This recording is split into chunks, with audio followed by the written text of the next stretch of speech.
Remember, kills will make you stronger. More kills, bigger targets, so swing those hooks. More kills, better hook, so wipe off their looks. Crabs in the river, hook them. Reel them in for new skills. Stun. Magnet. Reflect. Chests in the cave, hook them. Reel them in for new skills. Team heal. Team super hook. Crazy ults, total chaos. Triple hook, recall hook, trick hook. No equipment to buy. Auto upgrades for all. Take one down, get your hook back. Hook, kill, reset, repeat. Hook till you can't hook no more. Remember these words. Hook, kill, reset, repeat. Hook till you can't hook no more. Hooks ready? Let's go!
Listen up, warriors! The Frozen Sea Showdown is here.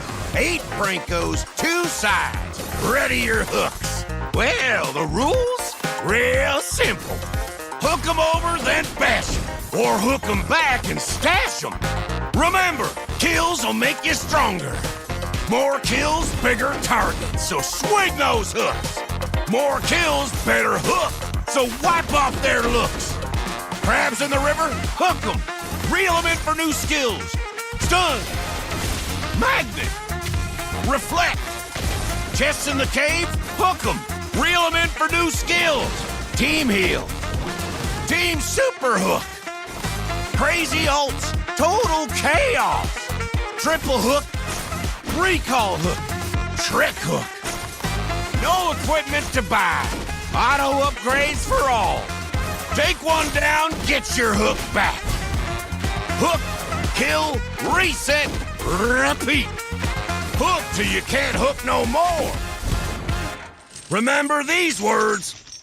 Hook, kill, reset, repeat. Hook till you can't hook no more. Hooks ready? Let's go!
Listen up, warriors! The Frozen Sea Showdown is here.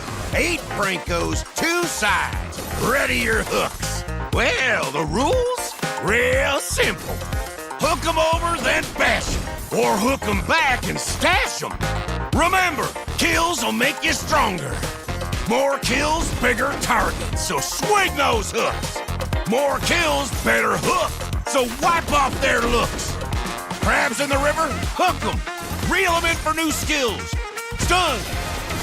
Magnet. Reflect. Chests in the cave? Hook 'em. Reel 'em in for new skills. Team heal. Team super hook. Crazy ults. Total chaos. Triple hook. Recall hook. Trick hook. No equipment to buy. Auto upgrades for all. Take one down, get your hook back. Hook, kill, reset, repeat. Hook till you can't hook no more. Remember these words. Hook, kill, reset, repeat. Hook till you can't hook no more. Hooks ready? Let's go!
Today is the final day of Swiss stage here at MCT AMER North. This is where everything gets decided. The final seeding for playoffs is on the line, and there is no room to climb or to recover. So for seeds 3 through 6, it all comes down to today. We've got Stamina taking on Vendetta, and then Influence Rage Origins facing Leon. 2 series that will determine how these teams head into the playoffs. Welcome everyone to MCT AMER North. Joining me on the desk today, Kronos, locked in and ready to break down every key decision and turning point, and Trex, the unmatched insight into North American scene and stories behind these teams coming into today. Kronos and Trex, final day of the Swiss stage. Everything comes down to seeding. How much does that change the way the teams approach these matches today? Rex, we do it? Do we do it? She. Oh, I'm in the wrong way. She. Hey, great intro as always, Layla. And it's another day at MCT, of course. And yes, it's the final day of Swiss stage. It is super important because the seeds decide who you get to face and who you don't. And some of them, and at the same time, you want to finish on the top, right? You want to finish. Yes, there's different seeding. There's the different playoff kind of standing, but regular season standing matters a lot as well. So yes, in that perspective, in that note, I would say it is super important. Very important indeed. And what's also very important is for today, understanding the Swiss format, right? Because it matters more than ever today, and because every result now directly shapes the final playoff seeding. So let's take a quick look at the Swiss stage work, how it works. Welcome to AMER 2026, the official league for Mobile Legends Bang Bang in the Americas. In this video, we'll walk you through the format of the competition. The league is divided into 2 regions, North America and South America. Each region features 8 teams, for a total of 16 teams competing in the ecosystem. The regions compete separately during the season before meeting in the Americas finals. Each region begins with the Swiss stage. All 8 teams compete across multiple rounds. Teams are matched against opponents with the same win-loss record. ensuring balanced competition. Matches in this stage are played in a best-of-3 format. The playoffs are divided into 2 phases based on seeding. Lower-seeded teams begin in Phase 1, where matches are played in a single elimination format. Higher-seeded teams advance directly to Phase 2, which uses a double elimination bracket. Matches throughout the playoffs are played in a best-of-5 series. In Phase 2, teams that lose in the upper bracket move to the lower bracket for a final chance to continue. The playoffs culminate in the group's finals. The final match is played in a best-of-5 series to determine the group champion. The champions from North America and South America advance to the Americas finals. Here, they compete to determine the best team in the Americas in a best-of-7. Everything leads here. AMER 2026 starts now.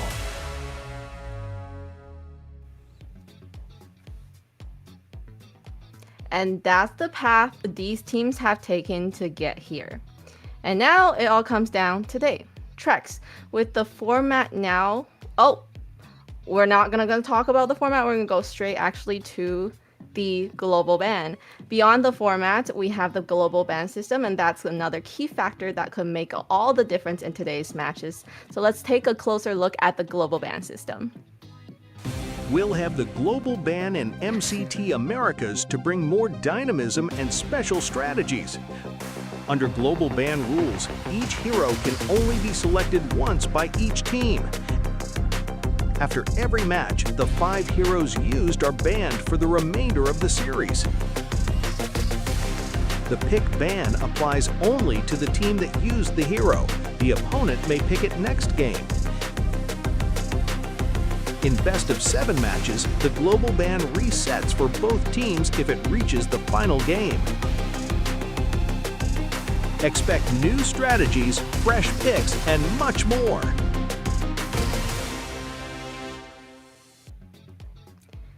And with the stakes this high, system like that can completely change how teams approach the game. Trex, which team do you think benefits the most from a system like this? From the global ban?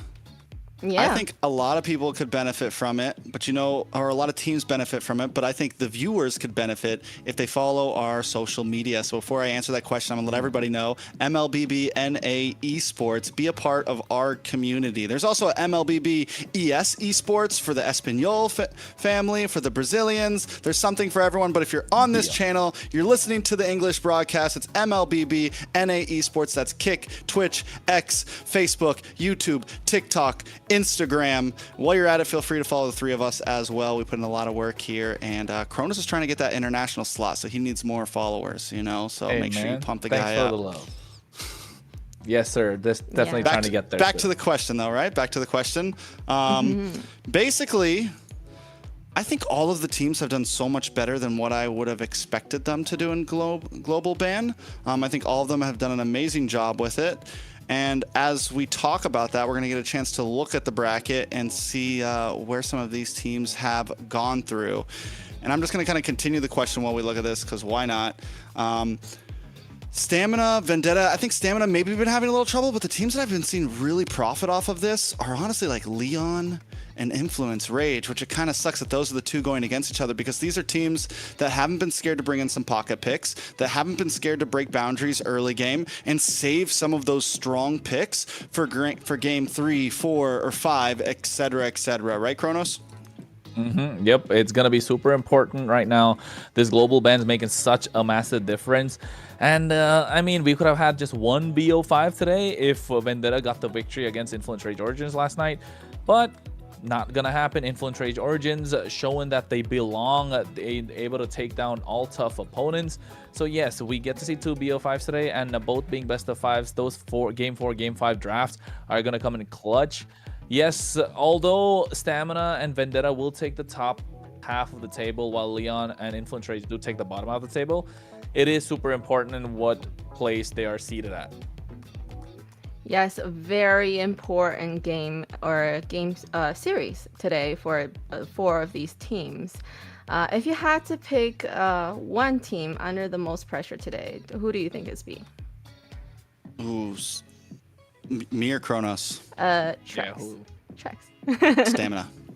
Stamina. Stamina. I think they have the most pressure is pressure. definitely on. And it's kind of self-caused pressure, because one of the things that sucks about it is because Dez does have like a fan base, because the team has a lot of eyes, like that too, there's so much to live up to. There's so much to perform to, right? There's so much that you've been trying to achieve, and it's a lot on the line. And they've had a very rocky road, and the other way around, you look at Leon, there's not that much pressure. They started off with not a lot of eyes on them, and they're just kind of building up, looking better and better and better. You look at Influence Rage, same thing. None of us came into this wondering if there was going to be crazy things about them. But if you're wondering about our sponsors, Layla is going to tell you about Runestone GG. Here I come. Okay, of course. A big thank you to our sponsor, runestone.gg, for making today's broadcast possible. Runestone is all about bringing esports to life through real-time data and more interactive experiences, giving fans a deeper look into what's happening on both in and out of the game. Because at this level, it's not just about watching, it's about understanding every play and every decision and every turning point. So if you want to stay one step ahead and experience the game on a whole different level, make sure to check out runestone.gg. So back to stamina. Today's schedule. Yes, definitely a lot of pressure. Let's look at today's schedule and what they're gonna go up against. We're flying today. Yes. Flying. I like We're it. flying. Like, genuinely, not gonna lie, it's great. It's looking solid, and solid in terms of the matches that we have today as well. Stamina Esports vs Vendetta, the first BO5 that we'll be covering, and then later on we'll be looking at Leon versus Influence Rage Origins. And if you ask me, these are probably the two BO5s that would be really tough fought for each team, right? They got to fight tooth and nail to get even a single game out of them. And in terms of who has the pressure on them, Layla, you asked that question to Trex. I will double down on it with what he said. Stamina Esports, I think they have a chip on their shoulder. They have a lot to prove. And yes, Dez having a lot of fans, expectations are high, and when expectations are not met, the pressure is high. So you need to find a way to try and alleviate that pressure if you're Stamina Esports, and it's gotta come through with this best of 5. And the worst part being for them was with their performance last night, it being a 3-0 sweep did not help their case whatsoever. But on the other hand, Vendetta did lose out yesterday, so we want to see if they made those changes again. Did the Bambros come back? That's going to be an important part to take a look at. But for the next BO5 as well, with Leon and Influence Rage Origins, they want to show that they belong. They don't want to be moving on to the next stage of the tournament. They want to have some sort of bragging rights, right? That's going to be important for both these teams. So yes. Another important thing I want to interject here for Stamina is if they lose this and they go to the 6-5 slot where they have to play against the 7th-8 slot with no life, if you lose, you're out. They're going to both play. They haven't played Leviathan and they haven't played U2, so they're going into those games blind against teams that have a little bit more of a break, that have gotten to watch them play a bit more. And whether you want to count U2 or Leviathan out, they are still two. Like, we saw good things from U2, very good things. Yes, they had some bad days, but we've seen some good moments from Leviathan, even though we've seen some horrible moments as well. Stamina Esports goes into it's a tough lose. All the other teams in this group, I'm pretty sure Leon have faced U2, Influence Rage have faced a bunch of Stamina's the only team going in here blind if they get thrown into that 6 and 7, into that 7-8 group. And if Stamina Esports end up going against U2 with the playstyle that they've been bringing in, where Bless has kind of been the main initiator, kind of peeling for the team, if they're not able to get that going, U2 Esports could pull through with Zultra. And talking about these teams, let's quickly have a quick introduction for our team, Vendetta. We have Merciless, we have Tarzan, we have Churobami, we have Melon, and Ashley. So good to see one important role, the jungle, coming back. The jungle coming back, Tarzan over Akiro, making a massive difference, of course, if you ask me. He has been clutch with his retribution. He's able to contest every single neutral objective, kind of dictates the pace of the game. And I think that's what they were missing yesterday. Not able to maximize the tempo, not able to change gears while going in. So yes, I think that's going to be important. But it'll be nice to see how Ashley performs well today as well. Let's have a quick video.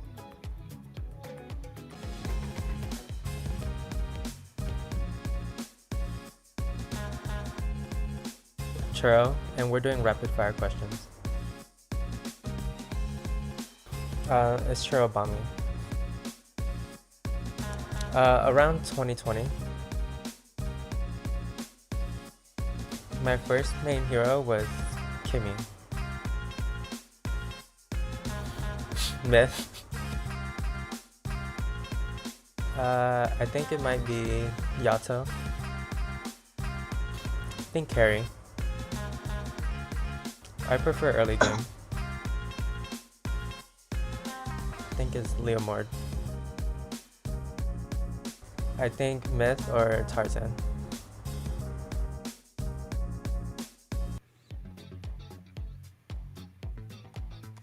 And coming up for the Stamina Esports team, we have Instinct, Dez, Yomel, Diamond, and Little Rosa. That's a little bit different as well.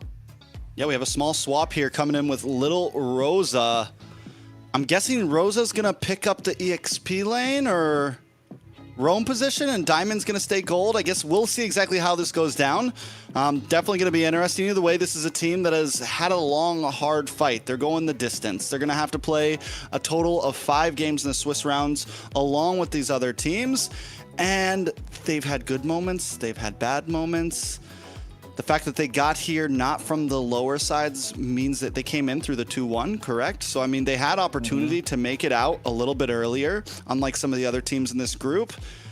But a lot's still on the line, and I think we could still see a lot more from this team.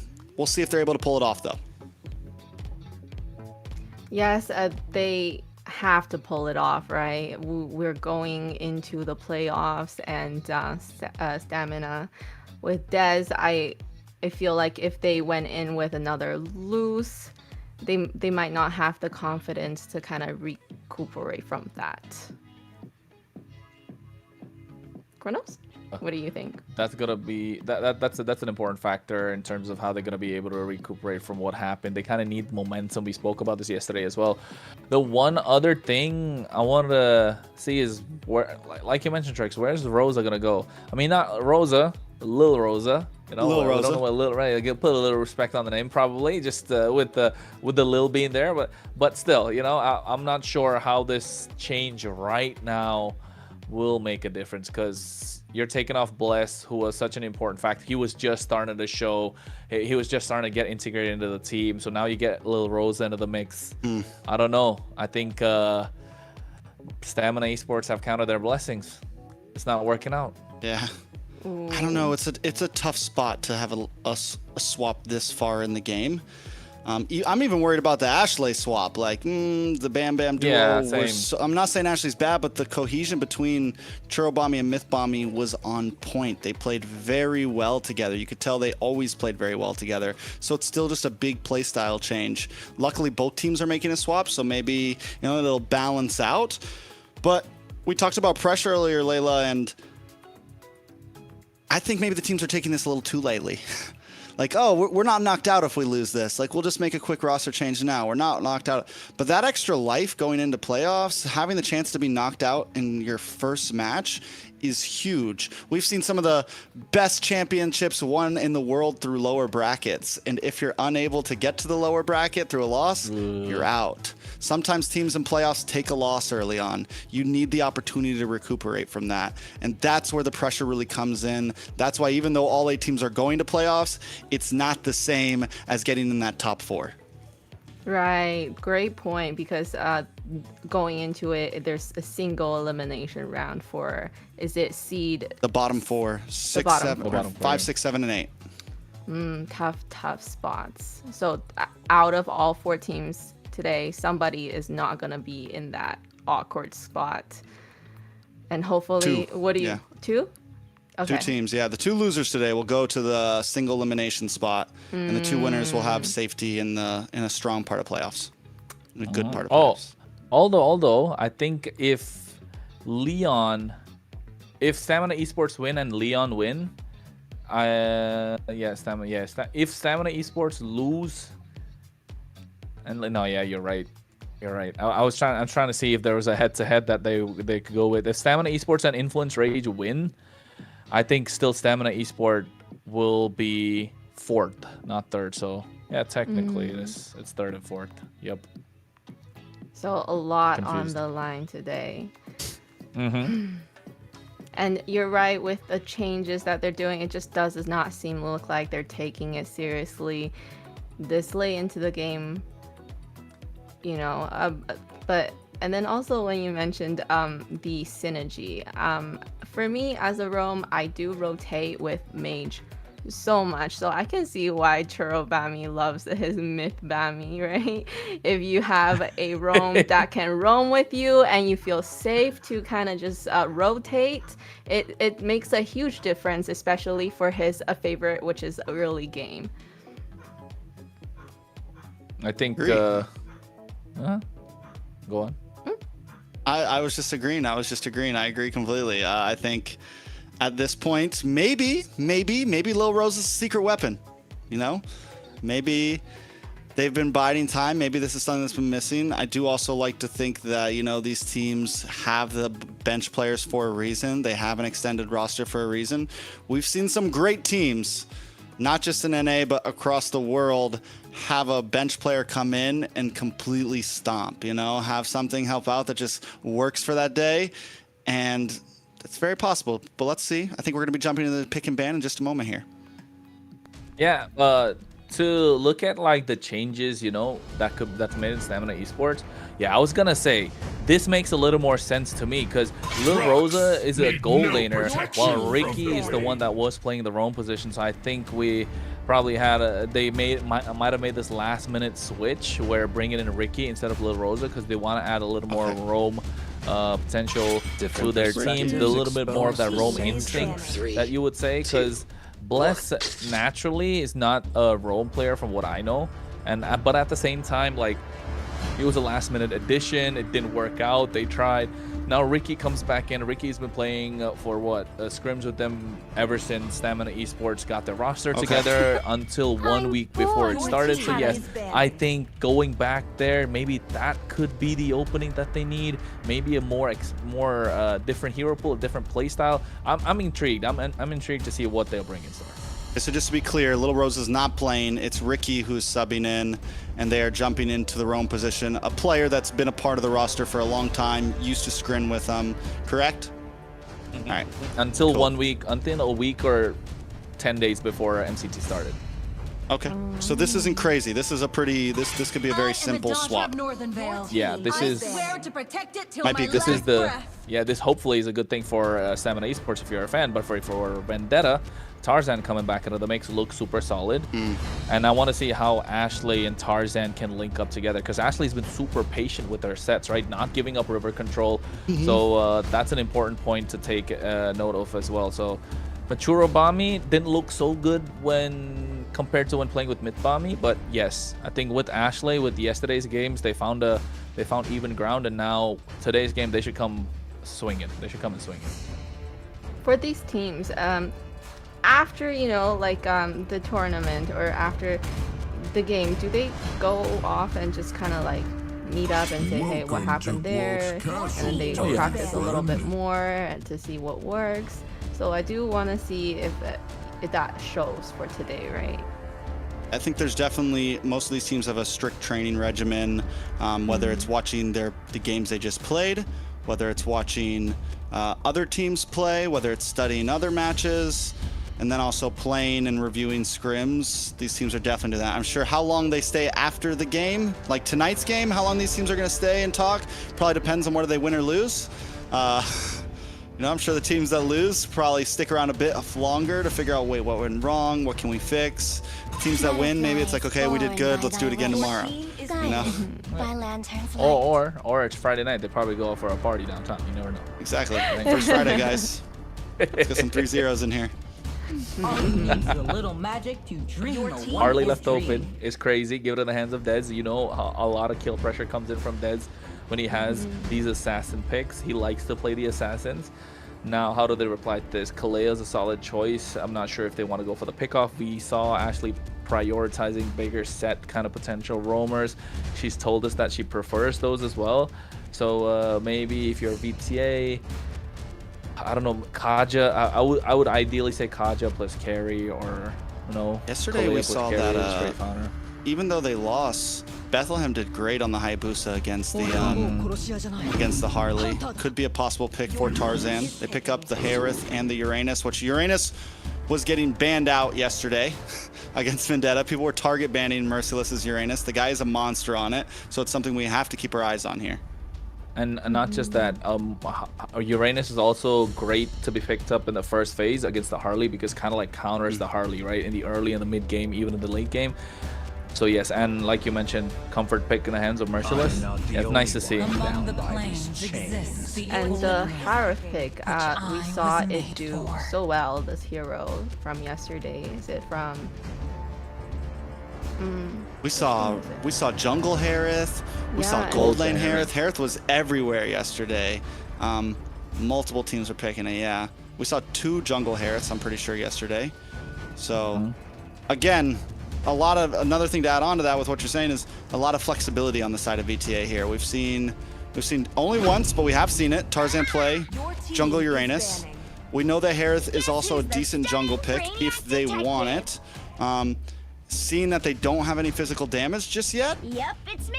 they definitely need something. Whether they pick a gold laner, something like, anything in the gold lane and put him into the jungle, or they pick up a very physical heavy, again, the Hayabusa could be a possibility for VTA here. Suyo still open, but it's not going to do great against the Harley.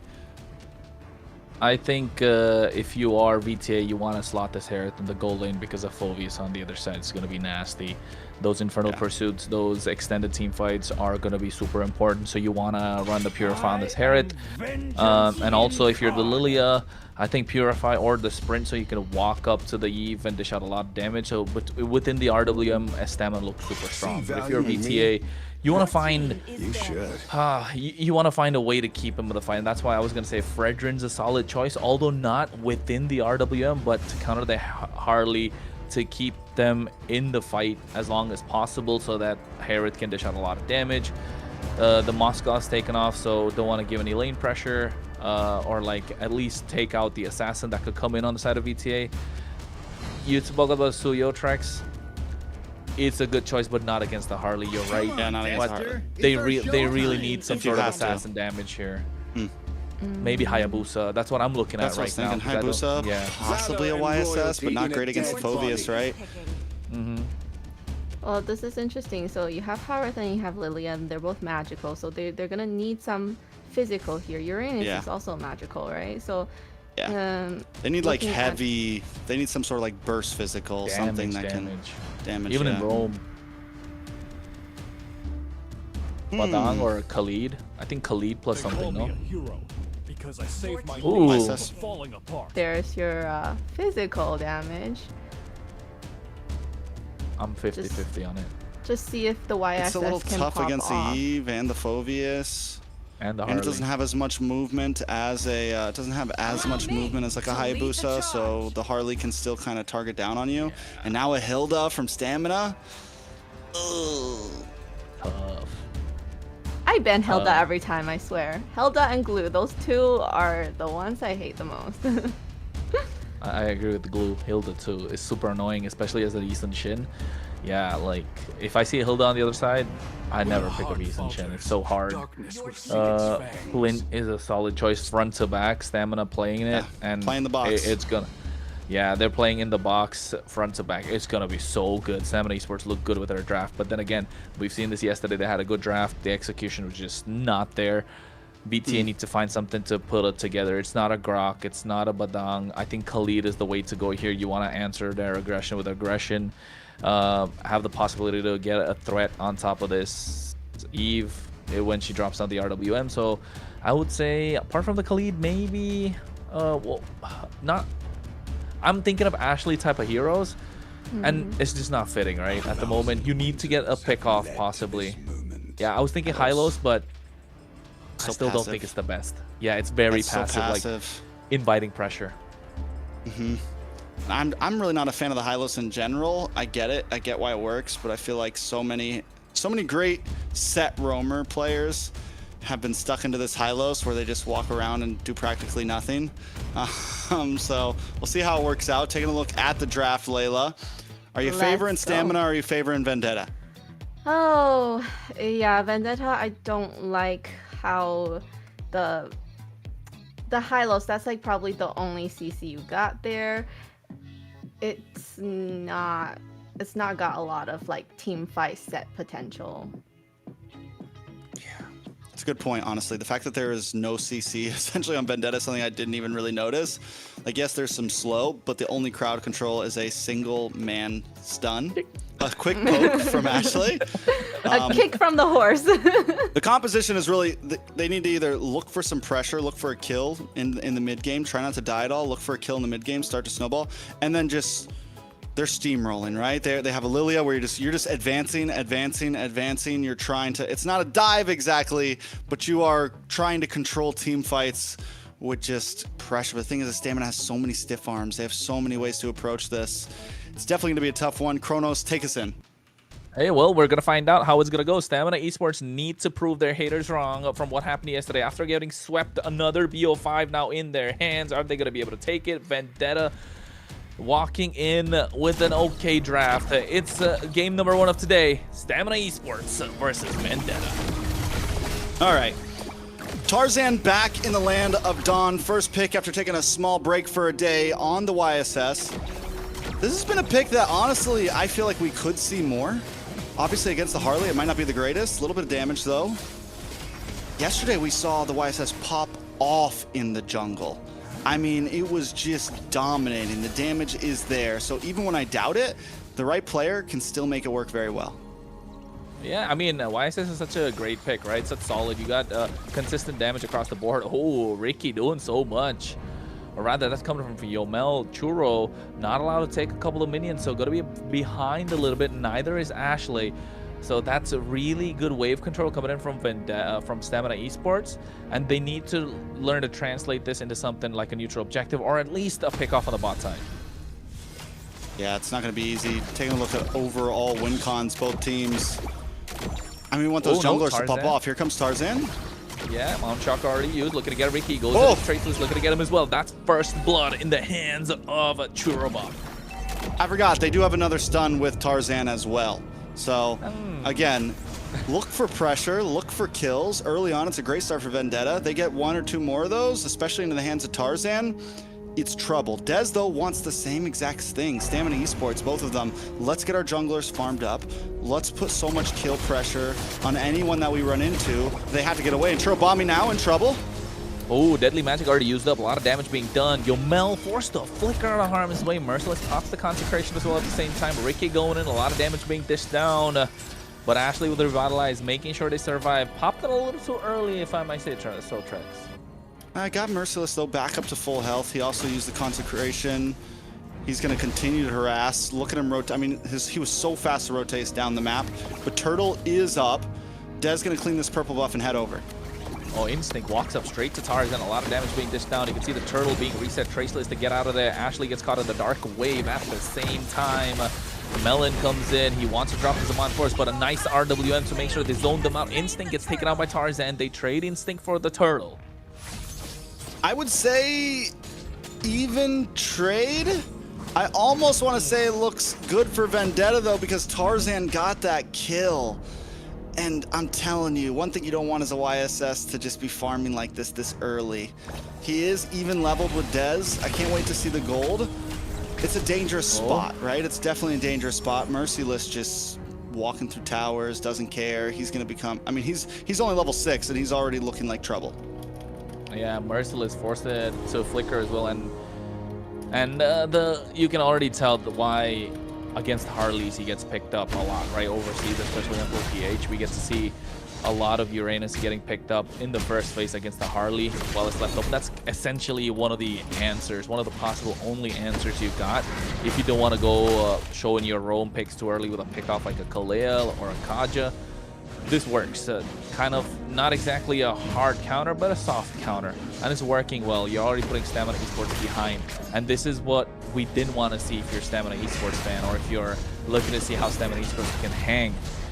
Because Vendetta are taking the fight to them, and Stamina Esports have nothing to say about it yet. Yeah, Stamina Esports, and this is, they're not even giving pressure in a sense of we can crowd control. It's just, like I said, overall presence. Ashley holding down the opposite side of the river. Churobami never too far. And if those two get onto you, the Glooms start to attack. Let's take a look at the items, though, real fast. And I really want to focus on the junglers. Tarzan, with about almost a 500 gold lead, has gotten in the Hunter Strike. That's going to make him faster. That's going to make him deadlier. That's going to start to be a problem. Just locks in boots as well. Dez should be looking at his first item probably around the next 30 seconds or so. Has already cleared all of his camps, and there's no minions. So maybe actually a little longer, because he's got no way to get gold right now. He might not have first item before this turtle. Oh, well, that's not going to be good for them. They need to find a way to get it. RWM already dropped down. Ashley taken down. Not even allowed to pop the Glorious Pathway. She just pressed the Revitalize. Not looking good if you're Vendetta. Give it away a free kill like that.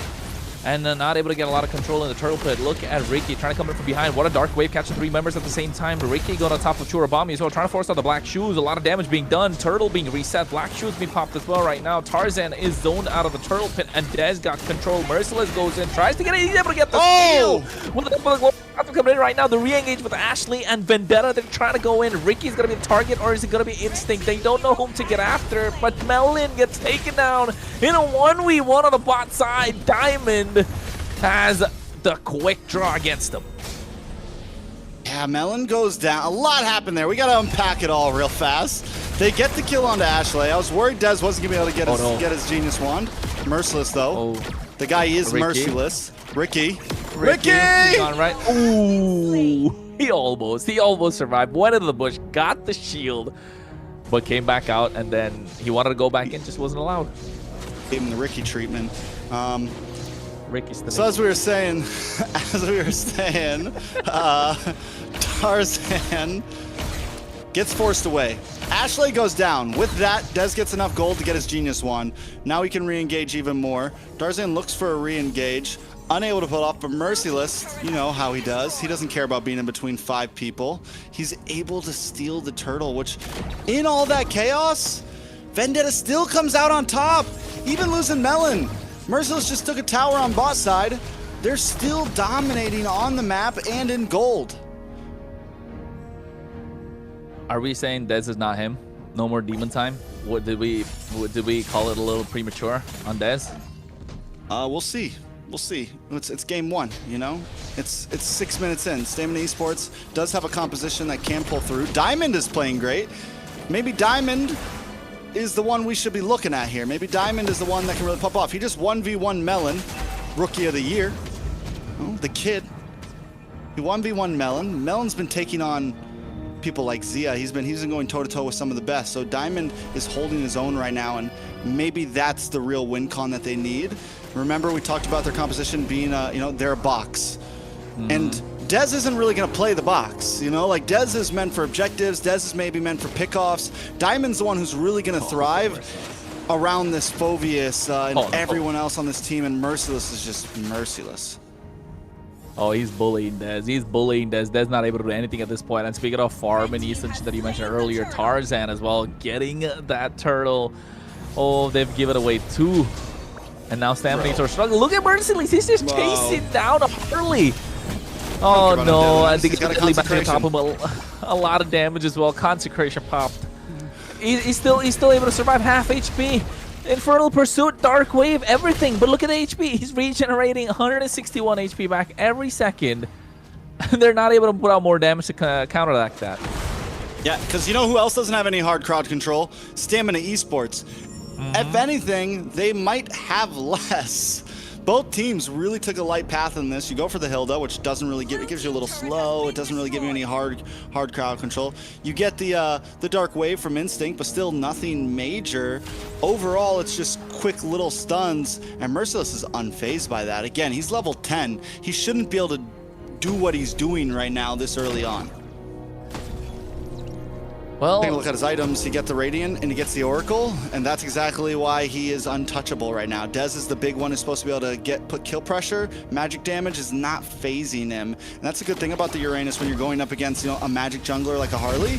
One of your core items is the Oracle. Whoa! Ashley, what was she doing there? That's a lot of damage. Oh, no answer. This is the second time she kind of overextended and got caught at the edge of the RWM.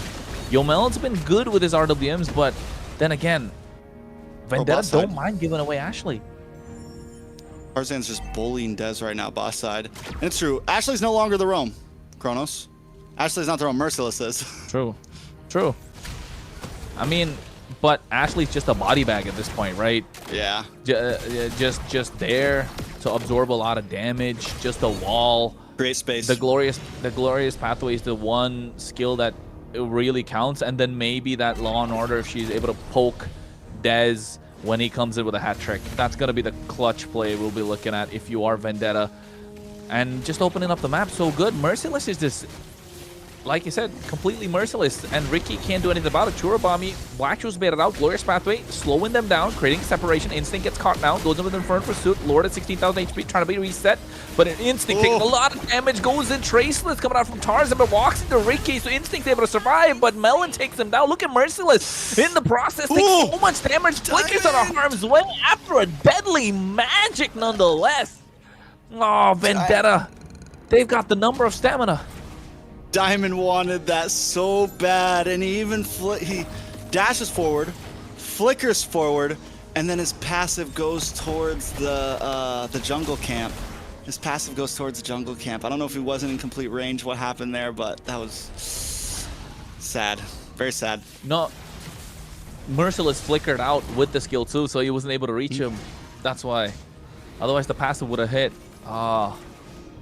Diamond, he was desperate for it, wasn't he? He's like, he needed to take that out. The moment Merciless falls, Stamina Esports are gonna go gung-ho onto Vendetta.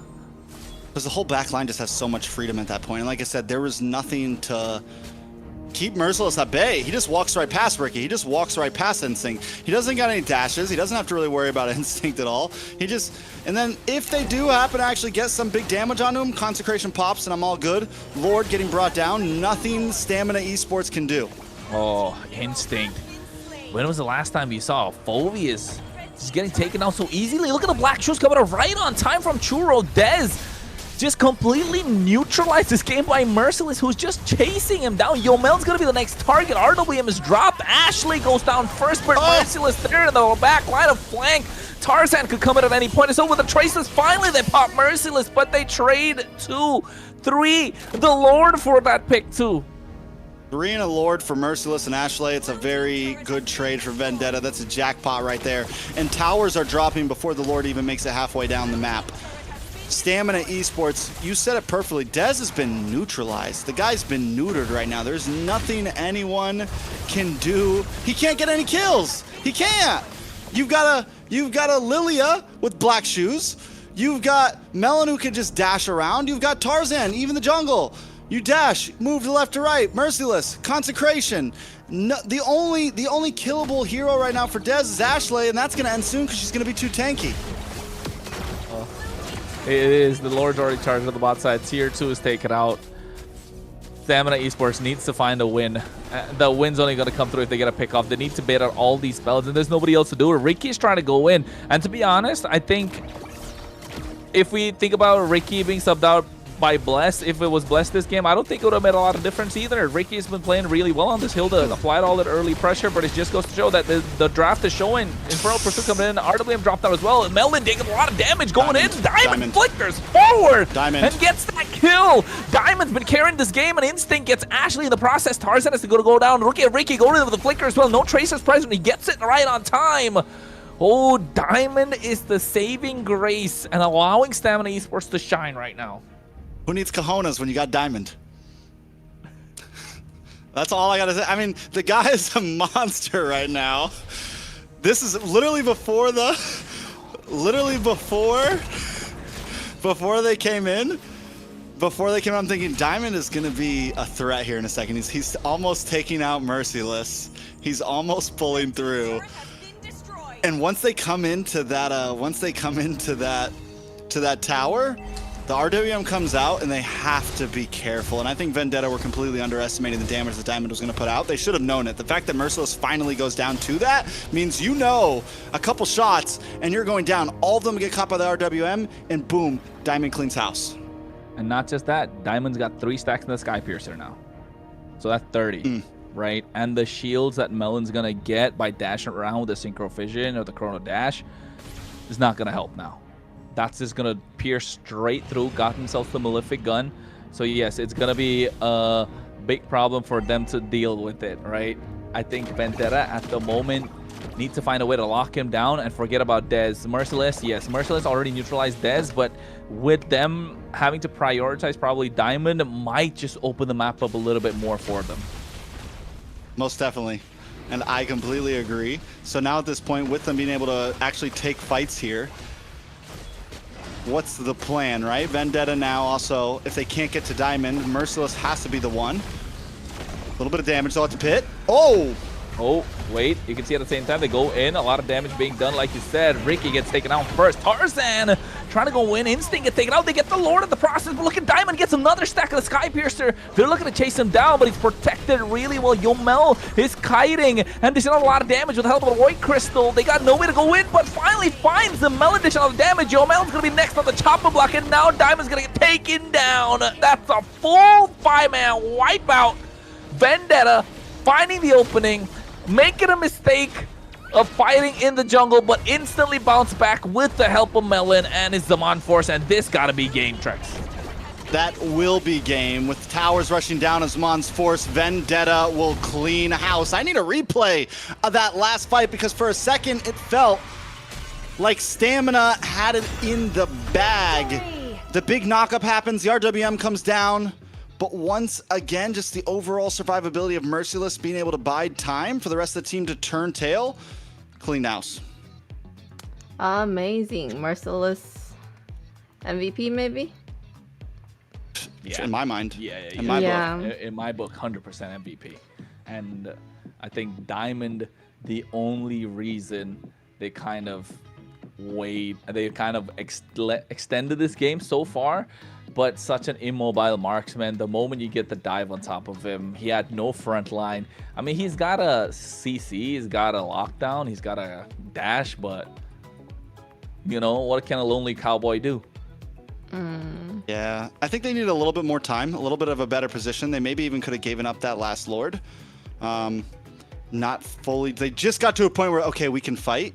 But position is key for a composition like that, right? Like Diamond has to be in position. You got to be ready with the RWM. You got to be in safe spot. Hild, like everyone needs to be in their spot for every one of those fights. So they weren't able to pull it off though. Yeah, so let's see why that happened. Looking at the post game, take it. Oh, Churl bombing. Okay. Okay. 407. Okay. The So he's Lilia still was the doing good. bane. Yeah, the black shoes. Every single time Dez tried to get the kill, boom, black shoes, boom, black shoes. There was nothing Dez could do at all that game. And that's your target, right? You want to aim for those mid laners. The XP lane, you're not getting it. Melon as well took a death early on, but still was very important in so many of those fights. I mean, the only target that you guys said, Des could go on was Churobami, but Churo was so good with the black shoes, right? Not everybody can be so clinical with the black shoes, to be honest. Like, yes, it's just a skill that you drop down, but it is a skill that to utilize it at the right time, not going down because you take a lot of HP damage and you have to make sure you're coming back with some HP. So, you know, the negative pen kind of the damage does Harley, Meep, Mop, Zorp. But yeah, Vendetta at this point, doing really well. This is what I'm talking about. Black shoes every single time. And you can see Tarzan just allowed the space to farm. He was level 14. Dez is level 12. And we're talking about Harley here, who's supposed to be dominating the early game. And letting Tarzan farm up, yeah, I think a well-farmed Eastland Chin is such a good game. You're just gonna feel so confident at that point, right? As a player playing that kind of a hero, and that's what I was talking about. He got down to almost 0 HP on Turobami, and then instantly Black Shoes. You still take damage from the deadly magic, but still brought out about half HP. So, and then Merciless just targeting the back line, not able to find an opening. Diamond did well, but then again, inside the RWM, Diamond is good. But the moment you're outside the RWM, it does not help your case whatsoever. And I think in this part, they did find an opening. And here, take a look at Diamond's position. Yomel gets a nice RWM. Diamond has to go in with the help of Cyclone Eye, dashes out. Merciless is going to be the target. And because Merciless gets so much attention on him, the rest are let free, and Diamond's not targeting them down. That means they survive. Tarzan dies because he went in with a Traceless, and after that, you're fighting against a Harith in the Zaman Force. Yeah, Diamond, I don't know, maybe going back to being Cole. Yeah, they even disengaged there a little bit, and then like re-engage. Stamina Esports biting off more than they can chew. Instinct going way too deep. It is going to be Chirobami, which honestly, I know we were hyping up. I'm not against that, because the thing about the Lilia too, it's a type of mage where you don't exactly, it's hard to track what exactly Lilia is doing. Like, you really have to watch for every gloom. It's not a flashy hero that you're like, oh my god, look at how they're doing this. It just, the damage just kind of happens, and it happens under the fight, you know, when everything else is going on. You can't tell, but this guy is outputting 47,000 damage, 625 gold per minute, and not taking a single death, and that's the most important thing to happen when you're going up against a Harley. Yeah, well, and you can see as well with the itemization, it was really good. Usually, you kind of see them go for the Enchanted Talisman early on, but this time deciding not to go for it, go straight for the damage with the help of the Magic Shoes. So, and that Emblem coming in clutch as well, getting the Inspire. Important to get those cooldown reductions, and knowing that you kind of needed the damage, not necessarily. Yes, Enchanted Talisman got a slight bit of a buff, but it is a core item for Lilia, but having to bypass that and go straight for damage right off the bat does make a massive difference. And here, this is that last fight where Churubami was really clutch, right? After taking a lot of the damage, Deadly Magic, Black Shoes. Yeah, I think... did it come down to the skins, though? If Harley had that, you know, the drum skin, that could have been a different story. Yeah, that's got like 100% win rate right now. Yeah, at the moment. No, it doesn't. Bernoulli lost it yesterday. Right, we're saying... No, Bernoulli won with the Harley. Oh yeah, Bernoulli did win with the Harley, you're right. See? Oh wait, fourth game. Harley, it's a win. Fourth Bernoulli. game. Fourth game. Yeah, Right. match point Harley. Match point. That's the only time you pick Harley. Everyone knows that. Harley. Yeah. They shouldn't have picked it for game one. That's really what happened here. Yeah, you're right about Lilia though. The glooms, you just don't notice it. For me as well, it's you just don't even notice that you're on it, and then by the time you realize you're dropping. You're dropping an HP. You're like, wait, what is happening? But you know what? Like, on that note, like they've already used up the Harley now. They didn't get a win. This is where the global ban really starts kicking in, right? Like, you picked up some of the most OP hero right now, the current meta, and all of a sudden you don't get a win. Along with that, you also picked up the Phoveus. Now you don't get the win. And the Phoveus against the Harith nonetheless, which should have been a straightforward counter. So now if you pick up the Harith, Phoveus can be picked up on the other side, and then you're looking for trouble. And not just that, they also lost with a solid roam option like the Hilda, so you're not going to be as invasive. You have the Khalid, maybe the Hylos if you want that to a certain extent. So now it's starting to show that Vendetta have a little more options to counteract what Stamina Esports can bring. But then again, draft didn't look super bad for Stamina Esports. They just had to kind of check those boxes and keep Merciless under control, which they just couldn't. Well, I do want to say this. I think we are seeing where the meta stands right now. There seems to always be some counter options. Like even the Harley, we've been pitching it as so strong, but the Lilia is just such a good pick against it. It's such a good mid lane pick against it. It takes zero threat from it. The Hylos can at least stand in front of the Hilda, can slow it down. The Uranus, like, looking at that draft just on, like, when you first give it a glance, you think, oh yeah, Stamina's got this. Look how many good picks they are. But when you really dive deep, Vendetta answered so many of those picks so well in their draft. So I don't want to completely say that, like, what I mean, I guess, is if Vendetta gets some of those strong picks, there's still opportunity for Stamina to find the counters, right? They had their first pick and it was a Harley. So for the second game, do you think they're gonna pick not blue side this time? We've seen Right? Stamina go this back time- and forth. I think Stamina's red and Vendetta's blue. They switched up the thingy on the bottom on the screen. We'll So see. yeah, I think because it's been consistent, at least I could say. Vendetta is on the blue side, Stamina Esports on the red. 45 seconds to the draft, and with them not picking up the Harley, yeah, it's not looking good. So I would say, and not just picking up the Harley, but Ashley's not picked up like a crazy hero as well, right? Ashley went with the Hylos. So She got her Grok banned. yeah, she got the respect Grok, eh? The respect Grok band, yeah. Respect that. Ooh. Some spec on that name. I know. So- But then again, with the change though, Trex, with the change coming in from Ricky, I found Ricky. it more.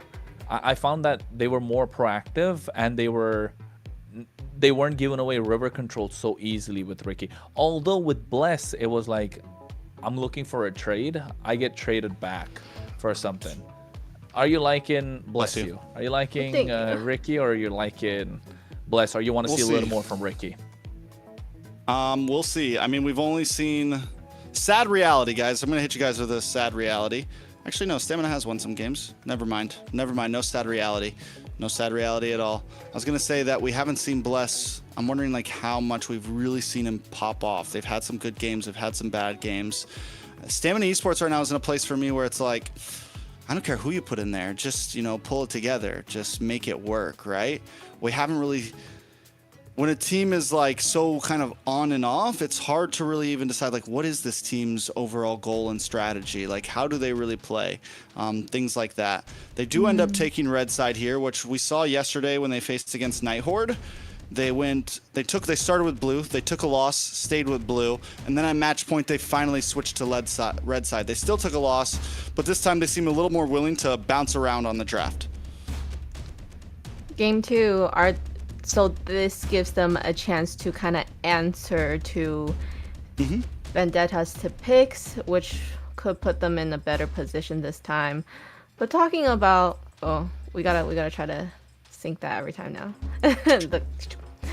But talking about the just picks alone, how are they doing in terms of the team fights? Because from what I saw, their front lines are jumping their back lines, but then the enemies doing the same. So what kind of backline are you going to pick? I feel is a very, very important here.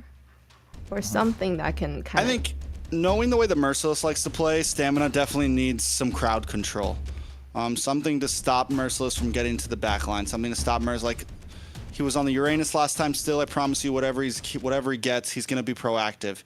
Probably one of the most proactive EXP laners in NA right now. If you wanted to give my honest opinion, like in terms of like playing long lane, playing map, playing all over the place, Merciless has showed up consistently. He's almost less of a I want to be in the group of all 5 of us, and more of a I'm either going to be in another lane or I'm going to be focusing down onto one of your players. We don't see him very often in the midst of a huge fight, just sitting there like, trying to absorb damage and things like that. He wants to do something with his role, something with his job. So Stamina needs to find a way to answer that right now. he's leaving all the damage absorption up to Ashley, We got a tanky exactly. girl right here. Ashley's the bait, the tank bait that they fall Bait and for, and swap. all of a sudden, the bait and swap, the bait and switch. But yes, I think in this case you guys are right. Merciless has been a standout EXP laner throughout MCT, AMER, North, and the only one that comes to my mind if you're talking about EXP is probably Nats. But apart from Nats, yes, Merciless is probably the next But one. even Nats, in my mind, he's like right? more of an aggressive. Like, he's like, Yes. he's like, I'm gonna jump in the fight and get some kills. Like, he's like, he's a fighter. Exactly. The Yuzong, like, it's different styles.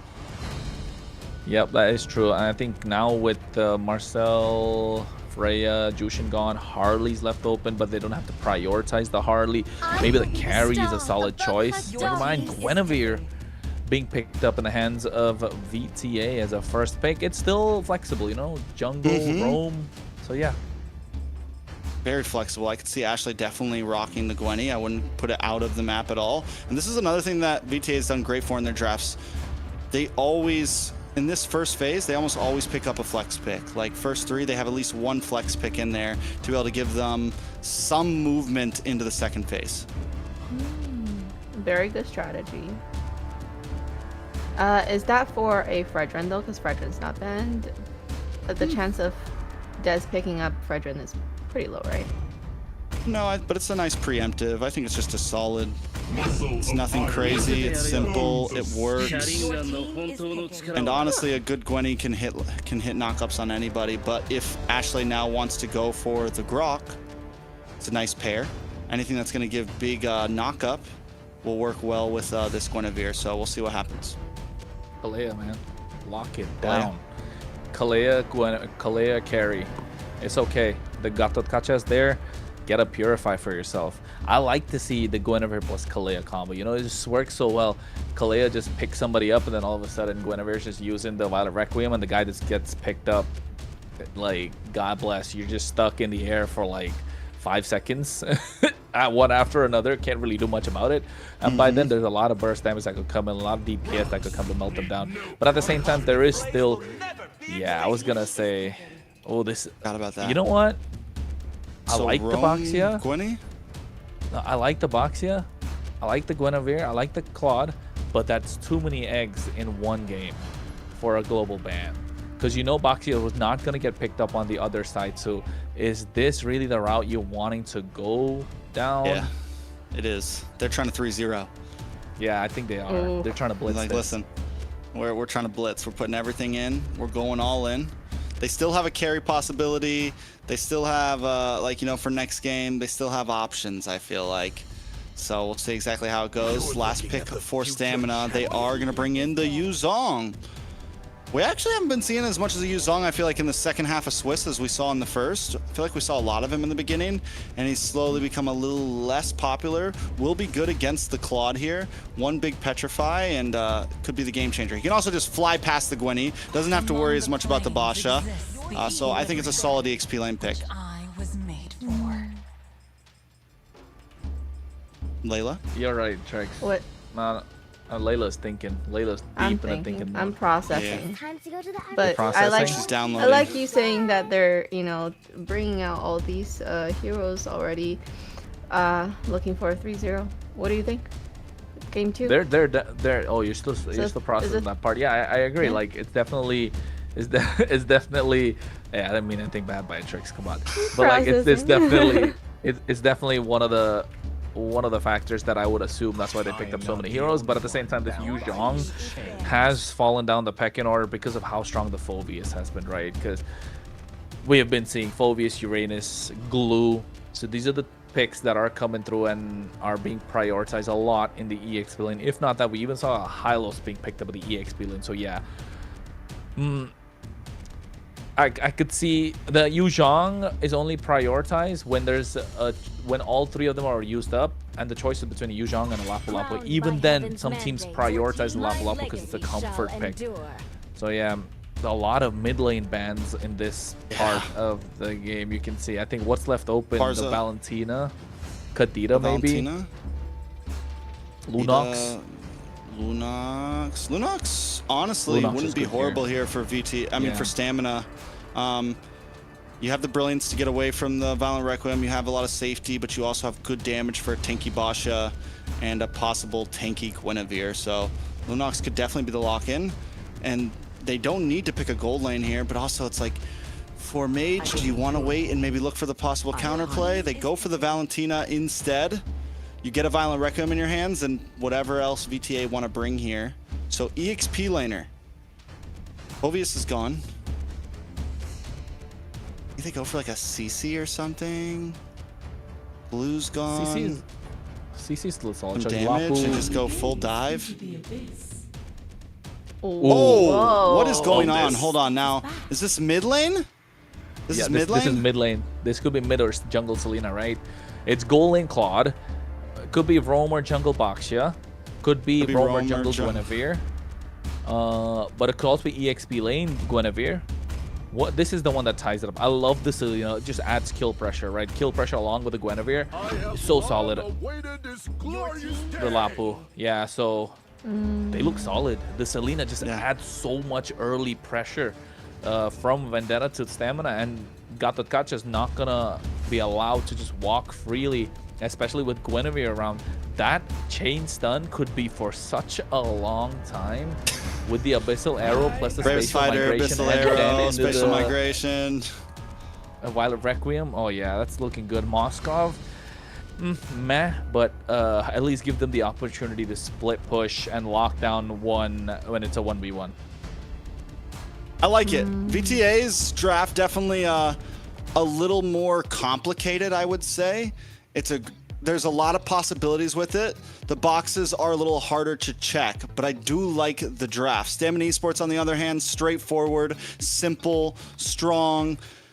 I will say this, though, Yomel and Churobami, these two right here, I think it's going to be huge in the face-off. And I like the answer of the Selena because you're not giving a Feathered Airstrike. You're not giving any big thing for Yomel to steal here, honestly. And you have the range. And the Valentina isn't a long-range hero. You're right in target for all of these arrows. Beautiful. I do see a great sets coming from Vendetta, and I'm excited to see that. Clippers, get ready for that. They got to get ready because right now I think you're right, Trex. With Yomel not having a lot of options to take away, apart from the Bravest Fighter, maybe the Tortoises Poissons, just to get an extra bit of damage down. It looks super solid for Vendetta Esports. I like the kill pressure that Churobami is going to bring in with this Selena. And hey, this is a nice sight to see Ashley playing a different kind of a hero, something that's in her, you know, deep in her pockets is Guinevere in the wrong position. I'd say Guinevere is a very skill-based hero. It needs time, but folks, what needs time is this game. So if you're ready to rumble, make sure you hit that like, sub, do all that good stuff. We're getting into game number 2, and Vendetta looking to go for a sweep. You know, I like what you just said. The Guinevere is a skill-based hero. When I was saying about the boxes to check, that's what I feel like Vendetta right now. It's a skill-based lineup overall. A lot of these combos, a lot of these skills are going to take some great micro mechanics. And if there's a team that can do it, Vendetta can definitely pull it off. Stamina Esports, though, the one kind is just play simple. Don't let them catch you off guard. Don't let the arrows get in your head. Obviously, you need to watch out for things, but you will have river control in the early game here. Vendetta, on the other hand, needs to look for pickoffs, I feel like. They're not exactly going to have huge pressure in the beginning. If they can find one pickoff, though, just like last game, find that first pickoff, put a kink in the armor, and roll through. Yeah, I think they need to find a way to do that. I'm just waiting for when that Abyssal Arrow, Spatial Migration, Violet Requiem hits. Oh my God. You know, the person that gets caught in that might as well go cook up some breakfast, maybe have some dinner, I don't know, come back after a nice meal, because it's going to be a while, and they're not going to see the light of day for sure. And it's all going to come down to Dez, how he's going to be able to dominate this early game. He's been really good on the Suyo. I don't think we've seen him a lot of losses. Nice use of the Spatial Migration. And a pop in the Revitalize early, just before the Turtle. And another thing about this Guinevere, right, Trex? She'll be able to stay in these fights longer. Because of the skill 1, she's going to be able to sustain so much more. Like, get that HP back. And unlike what we saw yesterday, Ashley's probably going to go full tank on this Guinevere as well. But a little bit of damage to the Turtle Pit. Dez able to take it. Catches 2 members as well. First one in the hands of Merciless. Yes, they get the Turtle, but at what cost? Because you're seeing, looking at another good rotation coming in. Dez goes in, finds the Sever, takes Tarzan down. SOD connecting, and if he comes through, you might find a little bit more. Yes, they do. Merciless comes in, but a nice Spatial Migration along with the Arrow, catching Diamond. And Yomel's going to be next on the chopping block. Churobami gets 2. Dez on a triple. I don't know if Churro wants to go for it. Ricky makes himself for shown. Ooh, Churro's pull it up. A triple for Dez, a double for Churro. We're 3 minutes in, and there's been 7 kills on the board already, all right in time for first Turtle. We got us a fight on our hands here, and this is what, when you see compositions like this where everyone just wants to pop off, everyone wants to make a play happen, that's what we're in store for right now. I love the SOD coming in from Diamond, the full commit, did end up paying the price for it, and the win that comes into Vendetta's hand here is Melon never even got any blood on his pants. He never got any dust on his shoulder. He's able to hang out and farm away while Diamond cleans through. Yeah. Oh, Merciless gonna go down next, right? Yeah, the Raging Slash coming in clutch from Yomel as well. But look at this. This is spatial migration we're talking about. Walks in, gets chain CC'd. And you know what, Trex? Another thing to point out. No respect from Stamina Esports whatsoever to the crowd control that Vendetta are bringing to the table. Not a single purifies. Not from Diamond, not from Yomel. And I think this could be the reason for the downfall as well. We don't purify. We just throw hands here. That's what they're doing right now. Everyone's just going at it right now. It is a brawl for sure. Both teams just trying to get a lead, trying to get ahead, trying to get there. I mean, luckily Dez 3-0-0, which is going to be huge coming into this. Don't think he's gotten the Sky Piercer in yet, but it will be coming soon. Could be dangerous as we move forward. He's just got to watch out for those stuns. Oh, well, at this point, Ashley's been great on this Guinevere, right? And so has Dez on this Suyo. It's a comfort hero, but you can see another knockup coming in. I love the Requiem as well. They go and get the turtle. AOG missing everyone. Merciless lands the Landshaker, trying to go in, but Ashley gets taken out. SOD connecting as well at the same time. Merciless the first one to fall. Melon dishing out a lot of damage coming through. Instinct, Yomel all going back. Oh no, Melon, what did you do? He just walks back, arrow misses, they find the kill, a 1-for-1 trade, something that looked good for Vendetta, just traded back, and Stamina even get the turtle. Dez is on demon time this game. I will give him that. The guy is on demon time this game. He's taken both turtles, not just both turtles, but 2 turtles out of the hands of Tarzan, who's a utility jungler right now, who should be able to hold his own. In Tarzan's defense, he's a level down right now. He was a level down during that last turtle as well, so his retree's not looking as hot as Dez's. Take a look at the items. Dez does finally get that Sky Piercer in. I want to say he got it in time at least for that last kill, so he's probably got a stack in. On the other side of things, Melon is kind of the saving grace along with Merciless for Vendetta. Melon holding a 500 gold lead over Diamond, and Merciless holding about 600. War Axe locked in for Merciless. The damage is going to start committing. SOD connects as well, but a takedown. Yomel, again, not having the Purify, just not working out. Ricky taking a lot of damage. AOG out of there. Ashley looking to pick somebody off. Again, they're conquering the river. And the fact that they have so many angles for a pick-off, a lot of AoE skill, and even Tarzan to try and control the river with the fast rotations. Yeah, Vendetta are slowly starting to take the game away, and Stamina losing grip. Dez does get the purple buff in his hands, or does he not? Did he get that? What's that, the turtle buff? Oh, so much stun. No AOG. Dez. Ricky. Oh, risky business. And Ashley finds a nice use of the spatial migration once more, and Yomel had to use the Bravest Fighter to get out of there. 5 seconds to the turtle. Yomel's stealing Bravest Fighters at this point. That's what you got on the table right now at this point, which I'm not saying it's not bad, but it just goes to show you're not taking that much. Vendetta maybe finally secured their first turtle, but they have hold a decent lead in gold. And you can just see the pressure they have when they're all grouped up like this. You said it. So much crowd control and combos. Oh, no. Oh, no. This is not looking good. Melon, this is the second mistake is made in this game. What, less than 2 minutes? Went back with the BMI. Gets caught in the Furious Dive. Popped the Purify. Lucky to escape. Or that could have been another kill in their pocket. I think he would have got away if he didn't go back. Could have got a clear. Oh, I think Melon needs to lock in a little bit more. Rookie of the Year, starting to look like a rookie again at this point. But Stamina Esports finding angles. Tarzan gets another pick, and Ricky is just not having a good time right now. Dez doing well, and he has been on the Suyo. It's been a comfort pick, right, Trex? He has been locked in every time on the Suyo. And I think all the wins probably for Stamina Esports have come mostly off of the Suyo. All right, so at this point, Vendetta want to jump in. Nice. Yes. SOD connecting. Ricky. AOG catches nobody. Diamond comes into the fray as well. Raging Slash from Merciless to make it out of harm's way. if you, I mean, I'm just saying no because I don't want to be in that position, man. Get chain CC for what, 3 to 5 seconds? Not looking good right now. They're looking to make the sandwich out of them. Ricky gets caught this time as well, popped up, and now he gets knocked out. They realize he's not even going to save, and turns his Poissons just for a slight bit of a disengage. Oh, they get the mid tier 1, trading the bot tier 1 instead. So Vendetta firmly in control, Trex. Or are we still contested? Firmly in control at this point. I'm trying to think of what Stamina Esports can even really do, honestly. Their last saving grace is Dez needs to pop off, right? Dez has to pop off at some point, which means they have to kind of extend a fight. They need to not look for fights here. Another knockup. Oh, no. Diamond out.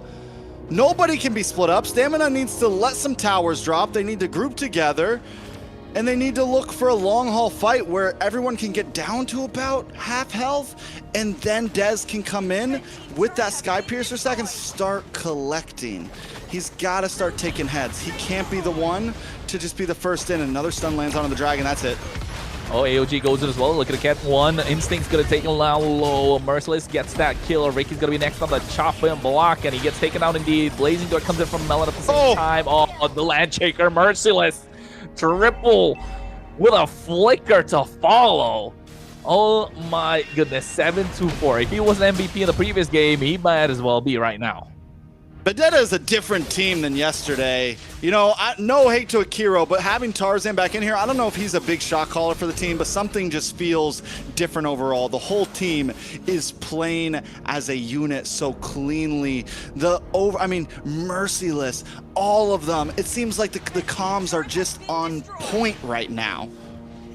Yeah, I think the fact that Tarzan probably not just shot calls, but you can see the confidence of the team is a little bit different, right? They're moving differently.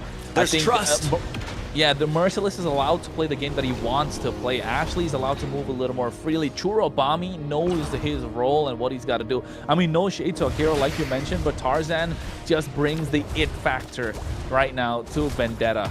And AOG, premature, walks straight into spatial migration. Violent Requiem revitalized. He couldn't even move. This is what I'm talking about. He got taken down, petrified from instinct, but gets nothing in return.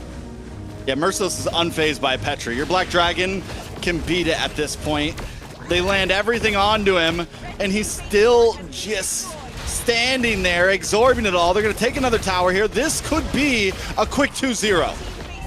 Oh my god, it's looking like it. The only saving grace they have is Diamond again. This time he locks in the Trinity, just got the DHS. But for a Moskov, you know you still need the Malefic Gun to get that extra bit of range. You can see the Trinity's all you locked in, Trex. Dez is still doing good. 4-0-1, probably what, 2 or 3 stacks on the Sky Piercer. But it's not enough, is it? I don't know, and Merciless went extra aggressive. He picked up Hunter Strike as well. So he went War Axe. A lot of times you'll see the Lapus just go like full tank after the War Axe. My guy picked up the Hunter Strike like, nah, we're playing today. We're going. We're swinging. The guy's 7-2-5 right now. He had a great game last time. He's got a great one this time. Churobami 2-0-12.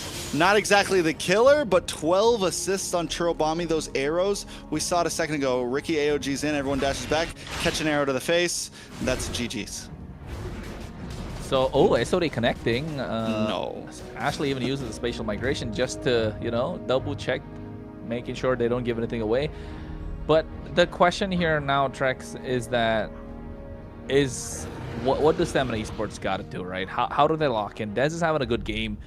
The map's just not in their control. Yomel's getting diffed on a Valentina right here. 1-4-5, 2-0-12. The kill pressure from Vendetta is a lot. 8K goal lead. It's bad. It's bad. It's a wrap, I think, because how do you even get past the Pokachurro? How do you even get past the knockup of Ashley? How do you get past, like, it's, yeah. Yeah, indeed. I mean, what can we say at this point, right? Like, Ricky's not having a good game. 0-6-1. I mean, is a horrible game. Yeah, he's a terrible, like, oh my goodness. And it's not really even his fault. It's not even really his fault, you know? It's not Dez, like, even Dez, he's 4-0-1, but he can't play right now. He can't play. Anyone goes in and you're just getting knocked up, stunned, or something of that nature. Taking a look at the items, taking a look at the gold spread. Merciless with 3,800 ahead. Melon, online complete. He just got Wind of Nature. Just to throw a little cherry on there, Wind of Nature is locked on for Melon. He can dive to his heart's content right now. And Lord's coming soon. Well, Black Dragon used in just to zone them away as well, but you can see on the bot side, Melon just hacking away at the tower, able to get that 6,000 HP on the Lord. They're looking to take down Tarzan, trying to go with Shield Unity. Merciless comes in, nice land check with the Flicker as well, catching 3 members, but at the same time, they have to go back to the base first. They'll Diamond, but let the clear on the wave. Tarzan goes in, they're trying to get the clear. Ashley, what a knockup, finding the right moment and catching them off guard. They connect with the SOD, but here comes the Blazing Duet, finding 1, a 2. Melon finds the double. Massive shutdown. That's a triple. Diamond's the one. They got Wind of Nature on both sides. Nice Spear of Misery as well, but the base crystal lockdown. 20-7 is the score. 2-0 is the series so far. I thought for sure they were going to let the crystal survive just so Melon could collect a Savage there. We haven't got to see a Savage yet so far in MCT North. I'm still waiting for it. Maybe we'll catch it in playoffs because this series might just end early. Talking about we're going to see Friday night, baby. A sweep is most likely going to happen from the way we're seeing how this is playing out. And definitely when Trek said there no respect, okay? Where is the Purify? Boy, I think that's what went wrong, right? You got the arrow and then Ashley jumps in. I don't know. There's just so many options. But also it's kind of like what we saw yesterday. You pick up Purify, who do you save it for, right? You use it on the first one, okay, but then you still get knocked up by Ashley. You use it on Ashley, then you still get stunned by Merciless. There was just so much. And sometimes it wasn't even like group crowd control exactly. It was very small, not large AoE crowd control. But that just goes to show that VTA has the micro mechanics. They were able to perform a combo like that it's a high ceiling composition, right? And they were breaking through the ceiling with the skill on that. Yes. Dez really tried to hold on. Unfortunately, it just was not gonna work. His Suyo should be a great turnaround, but it just does not happen for him. I mean, it doesn't happen for him just for the fact that the way that the game went about. You can see what spatial migrations early in the game from Ashley. It was super important. I pray and hope we get that point where Ricky was full HP and then just got changed CC. That I want to take a look at that. We find out later, of course, it was in front of the mid lane inhibitor. But Dez here, this is where Churubami popped off. So he could have got one more off of Dez in that moment, but if it wasn't for Ricky making it back, and you could see the change CC is just an effect. Ashley really good on this Guinevere, but at the same time, Churubami was lethal on this Selena, and the rest just followed. Merciless was there, right place, right time, able to get massive land shakers, not catching 1, 2, but 3 members every single time. The Stamina Esports had no answer whatsoever. The only way they could peel for themselves was if Diamond used the Spear of Misery, and that's not really a peel, is it? That's just the lockdown skill, or the CC skill that he's got on his side.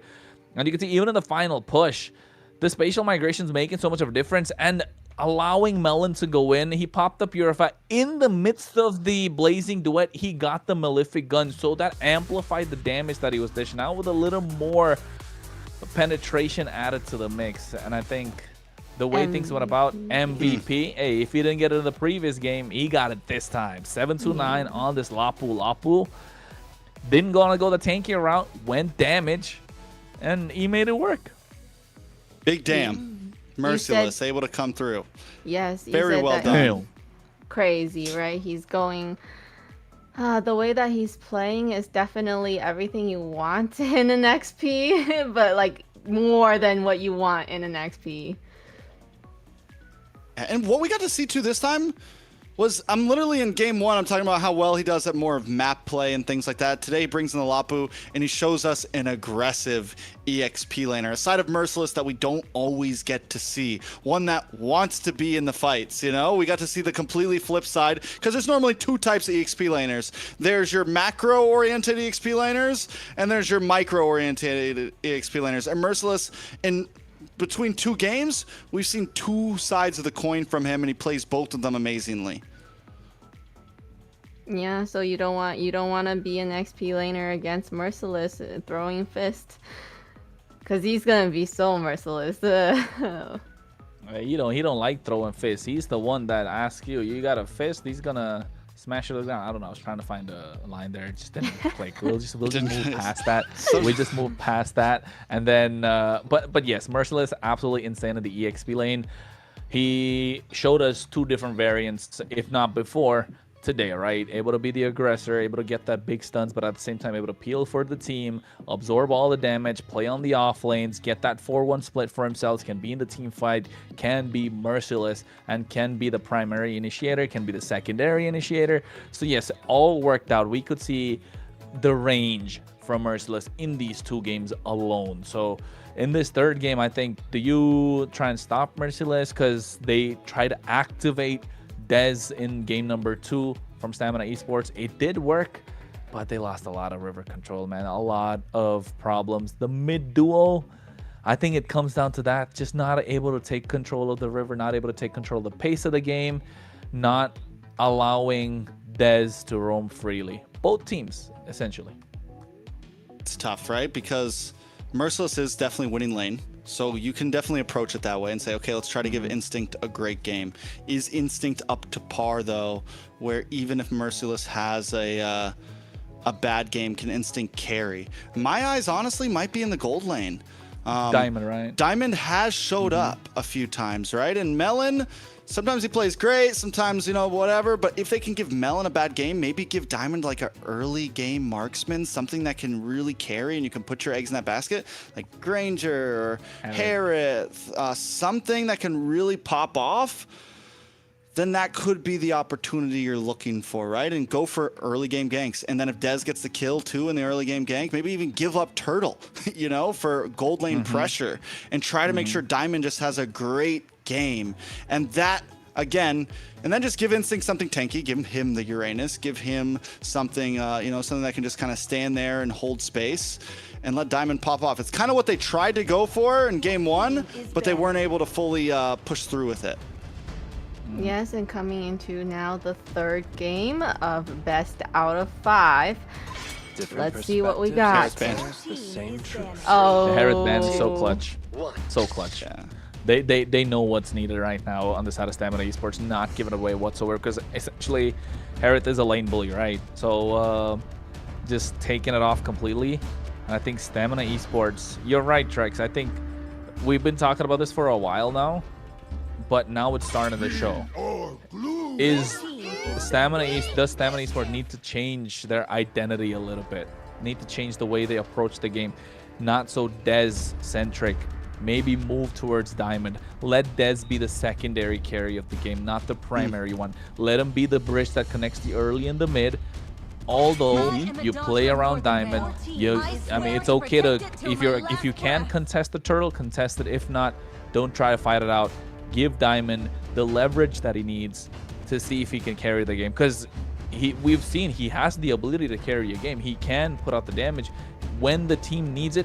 He is there. He's there on keeping that level of farm equal to the other goal laner. Yes, unless it slips out like crazy, but around the second turtle point, around the 10th minute mark, he still has the gold. He still has the cha-ching to kind of like get those items to put out the damage that the team needs, right? So maybe find a different identity, or are we still gonna like, hey, Dez is gonna do it, he's gonna get the job done, let him be the primary carry, we'll look at Diamond for the latter half of the game? Well, I mean, it's a team sport, right? You can't just have, I think that's, you're exactly hitting the nail on the head. You can't, it just can't be all on Dez, right? That's the thing about VTA right now, is any one of them could show up. We've had days where we've said, we've been screaming Melon all night long. We've had days where, like today, where it's like Merciless is on fire, or it's Tarzan, or it's Churro, Ashley, whatever. Any one of them can be the carry in the game. Stamina needs that. Everyone needs to be able to step up to the plate. It can't just be Dez, it can't just be Diamond. Every player on that team has to be able to win their lane, has to be able to make plays happen, and that's maybe the piece that's missing, right? For Stamina, it's like everyone needs to step up right now. It's a team sport, And we got to see something because this is match point, and VTA is going to lock in the Yves up front. What got traded for this? Basha over to Stamina. Sora's open. Basha Sora? Nobody picked a. They don't have to. They don't have to prioritize the Basha either. Yeah, Layla, go ahead. Oh no, I was just gonna say nobody picked a Wuzatin for anything. I think you know, with the way Vendetta has been playing a very coherent team, having a ult from Wuzatin could disrupt that in a team fight. Yeah. That's true. Yeah, like CTN and Sand rises when I give the word. Khalid. there's our Khalid Got final. him lined up in my sights. Your team is picking. He said, forget your CTN, Layla. It's okay, I'd say. It's okay. They weren't listening to Coach Layla. No, they don't listen. Don't listen to what I say. Coach Nah. Layla knows what she's talking about, guys. CTN I would like- have been a good pick. Yeah, I like the Khalid being picked up. Kimmy, I think a little early, could have gone a slight bit of a different route. But now VTA getting that kill box, they can play within the box, right? And you can see that already. Moskov, the Hilda coming through. So fighting aggression with aggression, early game with early game. Stamina, they have always prioritized kind of like a jungle pick in the first phase. But if not jungle, I think you want to get Diamond something, because it's going to get banned out otherwise. There's not a lot of options left open, so you can't really go the carry here in the RWM. You do have the Claude as an option, which I think is still solid. You can dive in, Blazing Duet, Purify, get on top of the Yves. There you go. You give Diamond what he needs to carry the game, and now you can take out whatever. So essentially, mid-gold roam, mid-gold roam. So they're locked in, and both either Stamina takes out more of the jungle hero pools, or VTA takes out jungle hero pools, or EXP, or they, you know, both teams Bing, double bop, down bop, on bing, one bop, bam. singular heroes. Oh, they might as well double down on both same thing. Like 4 EXP heroes getting banned out, it's gonna be crazy. Greatest magic show of all time. Fair or jungles. Harley ban does come in from Stamina. I'm looking at do you ban out the Fredrin on VTA's side? Yes. Right? Because it's just such a safe pick right now. Expanding rivers too. And Rivers, What- yeah, you get rid of the Fredrin here, I think, for VTA. I mean, honestly, both teams could want it. It would look good for either of them right now. But Stamina's going to get it since their first pick on red side, right? So. Coach Layla, what do we got? I don't think they're gonna pick Fredrin though. Your team is banning. You don't think Stamina's going to pick Fredrin? No. Do you think VTA would pick Fredrin? It's nice to have. Tarzan has done well last time with Fredrin. I've seen he owned the jungle. They're going to ban the Fredrin. Right, Tarzan. They're not like, going to pick it. Bovius, no. Lapu. Yeah. Blue? Oh, Blue's banned out. Lapu, I think. Blue's already banned.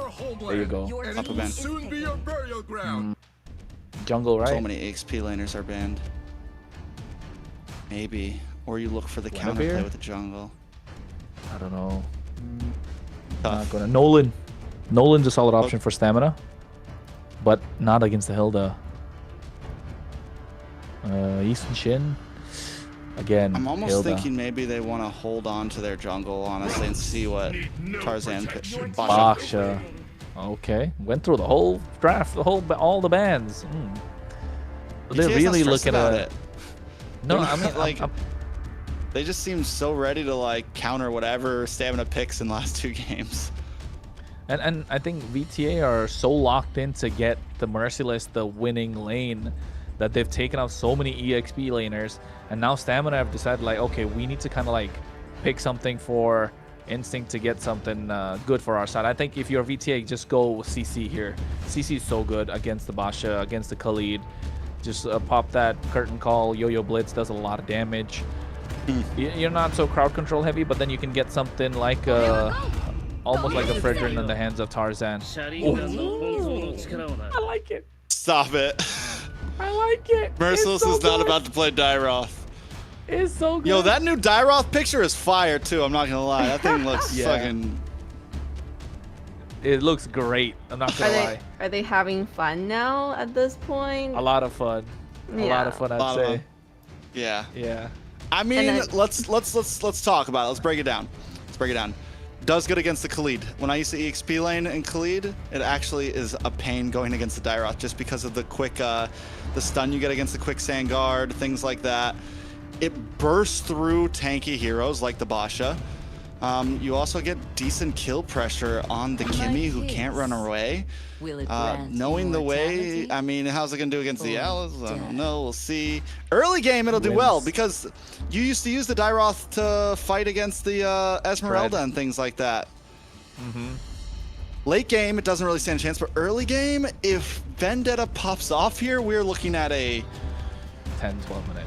stomp. Let's go. It might Yeah. be game 3 Friday out night. of the best of 5. Friday Might night. be match point. They got it locked in. Everything is set. What do you think about the Owlus pick here? Because Alice is good. I think. Go ahead.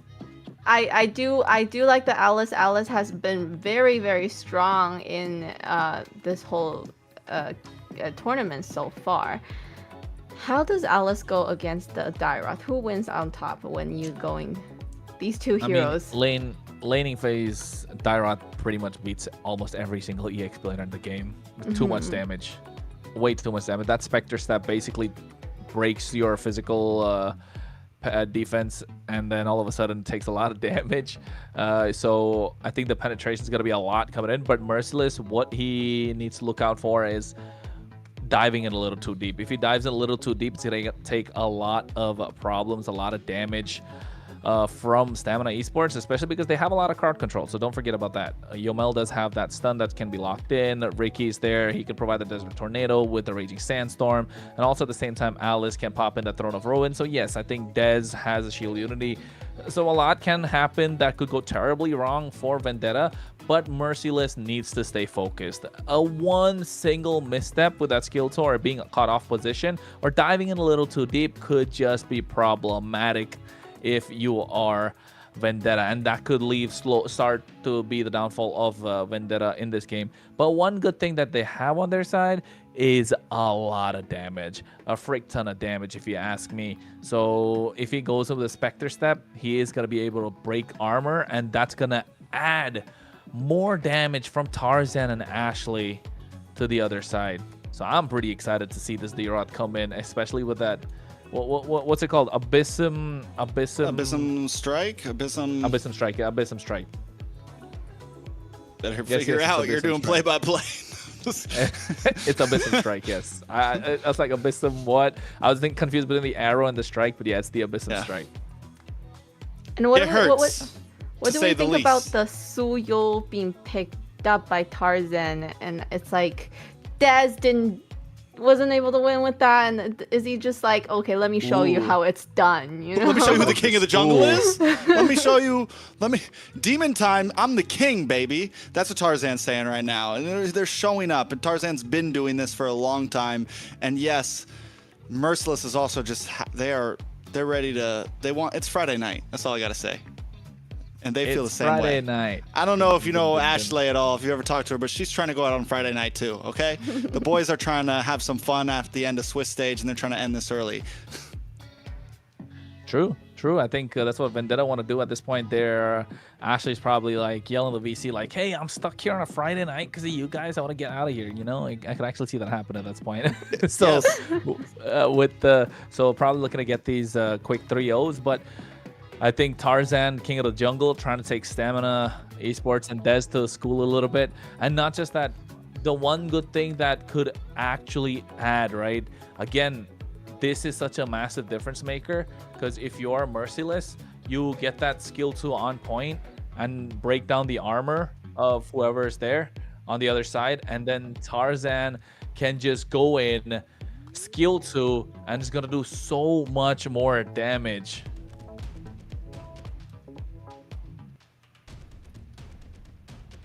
Well, on that note, ladies and gentlemen, we're going to find out if it's going to be a sweep, if it's going to be a 3-0 or not. We're going straight into the game. It's game number 3 in this best of 5. Vendetta looking to get the broom, while Stamina Esports needs to stop this from happening. Tarzan, he's the topic right now. A player that has tried to be, we talk about how best player went under the shadow of other big junglers in NA for a long time. Well, Tarzan has gone under both those shadows for an even longer time. Tarzan has a chip on his shoulder. He's got something to prove here. Oh my God. This is what we're talking about. This is what we're talking about. The Step D-Rod's away. going to be so nasty in the early game. The 1v1s are not something that you want to pick. My guy flickered. He flickered for that. He's like, you're not getting away, fam. This is not happening. And this is what... It eventually, yes, it might not have that type of pressure, but no tank... Look at him. Look at him right now. He wants to fight. Look at him. Spellman. Look at the heal. He's got so much. He goes for the Spectre Step again. This is what I'm talking about. You take and break down that physical armor that's there on the side of Stamina Esports, and Tarzan can just clean up shop. Oh, you're a vampire girl? I'm a Dyroth. I have more lifesteal right now. There is not... Stop it. Stop it. No, too much. Too much. Merciless, take it on low. But there it is. In the midst of 4 members, taking down that Abyssum Strike. Oh, so much. Okay, reality damage. has returned. Reality has returned to the Land of Dawn for a second. If Merciless was able to get out of that, we would have had real problems. We would have had to been talking after this match whether Dyroth is currently meta. We will see how this works out, though. Tarzan at the turtle. Yeah, getting it. You can see Ricky as well. Getting the tornado. Tarzan not able to get the retribution, but Churobami steals it. Nice RWM to catch one. But you can see at the same time, they get a lot of damage. Merciless comes into the fight. Ricky gets low as well. Tarzan gets traded back. Yomel and Tarzan down and out for the count. But they get they did get the turtle, and Churro's the one that got it. Tarzan was a frame away from getting away from that, but Instinct on a hero now where he's able to make some plays happen.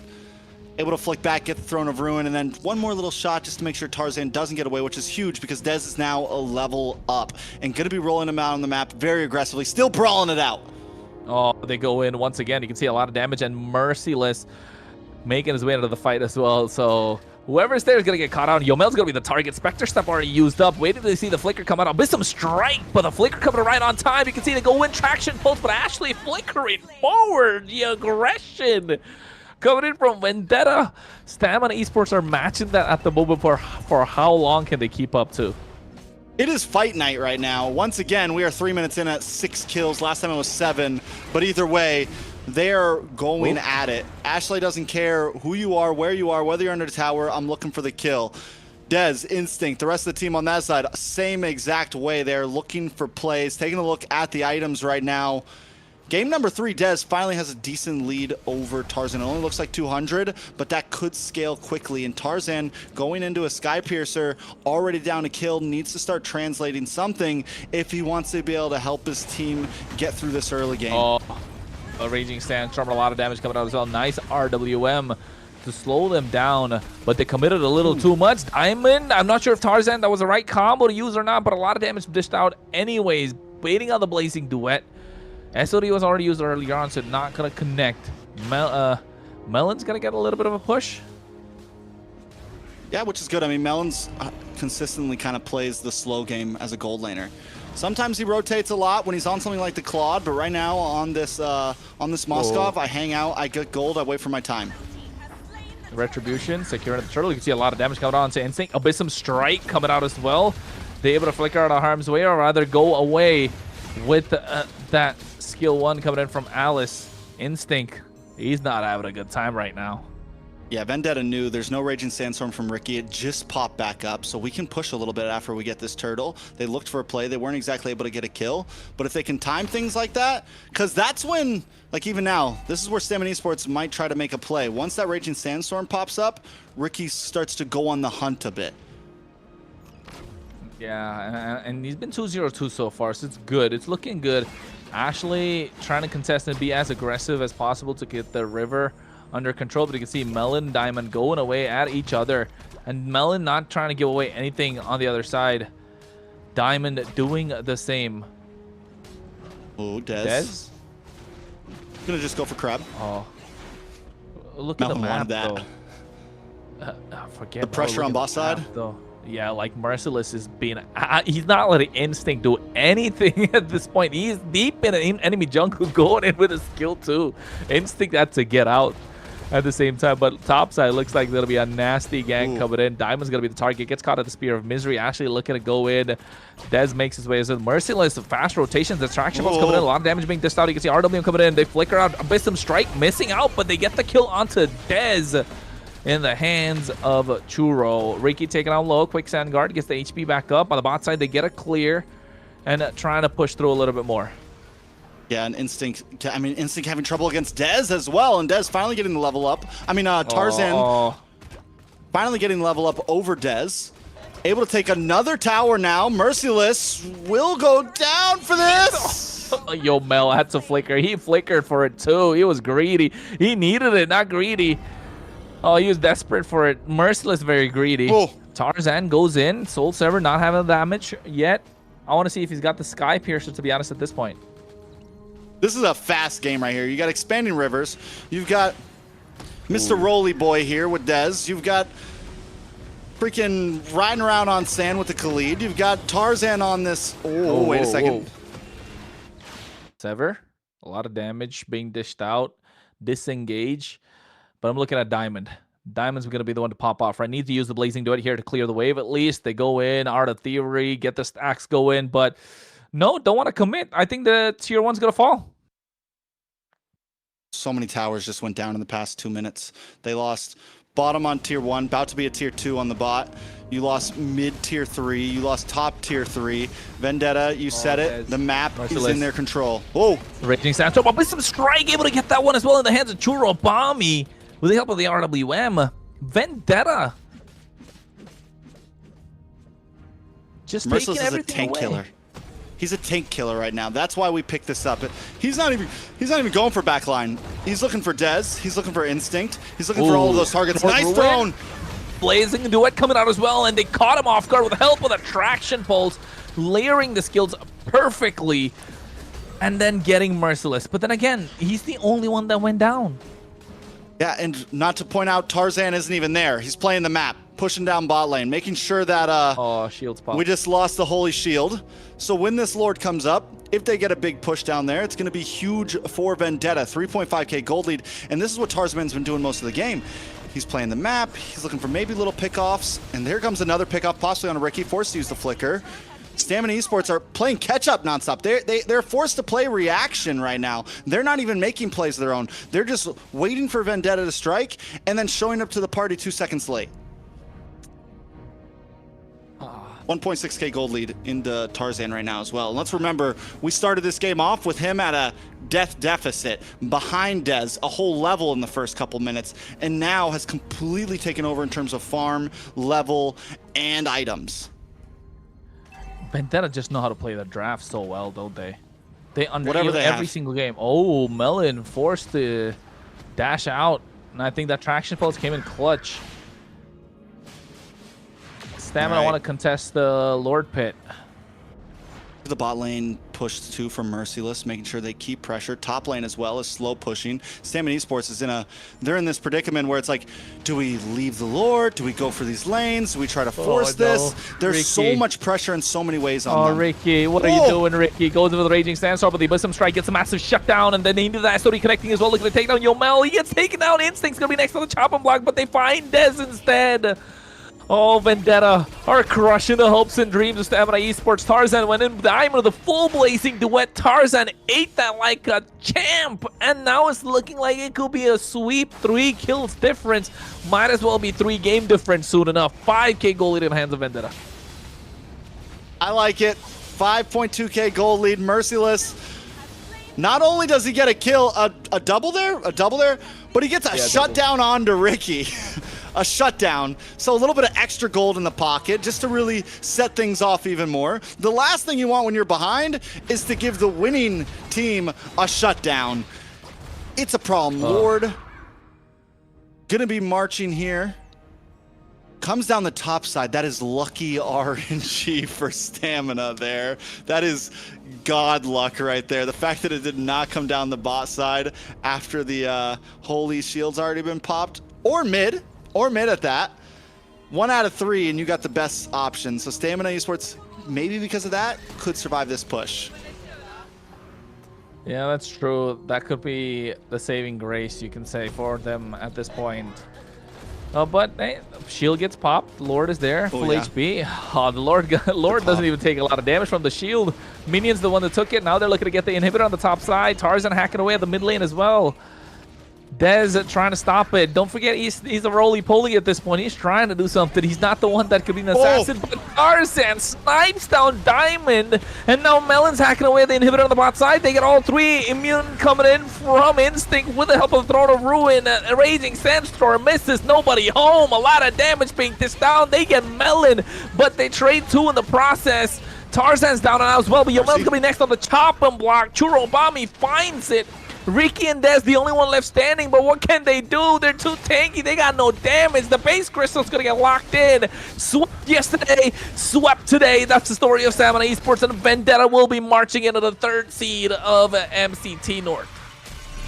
Vendetta might have had a bad day yesterday, but today they were in full form overall. Merciless on fire. Tarzan at the end there on fire. I mean, just the whole team, and this is what we were talking about. What did Stamina have to do to win? They needed to do what Vendetta was doing. Every single player needed to show up to play today. And there was just, it was a no-compete at that point. It was a non-compete to the extent of just 3-0. 3-0, Layla. Oh, this is, I know it's probably very disappointing for a lot of Des fans out there. It just, you know, them getting stomped on yesterday and then now destroyed today. I think morale is going to be very, very low for this team going now into what are they going to be in terms of seeding now? 4th, right? I think they're going to be 4th. No, actually, no. Not Stamina, even 4th. no. They're going to be the bottom half. 5th or 6th, yeah. They go to Because they go had to no winning games. They go to the firing squad. Like, somebody's going down. You don't get an extra life. You have to win your first series in playoffs, or you're out. That's it. VTA goes to a nice, comfy spot where even if they lose, they have time to play in the lower bracket. And you know what? They had to pull out. They pushed back Stamina to a point where Dez couldn't play a hero that could carry the game. Can we talk about this Dyroth? 92% team fight participation, 4, 3, and 7. I mean, just completely annihilated Instinct in the early game. And the great thing about it is, even though he took deaths here and there, he was still shredding. Dez, wanting to be one of those frontline engager utility jungles, every time just caught an Abyssal Strike to the face. I'm not saying this is meta, but to some of these tankier lineups that we've been seeing, things like the Alice, things like the Basha, things like Fred Renalis, use, like, you know, just these crazy bulky front lines. Dyroth could be a clutch pick here and there. It works out if you're, what, 2 games in, match point, 3rd game in the bag. Yeah, I think they could take the risk and go for a Dyroth for sure. And especially against not Alice. just that. Yeah, especially against Alice. And technically, lore-wise, Alice is the one that kidnaps Dyroth and takes him to the Abyss and all that stuff, right? But then again, kidnap me. He is what she trains him to be, the Prince of the Abyss. And guess what? He showed up. He showed up indeed. A little MLBB lore right there. But yes, I think he used the flicker 14 times in the entire game, and 10 out of the 14 were all aggressive, not passive. And that's the thing what Vendetta are bringing to the table. Instinct went for a Throne of Ruin, missing completely. Same thing with Raging Sandstorm, catching nobody in the end. They lost essentially Tarzan and Melon in the fight, and Ashley, Churro, and Merciless were enough. The damage profile was there from the early game. They weren't playing for a mid to late game composition. Yeah, and it just shows. They found the weak link, they knew where to press down, and instantly capitalize. And capitalizing they did. And who was able to capitalize the most? Jurobami. He's been doing really, really great as a mage. Even with Ashley as his roam, he's doing amazing. Yeah, whether he's got Ashley, whether he's got Myth Bomby, Churro Bomby's going to show up either way. 2 out of 3 of these games, he's gotten the MVP. 2 out of 3 of these games, he's gone completely deathless. 2 out of 3 of these games, he's helped control the fights and take his team to victory. So, Churro Bomby, we don't get the full item prospect here because they finished the game that fast. But still, just to put into prospect, in game number 1, I think it was a longer game, he didn't do as much damage as he did here. That was a short game, and to do 71,000 total damage in about 13 minutes, I think it was, 12 and a half, 13 minutes. It's pretty insane. The guy was outputting, so very well done. Let's take a look at some of these highlights. Kronos, any final takeaways from Churro? Churro positioning-wise is really good, right? Didn't really get taken out a single time the entire game, but it came down to the pressure coming in from the frontliners as well as Merciless, allowing him to hit from behind. So, yeah, I think at this point, Vendetta played overall solid as a team. And yes, if you're playing a pick like in Eve, where you're not going to get picked off at all and you're going to left kind of untouched, right? Takes definitely an MVP performance. Well played, consistent, all 3 games. Well, Vendetta really, brought it. Definitely what we didn't see from yesterday. They brought it all and kind of showed us what the team that they're supposed to be, what we're expecting from them.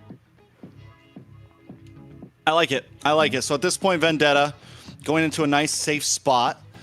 They're the number 3 or the number 4? We don't know that yet. How does the 3 and 4 get decided? I think on how well head-to-head. they play in these matches, or they're head-to-head? Head-to-head, I think, yeah. Because so, but also the points, if they've right? beaten, so like, if they've beaten Influence, we'll see. Yesterday we didn't get that many interviews. No, we didn't. And I think today we're going to get a couple, which is exciting about. I wonder who we're going to get to interview. I know, right? I wonder who indeed. I mean, type in the chat who you definitely- think it's gonna be. I know if it's Ashley, I'm going to have some words to say. If Ashley's in the interview, I'm going to have some things to talk about I mean, from games yesterday. It would be nice if we got an MVP as well, right, today. So I'm just saying, but yeah, Trex, you're right. If it is Ashley, Churro would we be definitely nice. got some. Churro would be Churro nice. would have been nice, yeah. But I Might think if rather it's Ashley, have we definitely Churro, got a honestly. bone to pick. We have a bone to pick, don't we? Yeah, we do. We definitely have a vote. It's Friday night. I mean, Layla, who do you want to extra interview? serious. So, we're gonna now jump into the interview, and drum roll, we have Ashley. Woo! Hello. Did you guys miss me? Yes, we did. I know chat has been saying, where is Ashley? Thank you for subbing in for me for the first week. You did amazing, and also amazing you did in the games. So, Thank you. talk us through it. So what happened? Why was there a sub in for you yesterday? Permanent. I mean, you gotta tune in and watch the future games, right? She's good. Hey, I was at the desk for a couple days. I know how this works. Locked in. Yeah. Locked in. What happened yesterday, bro? What happened yesterday, Ashley? Come on. Oh my God. If it was supposed to be a 3-0 today, I know. Why didn't you use that tech charge ever? You were Yeah, holding on to what that thing happened? Where was the all tech charge? game. For the We love saw of First of like, God. all- one. First of all, I don't know what a tech charge is. Second of all, The Second of Grok all- Ultimate. The Grok Ultimate. no. So like, if I'm gonna be honest, I haven't played at the table, like literally sitting down. I haven't played like that in literally a year, and cause I always play on like my bed, So like when my elbows don't get support, I think that had to do with me missing quite literally everything. So I was like, okay. Table diff. Ergonomics, is guys. funny. The way you sit is important while you're playing the game. It Learn is. from No, I'm Ashley. telling you, like it depends, like where your elbow is and all that. Yes, from last year, MWI. I remember Ashley because they had the cams on and she was just laying on her bed doing her thing. And we're like, how is she doing that? You know, from just the bed. For me, when I play, I gotta sit up, I gotta like focus. So everybody has their own playing style and position, apparently. What is your position? Type it in the chat. I got a nice one, Ashley. What's the difference? What's the hey, calm down. What's the difference between what's the difference between Influence Rage and Stamina Esports? What was so difficult versus Influence Rage Origin yesterday that wasn't there in Stamina Esports today, or what is Stamina missing? You went against them, so My bed. oh bro. Well, that's just me being completely honest. Like yesterday was just like a terrible day. Like I think that was single-handedly. Yeah, I think that was single-handedly my worst ever performance, like ever playing in a tournament game. Yeah, I know it was. I don't need to hear it from you like twice. I know. I was like beating myself up over it. I have a question. Since we have Ashley here, and I know Ashley will get a little spicy with me. You guys are going to the playoffs. You're going to face either Alpha 7 or Night Horde. Which team do you want to play against? And give me the score of the match. I don't think there's a team that like I necessarily want to play against, but I will predict both scores. Okay. So Alpha, it's the best out of 7 or 5? No, it's out of 5, right? Oh, yeah. 5. For Alpha 7, I'll say 3-2. 3-2. And then for Night Horde, I'll say 3-1. Ooh. Okay. I like it. You guys heard it here. I believe in you. Thank you. There's a bet now. Wouldn't it be fun if we saw Ashley in MSC as well as MWI? That'd be crazy. Oh, wow. That would be crazy. That would be crazy. That would We're be gonna the make first her to do it. bring a temporary bed. We gotta do that for her though. Yeah, on stage. Just one side. That's a special request put in by a player. Yup. Well, I think that is it for now, unless you have any quick shout-outs, Ashley. Okay, well, I just want to say to all the viewers watching, please make sure to support Vendetta and also my own MWI team, Gen G. I like it. That's all. Ooh, let's go. Well, thank you very much, Ashley, and congratulations. We'll see you in the playoffs. Thank you. Bye-bye. Bye. Yes. Crazy. Very, very fun. Crazy that, I also know other players that do not do well when they're sitting up, which is, I don't understand it at all. Me. I can't play while I'm sitting. I can't play while sitting in a chair. It's difficult. Really? I can't play laying down. My hands fall asleep. I guess. I've tried on playing on the bed, and my elbow gets numb after a while of resting on the mattress. So that's not it for me. Yeah, very interesting. All right. Well, so what do we have after this? Short break. Short break, right? 3 minutes. Short break. Going in. We'll be back. See you after in a while. 3.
Listen up, warriors. The Frozen Sea Showdown is here.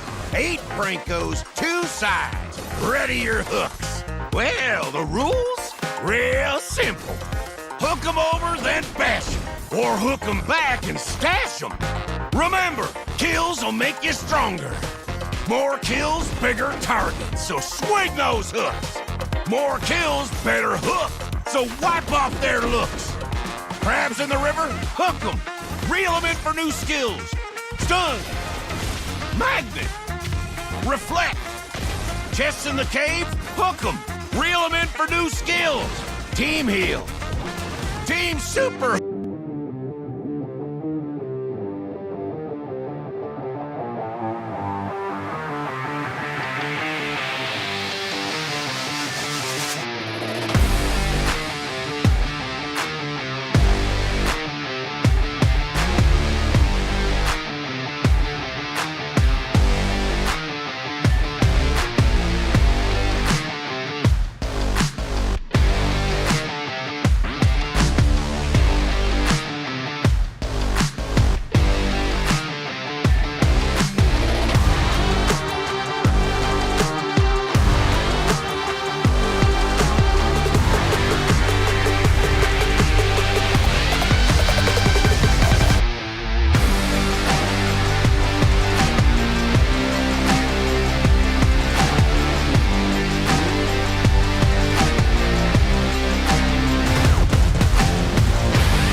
And welcome back, everybody. This is the last day of the Swiss stage for MCT AMER North.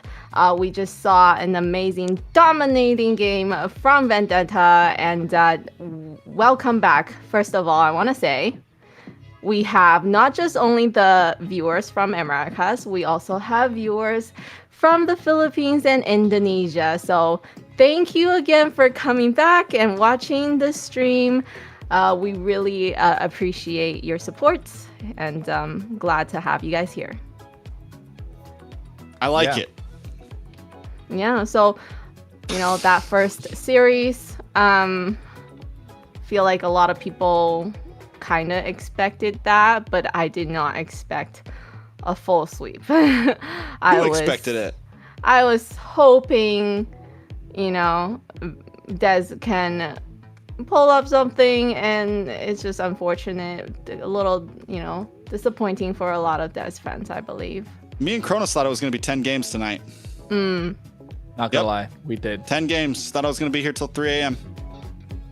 I know, all of a sudden, now Friday night looks a little young, doesn't it? And coming up, Friday night, we're getting the party started. The next team that we have is Hayase from Leon, Bernoulli, POV, Leinhardt, and Raquel. And we're gonna get a little video of what they have to say. Let's have a look.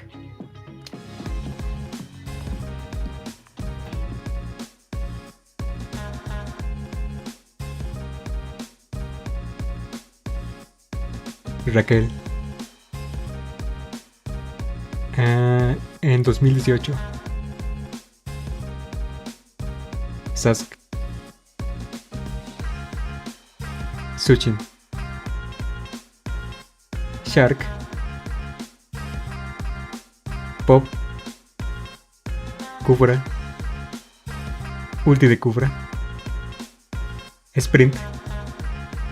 Colector de Cubra. Farsa. Urano. Ailos. Leomord. Leinhardt.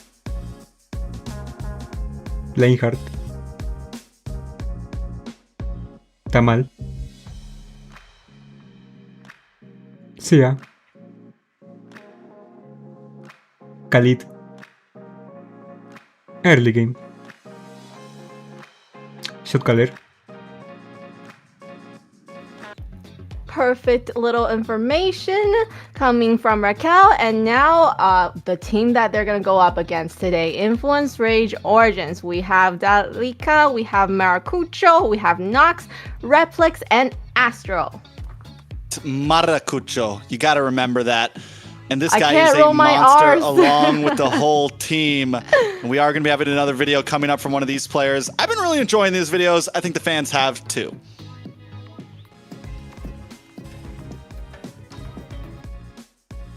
Hola, soy Delicaeto, en línea XP del equipo de Inflate Rage Origins y os voy a responder el top 5 mejores línea XP de la región de AMER Norte. Top número 5, Instinct del equipo de Stamina. Es un jugador bastante destacable, he jugado bastante contra él y es un XP que tiene un amplio pool de héroes. Esto le ayuda bastante a ser un jugador destacable en nuestra región. Número 4, Ginu del equipo de NH, un jugador bastante bueno. Recién empecé a jugar contra él, he streameado muy poco, pero lo que he visto de este jugador es que tiene un gran potencial y realmente juega muy bien en línea de experiencia. Número 3, Siggy del equipo de U2 Esports. Es un jugador con el que llevo jugando años, he jugado torneos contra él, streams y es un jugador que tiene un nivel altísimo. Realmente lo respeto mucho y me parece que es muy buen línea XP. Número 2, el XP del equipo de Vendetta. Este es un jugador con el que no he tenido el placer de jugar, pero lo que he visto en la qualifier de la AMER es que tiene un potencial gigante y juega muy pero que muy bien en línea XP. Realmente me gustaría enfrentarlo muy pronto. Número 1, Nats del equipo de Alfa Norte. Es un jugador bastante completo, genera bastante presión en esta línea, sabe rotar, amplio pool de héroes y esto lo hace uno de los mejores XPs que tenemos en la región de Norteamérica. Great video, and let's just get back right into the action. We have that first game of the best of 5 between Lion and Influence Rage. Why do I always want to say infinite? Influenza? Infinite Rage, no. Influenza's Rage. Influence Rage. I want to point out a couple things while we have time on those videos. First of all, they were totally ready to throw Leonhard out for Zia. He's like, if you could steal any player, we'll take Zia. Leonhard's gone. Zia's coming into the gold lane. Secondly, the shout out in the EXP lanes, the number 2, he ranks the number 2 EXP laner, Delika, as merciless from Vendetta. And to say that as a player coming through the qualifiers once again, to say that as someone like Merciless, he's been in the top pick for EXP laners, but he's never been like him, you know, to put him over Yureshi, to put him over so many different people. Merciless has really earned his spot over the past several years, and I know he's not playing right now, but we never really get to talk about those videos much, and I just think it's interesting. Now, we are going to jump into the draft. Kronos, Leon versus Influence. Yeah, I like that you pointed out about that message as well from Delicaeto, right? I've been watching that video for a while. I'm just waiting for it to pop up at the right time. And yes, Delicaeto spoke about Merciless, but you know what? To his own credit, he has been popping off quite a lot. So Delicaeto has been the cornerstone for Influence Rage Origins. We saw that yesterday against Vendetta, and he was able to hold his own against Merciless. So yes, speaks volumes for his style of EXP. He can play both the kind of the 4-1 split kind of EXP laner. He can play the one that can dish out the damage, the big crowd control. So yes, he's got it all in the bag as well. Just goes to see how we'll approach this game. Standard bans so far: Freya, Guinevere, Baxia, Jushin, Marcel still left. That's one pick that we want to see taken out, at least if you're blue side maybe. Sora's taken off the table, so I think Valentina, even though it's going to be contested, might not be the hot pick that Leon wants to go for. And don't forget Bernoulli, that Harley. Bernoulli. I don't know if he's going to pick it up game number 1, man. He's got to get to match point first. He's got to get to match point before he's even allowed to pick it up. That's the rules, remember? The win conditions, you know? You know what? Leon team with Raquel's video, something that stood out to me and that I think we should really do look out for is his Kufra. His play on Kufra yesterday was amazing. You know that he was in his very comfortable main hero pick. And it works as like, it's not meta exactly right now, but it does work against a lot of picks. We're not even going to talk about this, Marcel. It's not a big deal. What's important about the Kufra is it can, like, on paper, it works against so many dash heroes that are so popular right now. It's not the greatest roam, but if you're good at it, like Raquel is, then yes, it is huge in this match, in matches.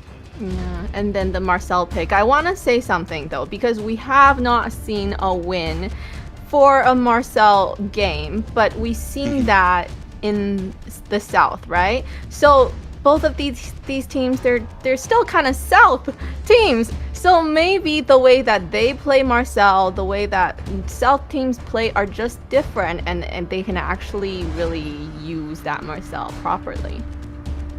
The difference between the teams in the South and the North is they like to play for advantage, right? And that's something that I spoke about yesterday about Influence Rage and Leon as well. They don't like the 50-50s, at least a 51-49. They need that slight bit of an advantage. That's when they will start taking the game under control, and that's where I think the Marcel probably does well in the South too. But here in the hands of Leon, we might see a different thing.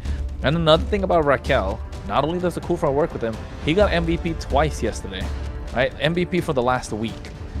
And he has been putting on stellar performance after stellar performance. So if he gets another MVP here somewhere down the line, he might as well be MVP for week number 3 too. I mean, week number 4.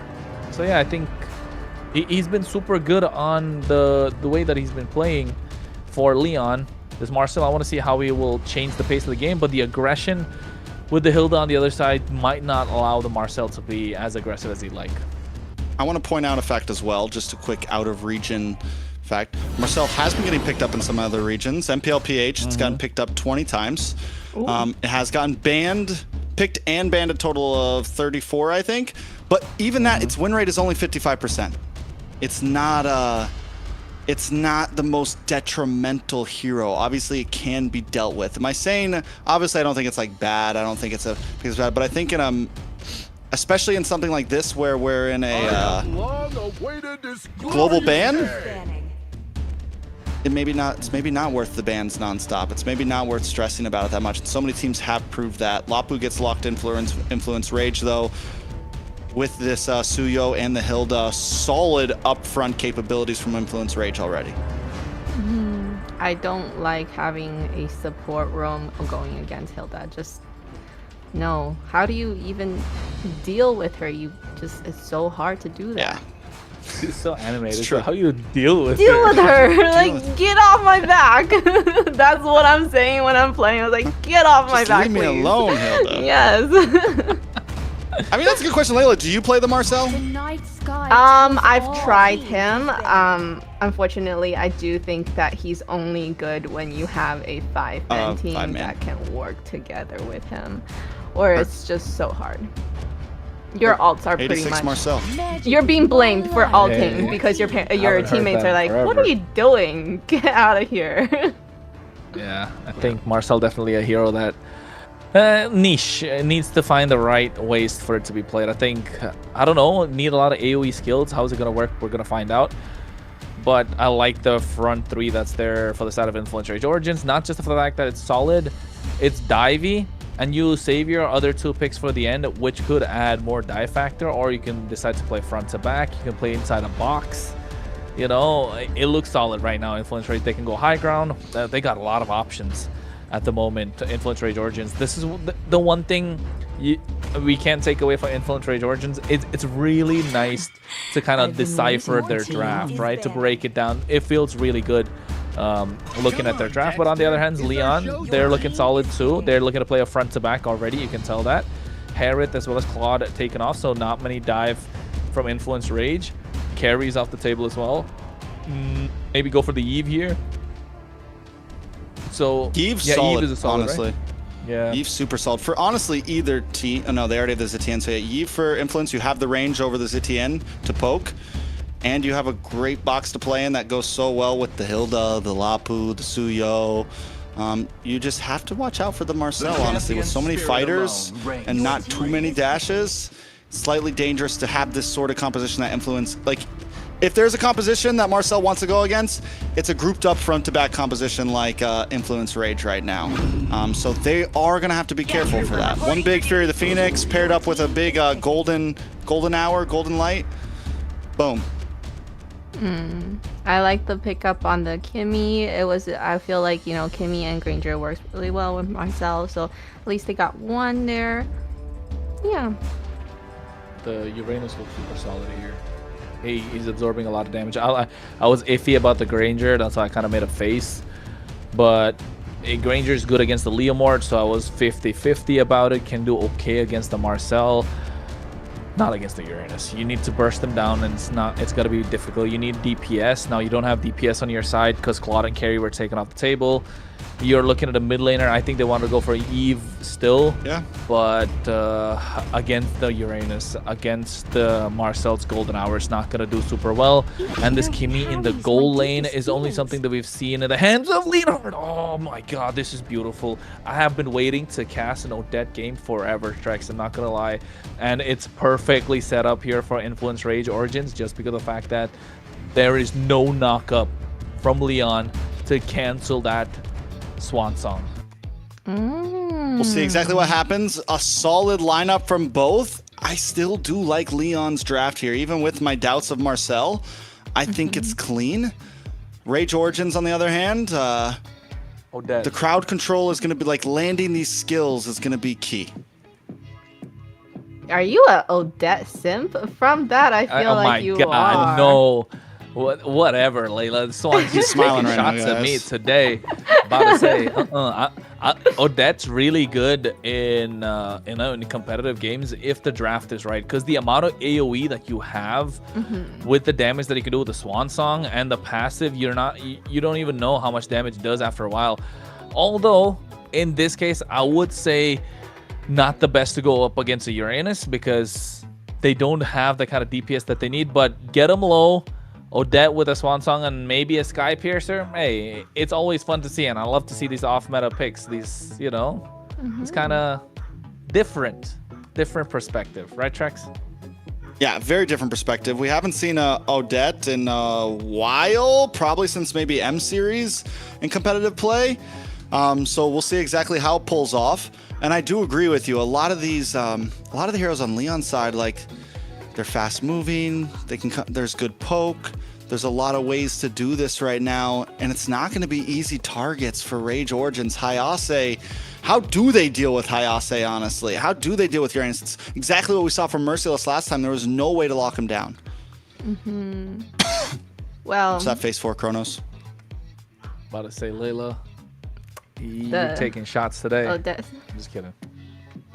Well, I feel like if I was Leomord, I would definitely be a little bit, I would guess myself a little bit when Odette's there with an ult. Yeah. I mean, definitely prevents, right? But at the same time, you're right, Trex. How do you stop Hayase? That's the big question. Are they going to be able to stop? There's no possible stiff arm as well to kind of stop him at this point, because Hayase on this Uranus is going to be a monster. Well, speaking of monsters, both these teams are monsters in their own right. As we jump into a best of 5, it's game number 1, the last series of Swiss Stage before playoffs. This is Leon going up against Influence Rage. Well, and we start off right off the bat. You can see they're trying to get orange, purple, so not really mirroring each other, but probably gonna go sort of opposite lanes at this point. And I think it's going to get to how they're going to make this Odette shine. Kind of like a counter to Marcel, if you ask me, Trex, because such a massive AoE skill. It's bigger than the Golden Hour, that Swan Song. So it's going to be crucial. And you can see already the passive getting onto Pav. Raquel needs to play aggressive, but Astra's going to do the same. Celestial Armament, was that already getting popped, or no, it's not? Man, Raquel's going to try to run in, and that's the Hilda does well against it because it just stops you. Boom, boom, boom. And then you pair that up with the quick stun from the Odette, and we're already seeing the possibilities with this combo. Pav, positioning is going to be key, right? Trying to get this poke off at a distance, making sure you land all these skills, but also the Odette doesn't have bad range either with its ability to poke with the stun and everything. So this is a hero we don't see all the time, but once again on paper, it looks like it can hold its own in the mid lane. Rage Origins actually clearing waves faster right now than Leon. Down on the boss side, a little bit of action. This is a Kimmy gold as well that I didn't really think about that much. How do we think that's going to fare up? I mean, that's what I kind of breezed through it in the draft a little bit. Leonard's been the only one that kind of played this Kimmy in the goal lane so far in MCT North. So I'd say they've been able to do well, but in this case, it's going to go well. Oh, wait. little bit of action, and comes the Swan Song, and you're right, the range on that is insane right now. Completely zoning them away, but Maracucho able to take that turtle. Has the Swan Song always been that? That's been that big, yeah. That's what I'm saying. I feel like it used to be a bit smaller because that thing is huge. Like it takes up the whole river.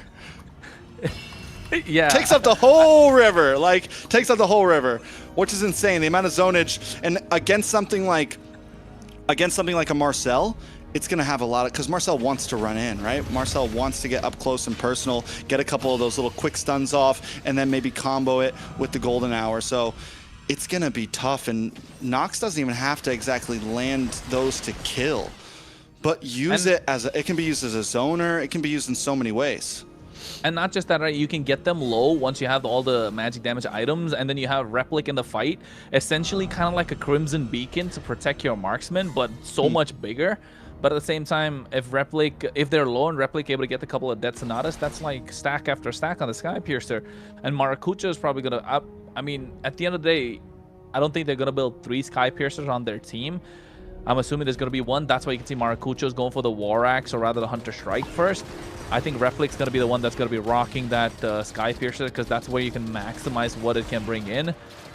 And the range of this Swan Song, it's going to be outside the golden hour or within. I want to kind of see the interaction a little bit, because you're stopping the Odette in place, but at the same time, the Swan Song's so huge, right? So how is that going to work? You're right. If part of the Swan Song is already popped and it's outside of the golden hour, does that part still do damage? I think so. A lot of interactions to think about here for sure. I mean, the way I'm thinking of that might be the largest area skill in the game. AOG's, but even AOG, it's not that wide, I don't think. It's insane. Like, look, it might just be the skin right now that makes it looks a bit wider, but let's see. Fear of the Phoenix does come down. A lot of damage. Lands down. Swan Song connects as well. The flicker in. Hayase able to go down. Able to just still going, but was the damage happening? I don't know. We got to test this. Someone in the chat, let us know. Someone that's like gone into practice mode and tested all the nerdy stuff like that. We'll figure out soon, I'm sure. Bernoulli goes down, though. Another turtle in hands of Rage Origins. For a team that likes to play slow, they are stomping on a steamroll right now. A lot of damage on a Hayase. Hayase finally falls. Astro able to flick through and get away. Walk right past Pav. Delika brings out the bravest fighter as a just in case they try to re-engage. No, I think it does damage, Trex. It does damage outside the golden hour. So yeah. Not inside it, though. Nothing does damage inside the golden hour. Nothing does. Yeah, because you're kind of stopped in place. But at the same time, if you're stuck with the Odette in the golden hour, you're already constantly taking damage from the Swan Song still? No, you're not taking damage, right? But if you like walk into the golden hour, well, you're cooked. Anyways. Like, I know it doesn't stop it. Yeah. Because normally... Oh, big damage. Nox. Oh, we get some of the passive. Wow. The passive, the burn. The burn is real right now. Bernoulli now in trouble as well as Maracucho tries close distance. Big stun from Delico does not land. He decides not to use the flicker, and I think it's a good call on their part as the rest of Rage Origins makes way to the bottom side of the map, looking for a possible pick. Well, at this point, Leon needs to find a way to get Leonhardt online and get him into the fights, and Hayase needs to kind of start absorbing a lot more damage. You're already neutralizing Hayate. Look at the 8 to just hitting 9 from Hayase. There's 1 full level difference. It's a little bit more EXP even.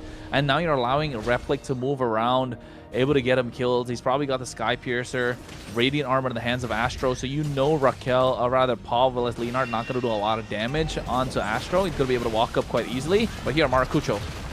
Nice golden hour to multiple members. A lot of damage is going to stack. Fear of the Phoenix comes down, but Replic still able to dash back, and Nox takes out Leonhardt. Hayase now forced to back away as Bernoulli is the next to drop. Replic picking up a kill. The recalls are out. Rage Origin is online with the 3rd turtle secured. You know what? Oh, wait. Delika after taking on low, able to make it out of harm's way, disengage. They get an invade on the orange buff. And what I was talking about is Nox used that Swan Song Leonhardt flickered, skill 1, everything underneath the tier 2, and then died because the passive, that Lakeshore ambiance, that note from the Swan Song kind of followed her all the way until there, and then you got taken down. Oh, this Odette's coming in clutch. 2-0-3. Basically a 100% KD out of every single person on the team. Influence Rage Origins are letting know that their draft are deep. They got deep pockets. Delika comes in along with the Swan Song. They're going to lock onto Hayase now. Nice Destinata lands. Hayase just able to get away as Bernoulli tries to come in with a Phantom Steed. Outputting a little bit of damage, but still has to try to run away. Purple buff up. Astro and Nox. Gonna make sure to slow him down as much as possible, but towers are dropping around the map as we speak. Replic taking the tier 2 in the top side as the rest of his team zones Leon, keeps him at bay. Raquel trying to get in, locking onto Replic, just trying to defend the tower and save as much face as possible. They're trying to do that at this point. Leon were super strong yesterday, not giving a single kill against Stamina. But now, look at them. They're having tough times. Phantom Steed comes out once again. Delika able to get the stun down. Bashes in. One more hit on a Raquel and finds the kill. Replic's got his back with shots fired on the opposition. Bernoulli and Hayase forced back to base. Rage Origin finally got the tower they were coming for. And all this time, Matakucho's in the bot lane just farming up their jungle and minions. He's chilling. Bro's chilling this entire time, able to get his HP back. Look at the Swan Song do so much damage. Followed up with Delika once again. They get the stun and dash in. Down goes Palm. The sword crashes as Leon is dropping like flies. Lord is up now, and they're going to let Matakucho go handle that on his own. This is what I was talking about, you know, that Swan Song is like a big Crimson Beacon, a protection cloud for Replic to get in, and then Nox does the damage, takes everyone down low, already Astro poking him, Delika Eto goes in with the Bravest Fighter, everyone's taken down low, all Replic's got to do is, you know, aim and shoot, and that's what he did, get that Death Sonata down the entire time, he's able to rack up these Sky Piercer stacks, already got 20 in his pocket, and Rage Origins have taken complete control of the game. And this is what Odette trying to brings into the table. The ideas there, the execution is showing, and Influence Rage are trying to get into the heads of Leon. Yeah, there's just... Oof, if they pop, they've already popped mid and top Holy Shield. Lord coming down the mid side. Fantasy Dubs comes out with Hannah. Bernoulli just walks into his own death practically. A nice winter crown comes out from Nox. Will be safe. That is a big ult though, gone. Yeah, that was winter crown, right? That was inside the golden hour, I think. Oh, the golden hour froze it. It's so weird because the skill keeps happening. They probably shouldn't have popped the golden hour, honestly, because it protects Odette. Yes. In all reality, the Lord crashes in, though, at this point. Fury of the Phoenix comes down, a nice stun on multiple members, helps slow down Rage Origins. It's literally a winter crown for Nox. It's a fraud alert, man. Marcel. It's fraud alert. Oh, poor Marcel. Insurance. Poor Marcel. Whole State Farm. People in the chat are like, I swear he's good, yo. Delika with the stun on multiple members. Bernoulli goes down. It's looking like trouble right now. Oh, no. Raquel's next. Marcel's off the map. Nox with another Swan Song. Hayase's the last one standing. It's a full team wipe with one cannon minion. Rage Origins will make this an 11-minute game unless they don't want to rush it, because first they're going to flex. And what a flex indeed. They've been singing this entire time. The Swan Song of victory. The Odette shining at its best. The Marcel amplifying what the Odette can bring in. And oh my goodness, 13-0. Wow, you're right to be happy about the Odette pick. Not so happy are Leon. Unfortunate, very unfortunate. I was thinking about that. Marcel is only okay if you have some kind of burst, because he can lock somebody down, but if you can't burst anybody, he's done. Can't do anything else. He's not him. Not him. Odette just exposed hard. Like, you pick the Odette and it's like, thanks for the winter crown, I don't need to buy this item anymore. Now we know. That's crazy. That Okay. mechanic right there, like that interaction is insanity. Everybody go try that out if you have a Marcel on your rank enemy team, okay? Try that out. See what happens. Yeah, and you could see as well with the atomization, just go and crack damage the entire time. Glowing Wand straight into the Divine Glaive, knowing that Hayase is probably going to build some magic defense along with Raquel and the Thunderbolt. The thing with Marcel is you want the game to go a little longer because you want to rack up those Thunderbolt stacks, but what if you're not even to the point where you just got the Thunderbolt, got like 2 or 3 stacks? It's not going to do anything. And you could see the difference being so big in this game. 41k gold to 25. That's 16,000 right there. 11-minute game. I think this is the fastest game of MCT so far we've had, if I'm not wrong. They didn't need the Lord. The Lord, did they even get the Lord? I'm not even sure at this point. They did, yeah. They got right? the Lord. They got the Lord. Yeah, but did they need him? The Lord really. needed them. Look at this one. Look at Leonhardt. He's low, underneath the tower and dies. The burn, the passive, passive, and lethal then glowing wand burn ignition, too. glowing wand, the whole freaking kit right now. It's just the whole it's shebang. trouble. The whole shebang. This too. Delika. I mean, everyone on the map. I mean, at that point, it's a 9k gold lead. You're going to see some crazy flexes like that. You know, that's a wrap. And the early game has really secured this for Rage Origins, because when you have a composition like this that thrives on a lead like this, there is nothing you can do. And then Nox too, crazy on the Odette.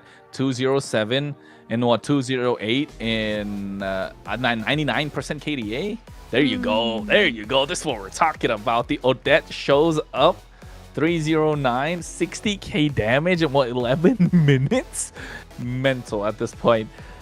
Arcade Boots, Glowing Wand, Divine Glaive, Wishing Lantern. Forget about the Winter Crown. We can think about that later if we're losing. Assassin Emblem. Pull yourself together to make sure you get the cooldown on those skills, especially a Flicker, and then the Lethal Ignition to add on top of it. Yeah. Yeah. Amazing. No, I guess nobody doubted that was gonna be Odette for the MVP. Had to be. It's crazy because their team had 2 Sky Piercers. Imagine if she also got a Sky Piercer. Jeez. They're aiming to see who's gonna get the execute first, right? I mean, Nox played a great game, and this just goes to show Rage Origins has so much more to show us. And the hopes that they were going to be a team that could possibly get some crazy upsets in the playoffs, probably, like they're starting to show that. They're showing true colors. They're in true form right now, and I'm happy for it. I'm excited about it because this is a team that, if they win this series like this, like the way they're winning now, and they go into playoffs, they are another team that, okay, this could be a dark horse here. This could be a team that maybe causes some upsets, causes some chaos in the playoffs. And then the chaos, you're right. So we've seen, the Nighthawk being that kind of team that does kind of unconventional picks and that take you by surprise. And even Shark saying the Influence Rage is also kind of giving them a hard time. So these guys are also the kind of people that could do these unconventional picks, the surprise picks that can work and challenge you. I agree. I think right now, Rage Origins, we got to see another side of them today as well. They played the fast game. They played hyper aggressive.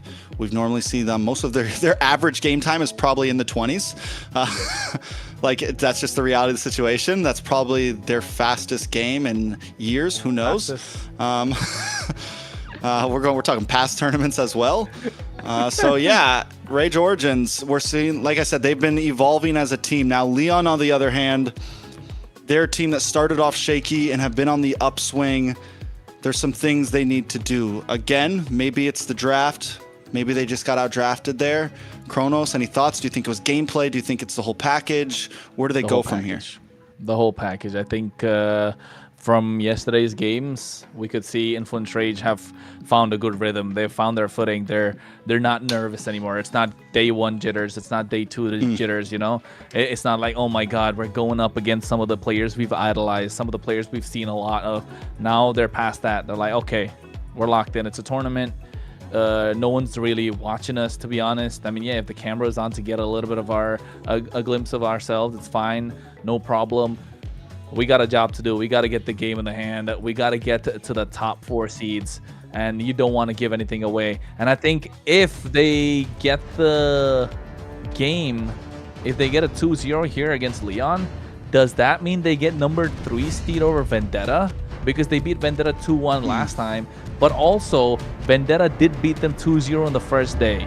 So how does that interaction work? That's another thing I kind of want to take a look at. I'll page the officials. We'll see if we get an answer soon. Julie, where are you at? We need this info. Julie, give us some info, please. And we know that who was the one that was doing the interview? I forgot from I'm bored. Influence Range, but Maracucho. they did say that they want to go cool up guy, against, Maracucho. you know, They these want Alpha 7. North teams. You know, they want to be able to play against them. And so far, Influence Rage has not played against Alpha 7, right? At all. So They have not. Only scrims. They have not played against Alpha 7 officially. They have not played against they haven't played against U2 officially. There's a few I think that's it, just those 2, because they played 1, 2, 3, 5 games. And the Night Horde, I see, from what I can see. And the Night Horde, yeah, they haven't played against Night Horde either. Neither did they play Leviathan. So no matter what, if they win this, they go in blind in playoffs, because they're either playing Night Horde or Alpha 7. Ooh. Hey, on the other side of the coin, the other teams that are going to face them are blind too. Expose the same You think they're going to ban out Odette if they pick up Marcel? It's such a waste of a ban, to be honest. And now look at Leon. They're too scared. They don't think they can pull off that Odette. They just ban out the Marcel. Yeah. Yeah, I think what it is too, it's always blue side that gets the Marcel. Again, I'm not completely doubting him. There are regions where he's doing well right now, but blue side Marcel, you give red side so much opportunity to counter, and I feel like a lot of times what red side's doing is they're leaving the Marcel plus something else open as well, and they're getting so much power in response. Then you pick up the Odette or whatever it is, you know, like Harley this, whatever it is to deal with it, and it's a problem. Harley's gone here, right?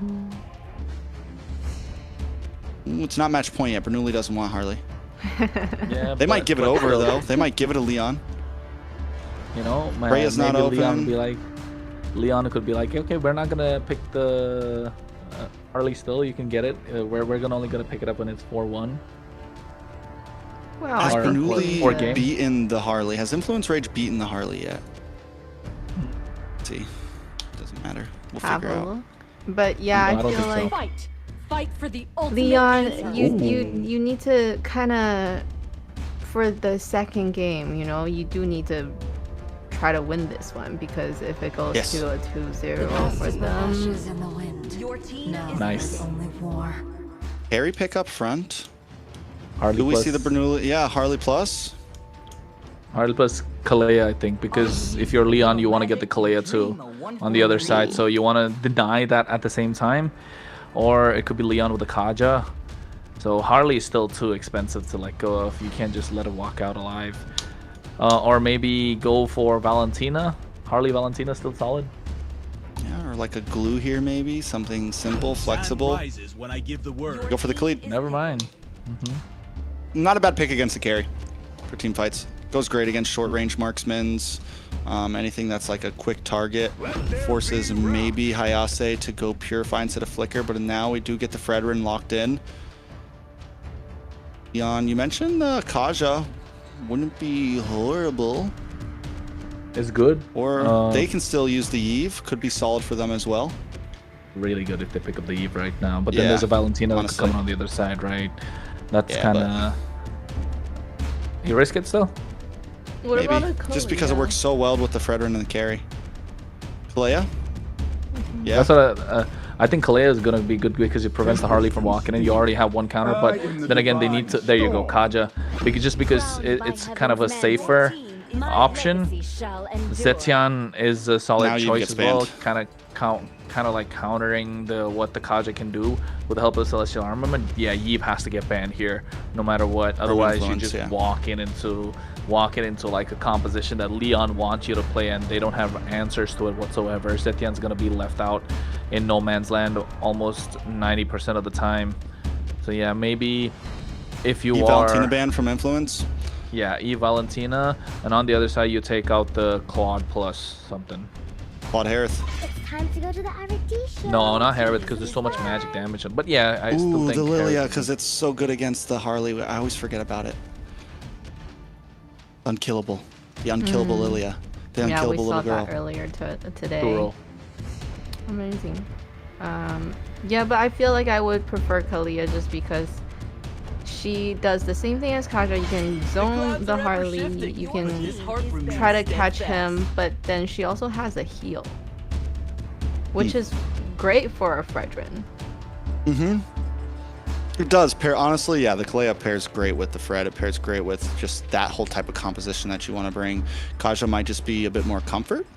It is maybe a little bit of an easier skill to land on a Harley because you just kind of click the button.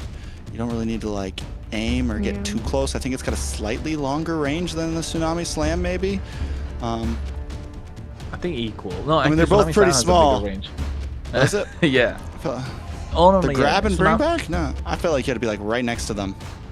Yeah, the But grab. yeah, Yes, it doesn't matter. right We're talking next like frames. We're talking like freaking micro frames. There goes the Phobius ban from Influence Rage. Leon now with final ban. They decide not to get rid of the Claude or the Harley so far. Claude, you lock in the Claude here for Influence. Oh, they're doubling down on the EXP laners. So what? It's Dalika Eto versus Hayase here. Feels like a showdown. It was same thing in game number 1 too. Dalika's got a point to prove. He didn't put himself on that top 5 list. He wants to show that, yeah, I put Merciless up there, but I'm better. He wants to show that I put NASA number 1, but I'm coming for it. And Dalika has been playing insane today and yesterday. Influence Rage. With the Kaja, you still pick up the Claude and just go... You still pick up the Claude? Harith? Harith, you need Shred, though, to deal with the Fredrin. I think Claude. I think you need the Claude here if you're Influence Rage Origins. Can't be a Harith. That's too much magic damage. Yeah, you're right. Never mind. Isun Chin still solid. You get a lot of vision control. You're able to play a little bit of front to back. You have the ability to dive. And at the same time, you do beat the carry in the laning phase too. So it's good. They're looking to dominate on all fronts. The relentless flow of time's continuing. I am the constant. Is that over, though? Is that too much? A little too much. The Arlot just... the Arlot is too much. The Kadita is great. Right? The Kadita is great because you're... While the Harley's trying to assassinate someone, you're trying to assassinate the Harley. Same thing with the Eastern Jin. Yes, you got the Zetian, but I think the Arlot's just pushing it a little bit because there's not a lot of options left. It's the Arlot or the Alice. They didn't want to go for the Alice because they're not really playing a dive composition. They want to play to kite and also bring enemies towards them. So yes, kind of like the Final Slash does that to a certain extent, but I'm not a fan of the Arlot. I would have gone maybe CC instead. And there you have it. We have our lineup for game 2. Kronos don't seem so happy about the Hayase's Arla pick. What about you, Trex? How confident are you with that lineup for Leon? I mean, I'm not completely against it. It gives you a little bit of a stiff arm with the Arlot. You have some possibilities to deal with the Khalid, maybe. I don't know. We'll see exactly how it plays out. It's still a hero that hasn't been like tried and true proven in MCT North right now.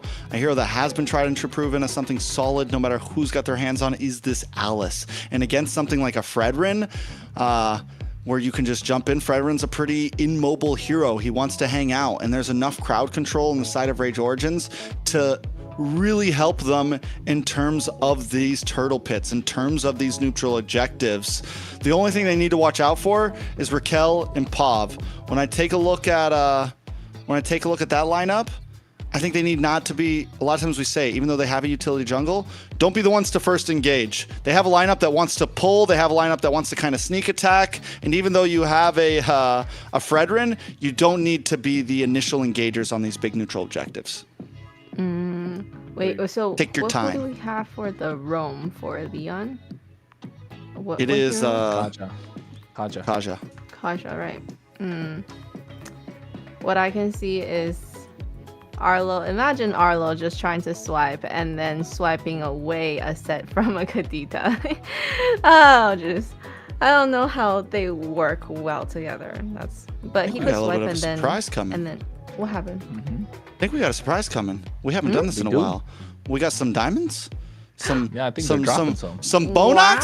Some Bonox drops. Okay, so this is a little surprise and a little treat for all of us. So thanks to Bonox, they are doing a diamond drop for us. So how are you going to be able to participate and win these diamonds? Make sure you are active in the chats, okay? So whichever platform you are watching from, make sure you're active in the chats. Our mods will be asking you questions, and make sure you answer those questions, and that way you're gonna be seen by those mods and they will decide who will get these diamonds. Yeah, so I mean that's a great thing. I need diamonds. I'm a little low right now. Sadly, I can't do it. You know, Bonox drops. We've only done a few of those. I feel like I would like us to do more. I mean, yeah, I think they definitely, but they do happen in the chat, right, quite often. So make sure you're watching, make sure you're following MLBB Esports, but at the same time, MLBB Esports channel as well. That's where some of it happens.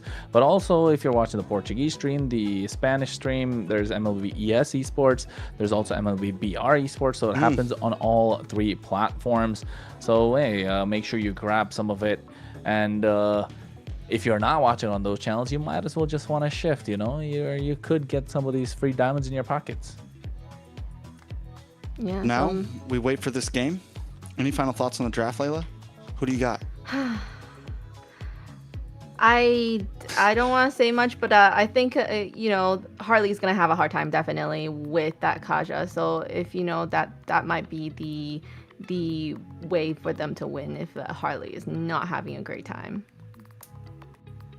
Not only that, Arlot could do good against that. I mean, just again, like the stiff arm. For me, like the Arlot is nice, but if it's not performed well, if the pilot on that thing is not making it happen, it's a useless EXP laner. Like at least if you have like a tanky EXP laner, a super tanky one, then you can still be a body to absorb damage. But if you're not going to perform well in this Arlot, it's a risk. It's a high risk hero, I feel like. But it's game number 2. Influence Rage. Completely bring the boot down in game number 1. Can they do it again, or will Leon even the score, Kronos? Well, the way that it's looking, I think Leon definitely looking to invite a lot of pressure onto them. Maracucho on this. Oh, wait. Yeah. What? Maracucho is on the Harley. Yeah. Maracucho's on the Harley. About to say, I think all of a sudden, the last pick Harley, okay, but I think in this case Maracucho on the Harley, looking to get the win, wants to play that card right now. It's gonna come down to how it's gonna work out. Oh wait, yeah, it's Burnley. That's why I'm getting confused. Yeah, okay. But yes, and in this case, Rage Origins looking to get pickoffs early on the board. Replake looking to dominate the lane, and you can see that's already happening. But it comes down to Burnley's rotation speed. It is a Flying Cloud on Expanding Rivers, but still at the same time, I'm excited to see what Tov can do on this Kadita. Yeah, it's what we've seen a lot tonight is teams that have a lot of damage on a Raquel already. A lot of teams that have these kind of high skill compositions, and that's what we're seeing from Leon. Vendetta was able to pull it off earlier today. Can Leon do the same? It's a lot of micro mechanics going on from their team. They need to be able to land their ults. They need to be able to combo well together. They need to be able to disrupt the pressure and dive that Rage Origin wants to bring. If they can do that, it's going to be perfect. And the way they're going to do that is how they approach these fights. Again, like I said, don't be the initial... Ooh, Astro low. Should be able to get away, though. Maracucho making his work onto the turtle. Boom. There comes a big stun from Delika, trying to keep Bernoulli away. Maracucho able to take it, and now Bernoulli's in a bad spot, but Astro does go down as Hayase jumps in, gets the dash through, Nox falls as well. First blood going into the hands of Hayase. We were worried about the Arlot, but so far at the first turtle, it showed up. Yeah, it showed up indeed. It got a nice 3-man final slash as well in that process. I think all came down to Astro burning out the flicker a little early, and even Delicato going in, burning his flicker to try and get a stun onto Bernoulli. Yes, for the turtle, but then didn't see the angle from where Hayase came in. Went straight away, flicker, final slash, able to get the stuns down, catching them off guard, and then taking down Nox. So yes, a 2-0 on their side. Influence Rage get the turtle, but was it worth it? I don't think so, because a lot of assists on the board for Leon and 2 on the hands of Raquel, and Raquel didn't even use the Divine Judgment. And now having that level 4 Divine Judgment, it's gonna be a little difficult for Maracuja to walk up to anyone or any sort of bushes. Yeah, 2-0 into the hands of Leon. Luckily, the gold lead isn't too high, 300, but Leon's already got some confidence. They're holding place in this river, looking for picks. Like I said, they don't need to be the ones to attack. They can wait and look for small assassinations.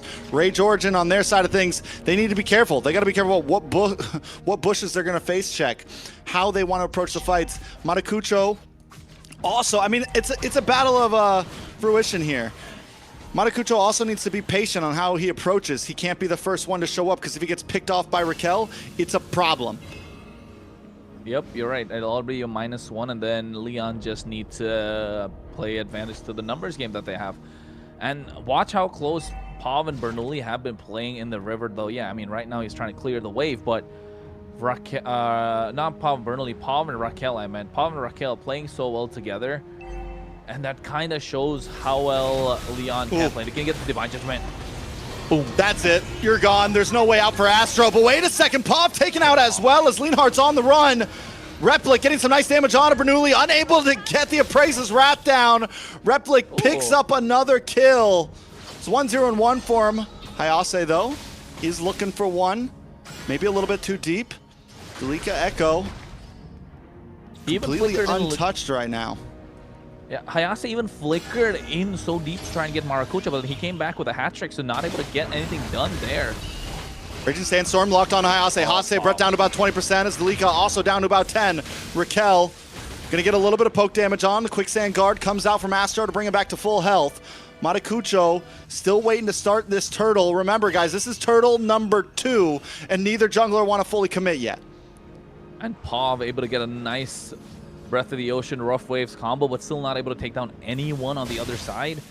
Ooh, I don't know. Rage Origins at this point, they got the Genius Wand. Marco is the one who got the kill early to get something started. Raquel is able to get those Divine Judgments, but not a lot to follow. One good thing, one interesting thing, Replic got a Sky Piercer in his hand. Ooh. Pull back onto the Delika.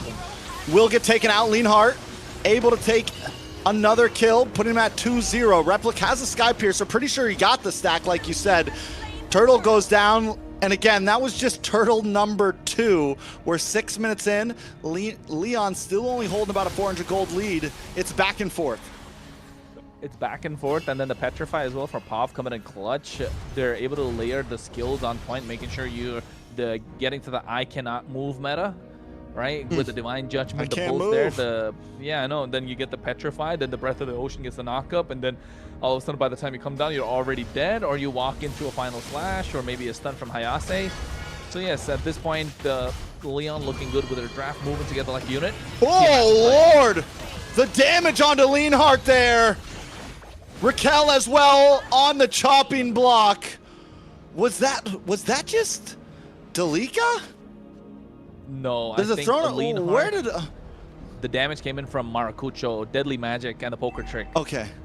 I didn't see. I'm like, holy mother of lords. Maracujo will be able to get away, but Delika will not. Down on the bot side, Leon trying to get play onto the tower, but Replic and Astro are defending. Well, Replic and Astro are trying the best that they can at this point. Rage Origins trying to take back control. A goal lead negligible, and there's nothing basically. 100's nothing. It can keep going back and forth the entire time. But the one good thing that Leon still have is they're inviting a lot of pressure. Leonhardt's not yet hit his power spike. Replic, on the other hand, 20 on the Sky Piercer, and they're looking to get the tier 1 on the top side. Rage Origins not able to trade anything, so you know Leon have opened up the map a little bit more. Delicato, though, we want to see him play. Yeah, he's giving those massive sets, but not on point, right? He's being taken down a little too aggressive and not realizing that the Divine Judgment, they're not afraid to pull the trigger no matter how tanky you are. So when does the bubble pop? It's been a lot of action, but the gold has been standing still. It's 400 of a lead to Leon. Rage Origins haven't been able to fully pop off. Leon hasn't been able to fully pop off. Towers, small advantage to Leon on the top side. This could be the turtle that changes everything right now. Watch for Matakucho in the boss side, looking for a possible angle. Leonhardt able to take the turtle. Nice stun onto Astro, but a big Throne of Ruin onto 3. In comes Replic. Trying to clean up as Hayase's in the backside, trying to zone away Matakucho. Delika keeps Raquel at bay, but now Hayase's in a bad spot, forced to use a flicker. They're going to chase him down. Replic dashes in and picks up the double. 40. That's what it is. 40 stacks on the Sky Piercer right now for Replic. I guess it's starting to pay off. They needed something to try and melt down Bernoulli, and that's what they needed. Oh, again, Raquel caught in a bad spot. That might have been the bubble. That might have been the pop. Yes, the gold hasn't escaped, but you said it. 40 stacks on Replic.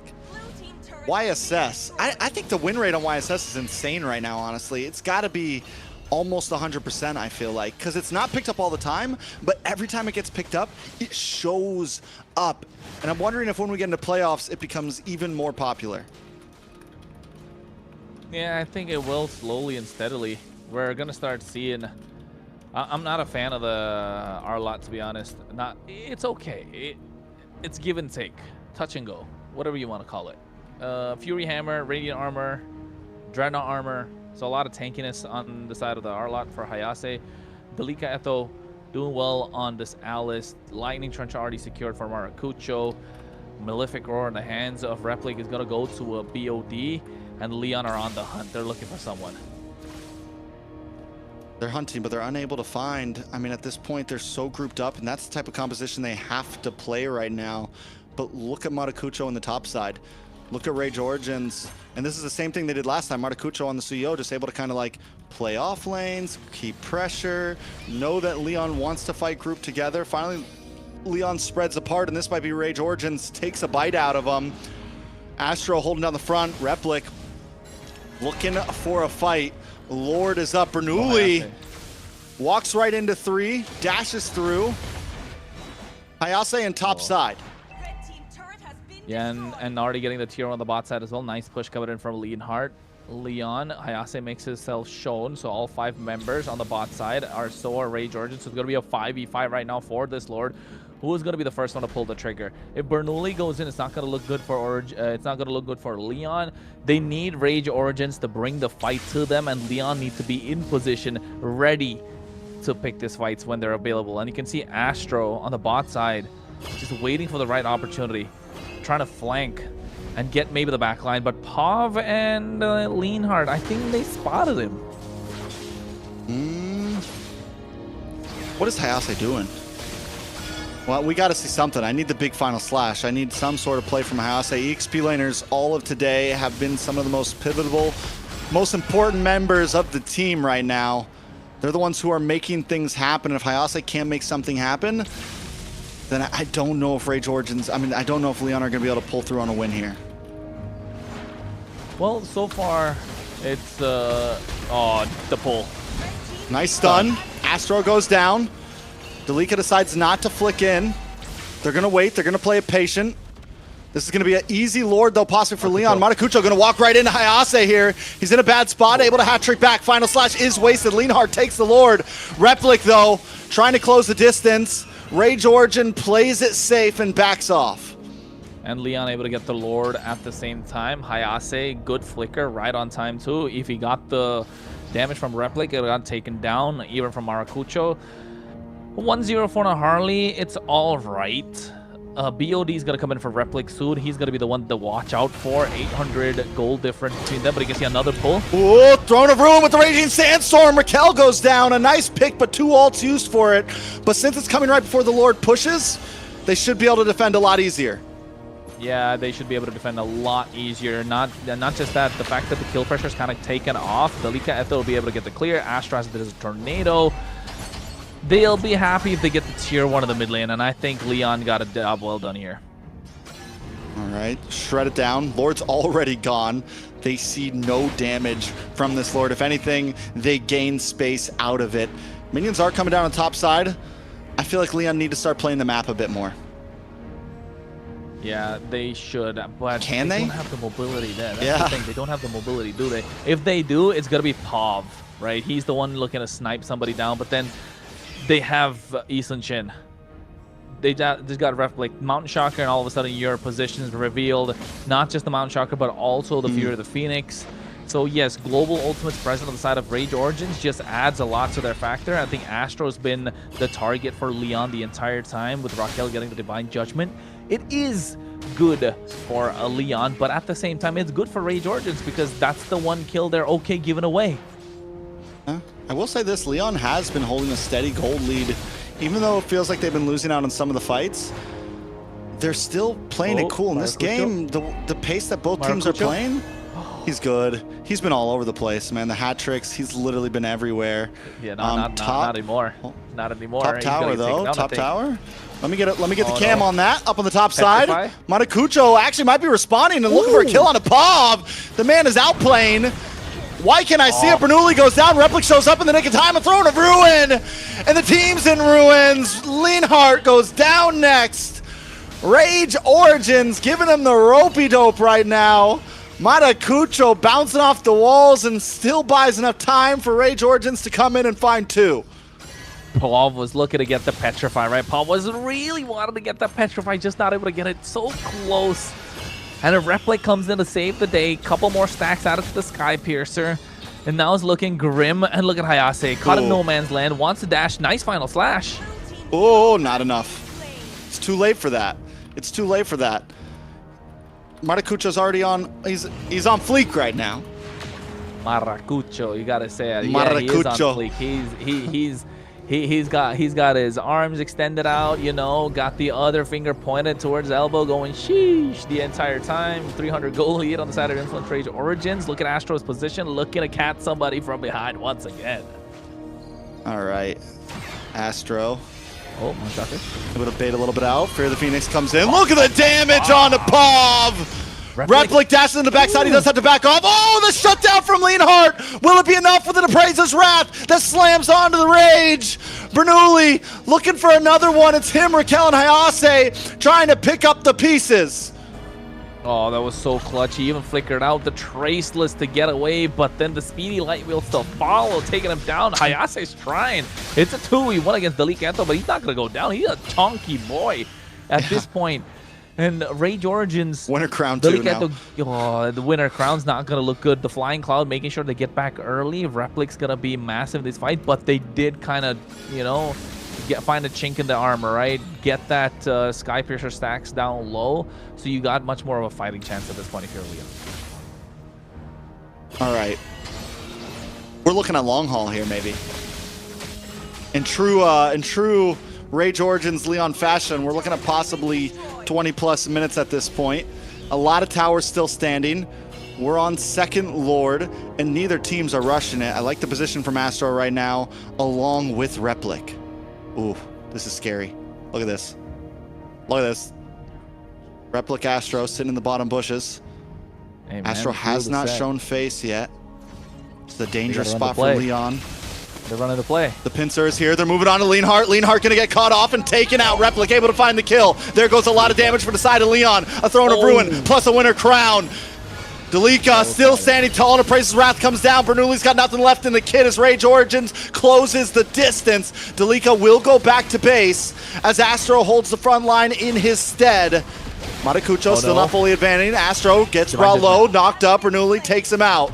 It's 1-for-1 right now. Damage for Rome. Rage Origins still being careful. Trying to push down to the mid side. Matakucho finds Pav. That's 2 down now. They can finally make their move as Delica keeps Bernoulli away. Bernoulli just trying to find a way in, but a huge Appraiser's Wrath isn't enough in the face of the Rage. Raquel now shows up. Doesn't have the judgment. Doesn't have the ult to pull someone back, but still they buy time. All because Pav used that Breath of the Ocean Rough Waves combo when Dalika Eto was in the Winter Crown, this completely changing the face of the game. Not looking good if you're a Leon fan, but if you're Rage Origins, oh my god, the micros are starting to pop off. And you can see full build on Maracucho. He's going to shred whoever's in front of him. It doesn't matter. Leonhardt gonna get stunned again by the Holy Phoenix, but wait a second, a nice judgment onto Astro as Matakucho's nowhere to be seen trying to find Hayase. Dalika gonna fall next, Paw finds the kill, and now Leon has the advantage with 2 members down on the side of Rage Origins. They can make their move onto this Lord.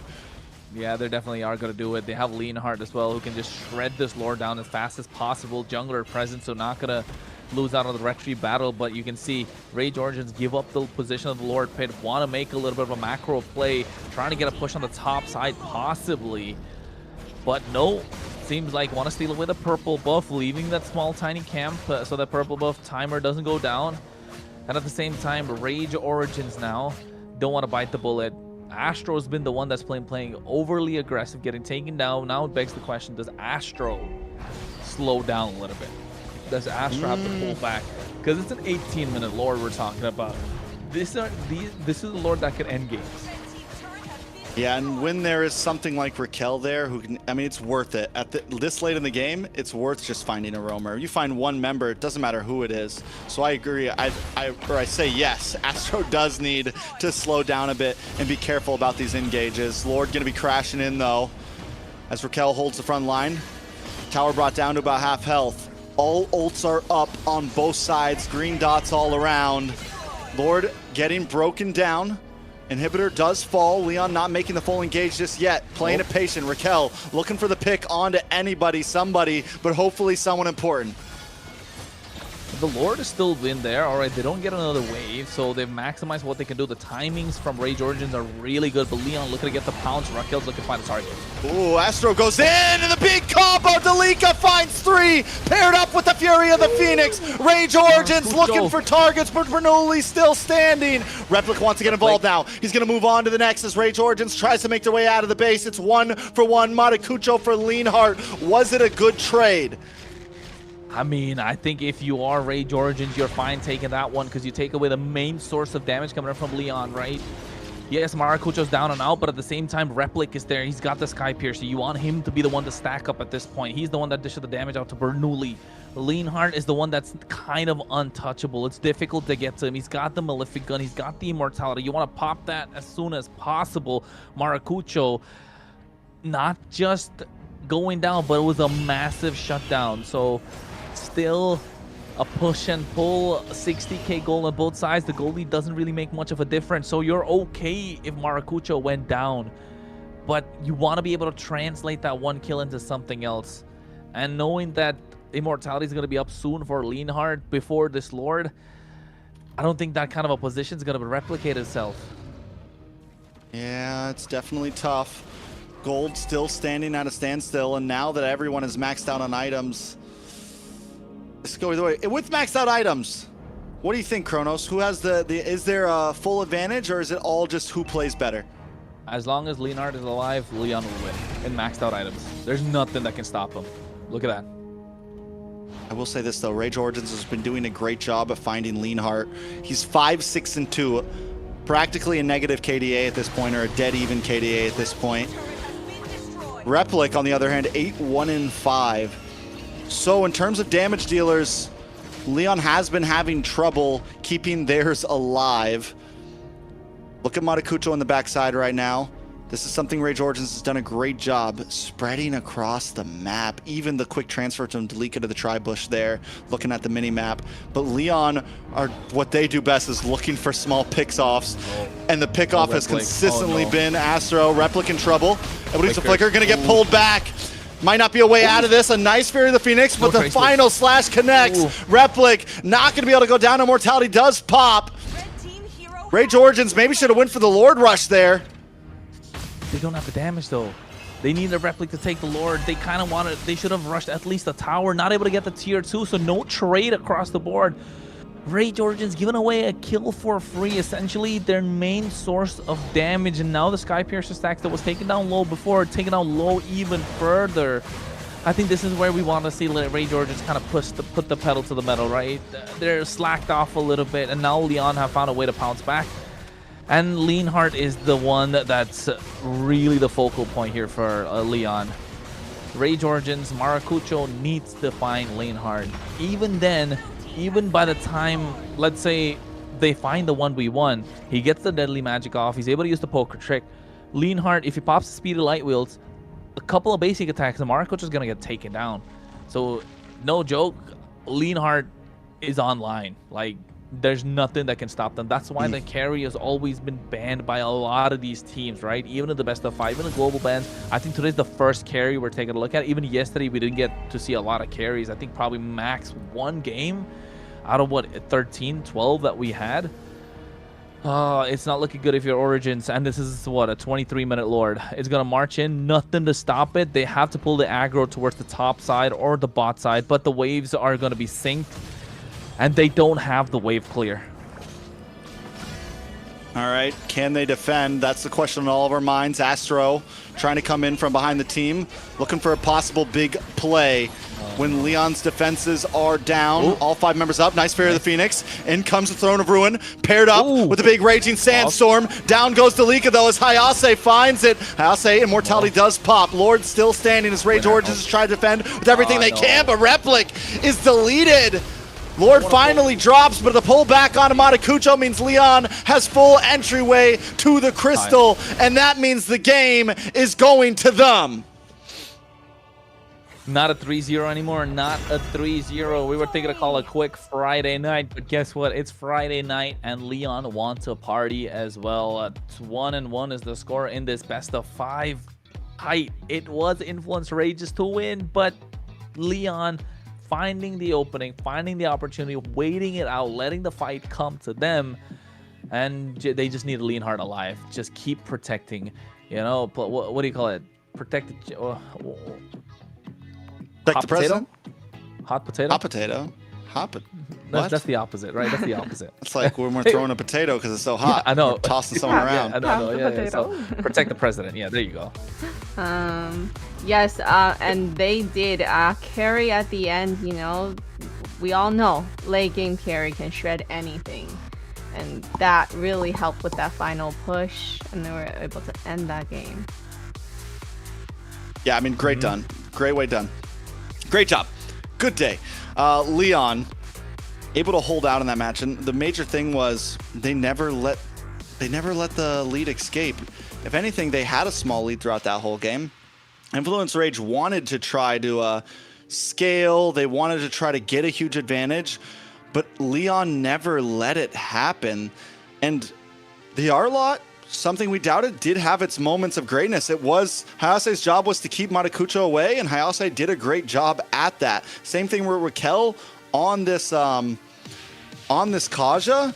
It was huge finding Astro back to back to back, or at least Astro was giving himself up back to back to back. Overall, the composition worked out very well for Leon, and it's what secured them the win here. Well played, Delicato. Massive sets across. He could get it, but then again, you know, Pav having a lot of disrupting tools. Leon overall having a lot of tools to disrupt team fights. Hayase kind of going in deep, showing that he's willing to play as aggressive as possible. The problem started when Replic fell down. I think that was the big, that was when the balloon popped, like your ass in Trex. So yes, Replic not being a DPS marksman, but a little bit more of a burst. And knowing that the moment you lose that Sky Piercer stack, Bernoulli's gonna be able to breathe a little fine. And that's when it came to be where no matter what happened, the damage was online. But look at Maracucho on this Harley. Insane amount of damage.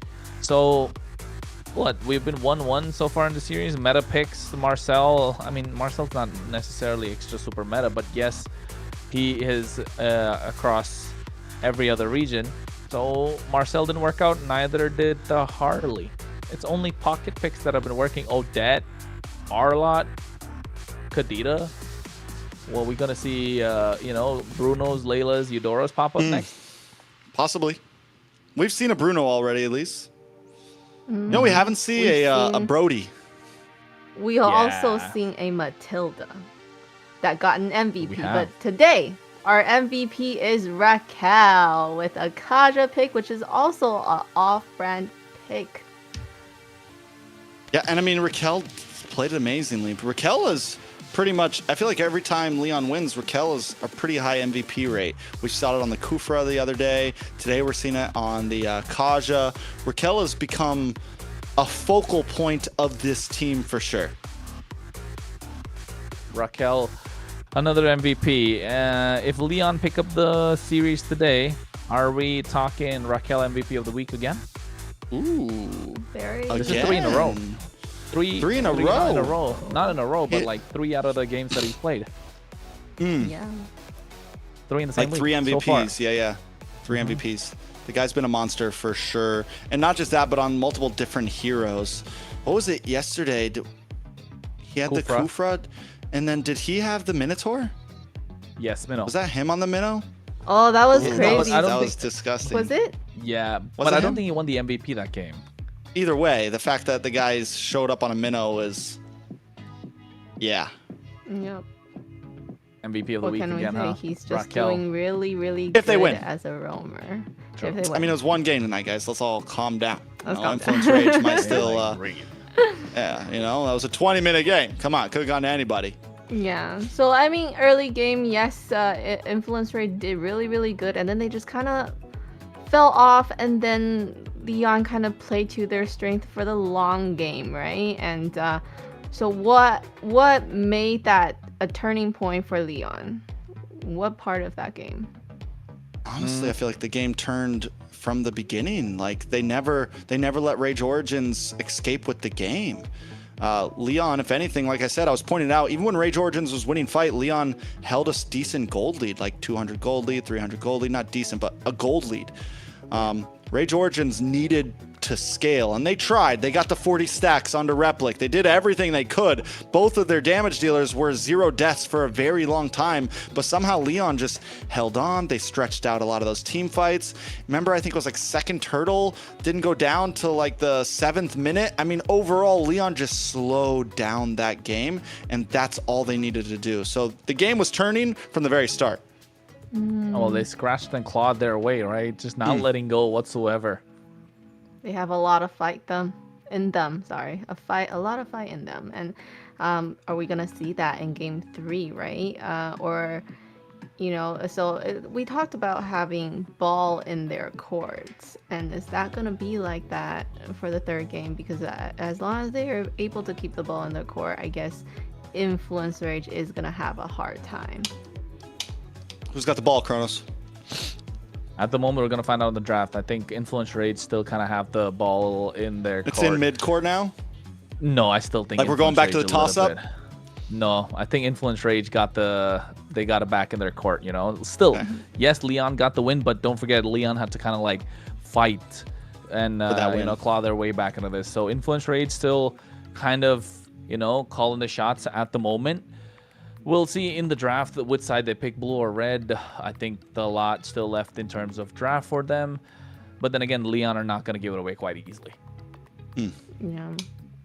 So they're going to have to keep going, keep fighting, and to see if they can really survive the next game, right? So let's see, get into the drafting. That's very important. So let's see what they're going to cook up in this draft. Ooh, it's so much fun seeing all these heroes grayed out, you know, and it could only get worse from here. Influence Rage does take blue side this time, so obviously the blue side has been kind of doing better in terms of, right? I think it's percentage overall. I don't know what the percentage is here in MCT, but I know it normally always has the better pick, even though for some reason I think us as casters like the red side because of like the possible counterplay. But blue side does seem to show up. Harley ban from Influence Rage still on the table.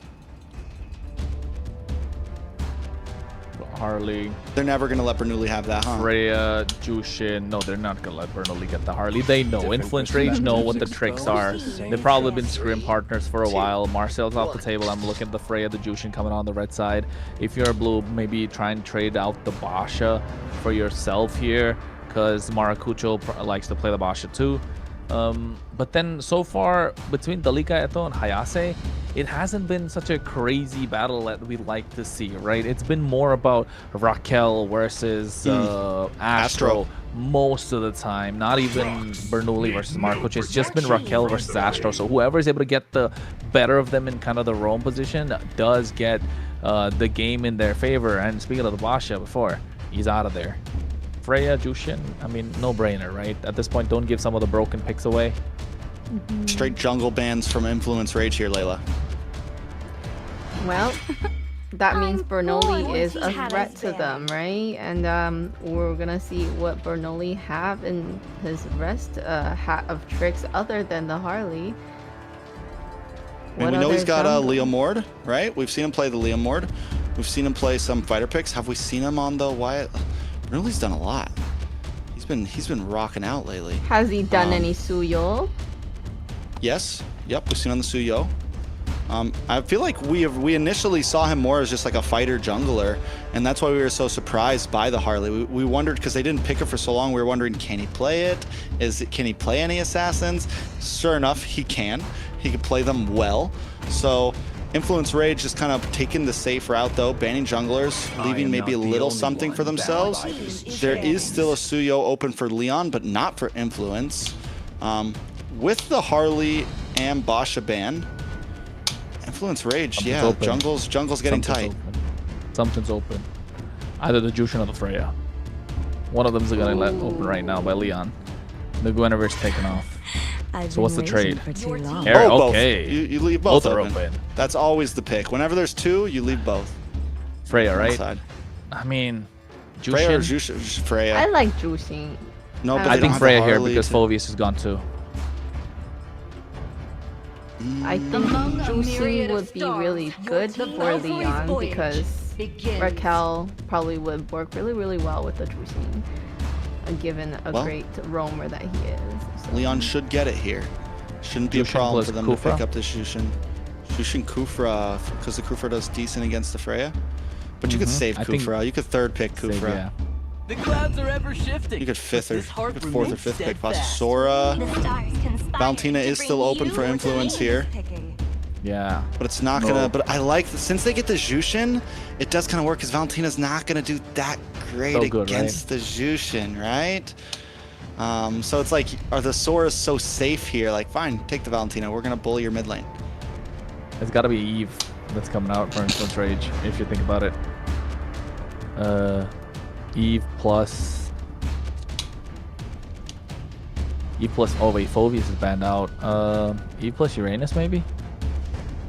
Uranus is open. Could go for it in the But XP lane. But then again, like, you're kind of showing your cards, but at the same time, you're not really threatening this Jushin a lot. What's stopping this Jushin? They need kill pressure. And you're not going to get that from Uranus, neither are we going to get that from... Among the planes exists the yeah, Eve, there you go. Hylos, Eve Hylos? okay. So just solid, Solid. nothing crazy. Yeah. Just, control.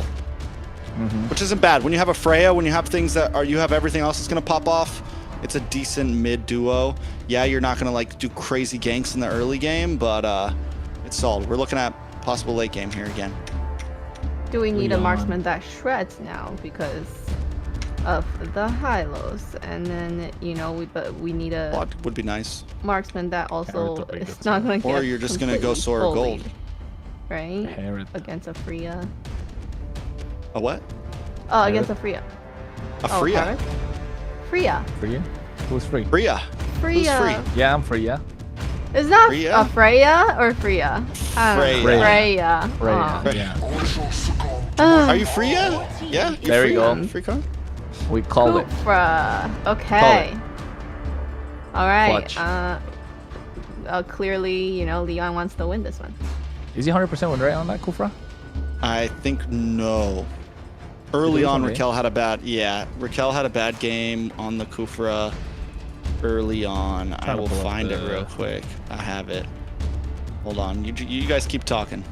But the Kufra is an early pick, right? He did so good because they had a joy going Maybe not. into I don't know, a maybe he does have Kufra. 100%.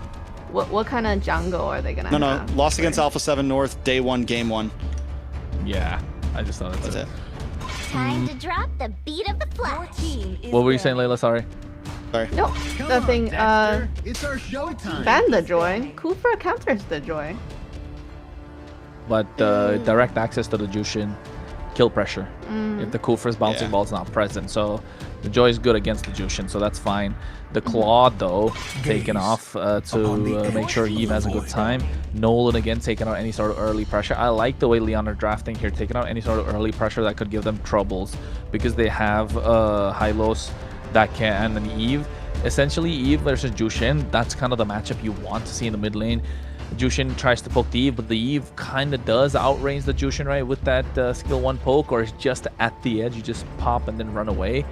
So I think here Harith could be a solid ban if you are Influence Rage, because there's no carry, there's no Claude. Harith's the next best option. Doesn't do really great against the Freya, but still cover your bases. Your team Ooh. Be a Kai ban just in case. Hard Spicy, I read. guess. Influence Rage, maybe looking for a Fredrin here. No, Fredrin's already used. Oh, like for Influence Rage? Yeah, I think so. Influence Rage, maybe looking for a Fredrin here. Because they're going to show, and if Leon doesn't pick their jungle first, they're going to try to look for counterplay, so they pick up a gold laner here. Carry's not open for them. Claude's banned out. Harith is open. Yeah, and you still or Leomord, right? I think you save your jungle pick for last, honestly. Because I think the only kind of the only jungle picks that are available that are super strong right now is Leomord. Because you're not picking up the Leomord, you're essentially giving it to the other side. And Hylos plus Leomord plus Eve plus it's too strong. Okay, Esmeralda's great. Counters the Freya, counters what Eve also. But then again, now it's still left. Is it Esmeralda Gold? Is it whatchamacallit, Sora Gold, or is it Esmeralda Jungle? I don't know. Whoa. No? Let's not get crazy here. Possible. Dancing lady. I've seen some crazy Esmeralda jungles. Exactly, Layla. Tell them about it. Tell me about it. They just need to farm and pop off. Farm and pop off, queen. Farm and pop off, queen. You got it. Hey, this not the MWI qualifiers at the moment, but hey, that's later on. But the MCT, I think the Esmeralda also kind of preventing a Harith from coming through. That's what I was talking about. Now look how solid Influence Rage are with that Leomord. Ooh, little hard to deal with. What could be the jungle pick here? They need something to kind of pull it together in the jungle. No. They've got Double Fighter off lane. They've got a Kufra. Suyo. You've got coverage. This is your chance to do they couldn't pick the or Leomord. YSS. Be a possibility as well. Suyo, probably. If not Mercy Suyo, maybe. to shepherd the world, wrath to quell the wicked. Whoa! Whoa! Spicy. I like Roger. I like that. Roger Jungle. This is risk. Like, he doesn't have the damage. I'm not gonna lie. I don't know what he has. A long time. He doesn't have the damage. That's for sure. They need those early kills, especially against a those Freya and a Uranus and a Hylos. Well, Guy Piercer. I mean, it's a risky pick, but why not risk it now? If you don't risk it now, when? Right? Because you just these two teams, if you're going in and you're going to lose this, so you're going to be in the seed, what now? C6? Probably. Yeah. Not sure. Yeah, if you lose this, you're going to seed 6 or 5. Either way, it's not a great spot. But they got 2 more games, even if Leon loses this, even if Rage Origins loses this. We got at least 2 more games tonight, so stay tuned. Because right now, we've got some heat in the land of Dawn. Bernoulli picks up the Roger. Rage Origins up against Leon. It's 1-1. The scores have been tied. And we're going to take our time tonight because it's Friday night, baby, and we got to build up this fight night. Yeah, we definitely are looking to build up fight night. And the first rule of fight night is you don't talk about fight night. Fight night. And either way, I think I'm kind of curious to see what Bernoulli's got for an emblem set, because it's been a while since we've seen the Roger, right? We haven't seen the Roger, only for the fact that the damage is kind of lacking. Roger was great when he was slightly OP. The items were kind of favoring him. Now I don't know. How would you go? Are you going Trinity? Are you going for that Windtalker first item with the burst? But then again, is it enough damage?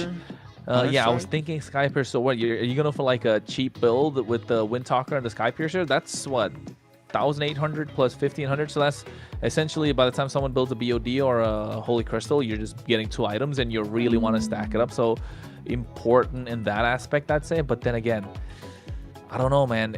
If the Roger pops off lethal under a fight, then maybe something can happen. But if, let's say, Influence Rage Origins just don't pick a fight at all for like the first 5 minutes, then the Roger's kind of like gone, right? He needs to farm up so much faster. He needs to get those items. Wait to see. Layla? You like Roger? I got a little excited, just like how, Kronos got excited about Odette. But I do think it's like a pick that just came out of nowhere, and I kind of want to see how they're going to play out. Anyone can do it. Bernoulli can do it. It's Bernoulli, baby. Exactly. Bernoulli, baby. Yeah, he's pulling something Bernoulli out on the beat, baby. Out of his hat of tricks again, right? So let's see.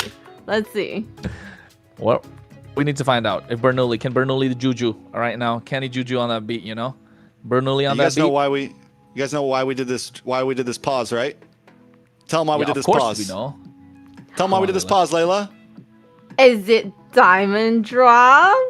Oh. Yay!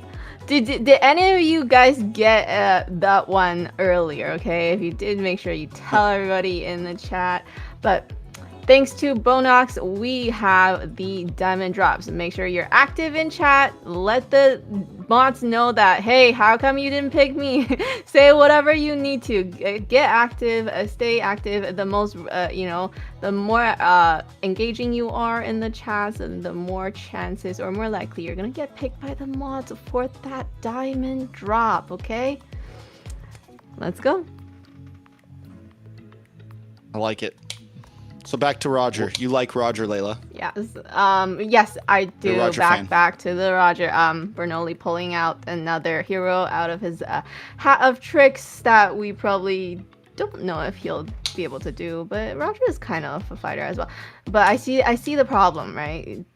Enemy's pretty tanky. So yeah, very tanky. There's like just big boys all around. A lot of crowd control. If Bernoulli pulls this off, he's a freaking legend. He doesn't need the Harley anymore. He found another pocket pick. But you know what? With this Roger being picked up, it's kind of showing like his pockets are not that deep, bro. Like no Leo Mord, no Akai, no Fredrin, no Harley. That's 4. I think that's why they keep playing the Harley at the 4th game match point. Because after that, there's nothing left for Bernoulli to pick up. Oh, what's it gonna be now? The Roger? Oh man, this is what kind of like the global ban demands, right? You need to have real deep pockets to what heroes you could go with. There was no Nolan for that game either. Apart from the Nolan, didn't they ban another assassin in the early game? Was that Suyo or... Suyo was up. It was available. Yeah, Suyo was available. Yeah, that's why I was saying the Suyo was a decent choice. But yes, Nolan wasn't available. No Joy. Yeah, Joy was gone after the game as well. So I don't know. I think this Roger's putting me off a little bit. But then again, we'll wait and find out how it's gonna go. All right, we're not gonna do another intro. I already gave you guys one. So we're just going to talk about the game some more. Kronos. Fine, let's jump in. It's 1-1 right now between Influence Rage and Leon. Matacucho on the Leomord, but the hot topic is Bernoulli, baby, on this Roger. Can he pull it off? Or will it go down as a big whiff? I don't know. I think it's gonna be good. He's gonna be able to farm up fast, able to keep up the same speed that Maracucho has. This Lethal Wanderer fight is something that you want to see. Not a lot of poke. You want Pov to pop off firstly, so that you can go for the Lycan Pounce and Bernoulli and get those kills, right? How long since you said that, Trex? How long since you heard that? Lycan Pounce? Yeah, the Lycan Pounce. Crazy, right? It's been a while. It's been when was he? It was MSC 2025. No, he had a pop back for a bit. Remember Gold Lane? Yeah, 2024. 2024. Yeah, and M5 or M6. Was it pop? No. Or like MSC before M6, not M5. Yeah, that was AP Brennonic. It wasn't M5. There was no Roger around there. It was that MSC after M5. I'm pretty sure. Gold Lane Roger. Yeah, Gold Lane Roger and a little bit of Jungle Roger. It was when SRG won MSC. Roger was the pick. Roger was the pick. They won that with Roger, I'm pretty sure. Innocent. Yeah. The beast, Crazy. the half man, half beast. Yeah. A little bit of lore. Well, can't hold him accountable. Layla walks away during the lore. She's supposed to be learning this stuff. Right? She's not even listening right now. She's supposed to be taking notes. Half man, half beast. Layla, where were you? You're supposed to be taking notes. You missed out on a lot. You're supposed to be taking notes. You missed out on a lot of lore. Back to the turtle, though. Both teams taking things slow right now. I mean, literally, normally in the first 2 minutes, there's at least a little bit of tap-tap. Right now, both teams just waiting for their time. And Leon want the tap-tap, right? They want to take them down, get the pokes on, so soften them up for a blow. Bernoulli comes in, bounce the ball from Raquel. Leak into the backside, though. Nice RDM, followed up by Nox. Beacon comes out. A lot of damage on a Raquel. Oh, no. As Matacucho with a Phantom Steed. They lock on to Nox, and First Blood goes over to Leanhart.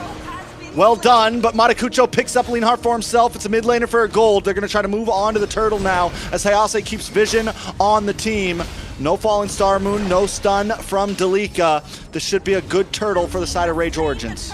Easy pickings for Rage Origins, and I was taking a look at the Bernoulli the entire time, right? Replay just straight away with a Valkyrie Descent on top of him, and he didn't really have an answer. He just was trying to kite. Use the Lycan Pounce to CC immune the skill for a little bit, but you can see Leanhart here against Replic.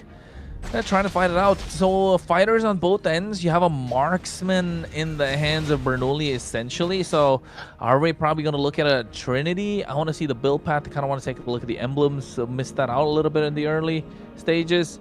But yes, I think that those small factors will make a big difference on how Bernoulli is going to be able to pounce on someone. All right, Bernoulli onto the top side. Trying to get a little bit of damage on the Delika. Delika will be able to get away from this. And Leon have to reset. Turtle up in about 60 seconds. Rage Origins, 500 gold lead. Better than last game. Matacucho with a kill already in the book. It's exactly what you want for a Leomord. Yeah, I think the whiff started to show a little bit with this Roger. I mean, let's take it a little bit. I don't want to call it too early. All of a sudden, everyone's down low. Bernoulli comes in, one Lycan Pounce, triple kill. Anything is possible at this point. There we take a look. He's going Trinity indeed. That's the corrosion site first. So this is a good sign. They're not really going for a fighter kind of Roger. Getting the marksman damage. Going to sustain a lot more in that beast form. Shifting Skies missing. Tyrant's Rage missing as well. Rather Revenge. But here Astro just zoning out. They got control of the server. Ooh, Phantom Seed comes out. A lot of damage on a Raquel. Down comes the RWM, and Raquel falls with it. Purple buff still up. Rage Origins got what they came for, though. They're going to back off and move on to the gold lane. Try to push Leanhart back and give Replic some space. The clap from Raquel, so good. Even in a losing position, able to find something, right? With a Tyrant's Rage. Clapping 3 members. Sadly, the RWM fell down right in place, and they're not able to respond. Look at Delika, though. Just going to demand so much attention. Pops the Purify. And no one can do anything about it. Yeah, that's the wrong target to be chasing down right now. You give up a turtle, you get no space in the gold lane. The thing is, though, is Delika's been knee-deep in the swamp right now, all the way in the back lane, all the way at tier 3, cutting lane right now, keeping pressure. On the boss side, Leanhart getting some work given to him as well. Rage Origins, per usual, playing the map strongly. Raquel, Tyrant's Rages, Tyrant's Revenges. not landing so much, and even if they land, they need someone poking. They need Pav to pop off firstly. They need him to start bullying Nox in the lane, but then again, it's the perfect matchup to a Jushin, the Eve. So Rage Origins are getting really good with their draft, never disappointing there. But Leon needs to find some answers, and the answers are going to come through. Raquel needs to be a little more active on the map. Bernoulli, this is what you want to see. The damage is starting to show with the help of the corrosion site. Maybe get to the golden staff as fast as possible and then move to the DHS, unless you want to go DHS as soon as possible. I also might be way too deep here. Does use a flicker, but flicker's down. Glorious Pathway comes out, and Matakucho puts himself at 3-0. Yes, the damage is coming out for Bernoulli, but 3-0 Leomord at 6 minutes in is dangerous. 2-level difference. 2. Down on the boss side, a little bit of action as well, as Leon tried to make a play on the tier 3. Pav brought out, forced to use the flicker, plus the beacon. Ray Jordan's unable to catch anyone. Raquel flickered out of there too, so 2 flickers earlier, Hayase. So they're all marinated, they're all softened up. Now all they need to do is get that finishing blow, and Rage Origins could take this game by storm. Delicato making it difficult for Bernoulli to get that purple buff. Maracucho getting the tier 1 on the top side. Turtles up in 5 seconds. This is the big push from Rage Origins. This is the big advantage that they have right now, and they're going to press down on it. All right, another turtle. Probably going in the hands. Like, how does Bernoulli even enter this pit right now? You don't have a real dash. It's tough to really get in. They're going to look for some sort of angle, but that is another turtle over to Rage Origins. And since Leons didn't want to contest it, I feel like they should have just been looking for play elsewhere on the map. Just keep it moving. Don't sit there and basic attack Delica. Yeah, I mean, that's what he wants to, right? He's going to regen back a lot of HP. But then again, I'm thinking about Bernoulli. He's not, even if he enters the fight, he doesn't really have damage. They have a lot of spell vamp, a lot of lifesteal on the other side. So along with the Trinity, are we looking at maybe a Malefic Gun, maybe Sea Halberd? Then now we're going down the route of having a full build, so you're basically essentially a marksman in the form of a fighter. That's what Roger is technically, but then again, the catch. All right, not enough. But it's nothing. It's don't forget, this is Uranus. Oh no! Out comes the Steve from Matakucho, locks on a Raquel. He's unable to get the Tyrant's Rage off. A lot of damage coming down, and down goes Raquel. Replic finds that kill onto Leonhard as well. In comes Nox with the beautiful RWM that catches 2, and Astro still gets away safely as Delica chases down Pav. That's a point of view for you. 4 members down on Leon. Towers are going to be dropping soon.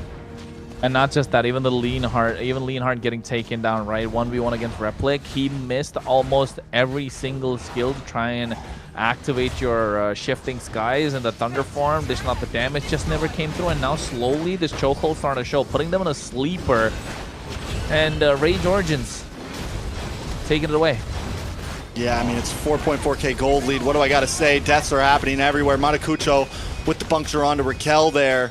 Hayase's gone. This is supposed to be your tank in the front side. This is supposed to be the thing that holds down the line, and it can't even withstand the damage that Rage Origins is bringing right now. Let's say this game goes to late game, like 10 more minutes, maybe 12 more minutes at this point. Not 12, I think 10 more minutes, where Hayase starts to pop off, gets a couple of items. Same thing with Bernoulli. Then maybe we can start looking at something. But until then, what are they going to do? 5k gold lead already on the side of Rage Origins. Every fight they walk up to, they're not able to do anything. Delica Eto's farming up, I mean, absorbing a lot of damage. He's farmed up to level 12. Astro's 9. Maracucho's 13. 2 levels behind is Bernoulli. And they can't contest anything. And look at Replic. He's chasing down Bernoulli, not letting him do anything whatsoever. I think Rage Origins has learned from their mistakes, learned from their sins. They're not letting something like this go to late game. RWM comes down, catches 2 once again. Raquel looking to come out, but Leonhardt's already taken down off map.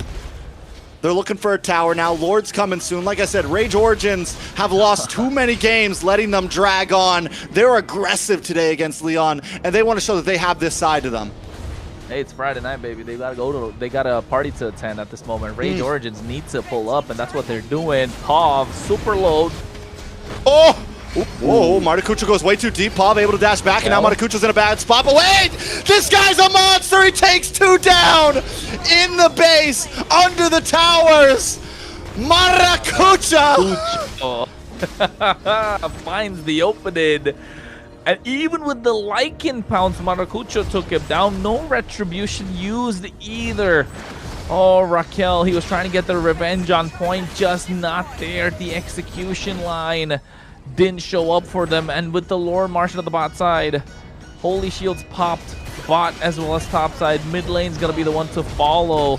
Raquel is trying to pull something out, but Leon just don't have the damage profile. Oh, Bernoulli, baby, trying to do something, Oh, able finally. to get a second kill on the board. A little something. They were brought low, but that's what they're looking for, right? Get people low, Bernoulli jumps in. Get people low, Bernoulli jumps in. And how is it going to go, though? Like, it's going to take super long for that to happen. Finally gets the DHS, so he has the Trinity online right now. Are you going to go for the Malefic Gun? Are you going to go for the Sea Halberd? It's going to get to the point where you got to decide between the two. And now Raquel, he's starting to land those time revenges. It's looking solid. Influence Rage, 5.8k gold lead. Leon need to make sure they don't let her run away. And if you're Influence Rage Origins, like you said, you want to get this game under wraps as soon as possible. You don't want it to get to the point where you're facing down a marksman on the other side. And don't forget, Bernoulli on this Roger can kite. Roger's so good at kiting. So much mobility. So if you're looking to chase down the Roger, he's going to be able to run away super fast. All right. So where do we go from here? Rage Origins, I think, just keep on knocking on the door, right? Hunter Strike just locked in from Maracucho. Malefic Gun for Replic. They're just... It's getting rough. It's been rough, but we're at the kill point now. With bottom tower gone, Lord up in 30 seconds. Rage Origins aren't even freezing lanes. They're not even freezing lanes. They're just hanging out. They're letting wave push after push. We have enough of a gold lead that it's fine if you keep up a little bit. Yeah, well, at this point, how are they going to make it happen? Which one? Replic's taking a lot of damage. The Valkyrie Descent to go in and out whenever needed. Bernoulli doesn't have the damage at this moment. Lord is up. They only send Maracucho to pick that out. And I think Leon, they got 3 kills on the board, not where Roger wants to be. Ooh.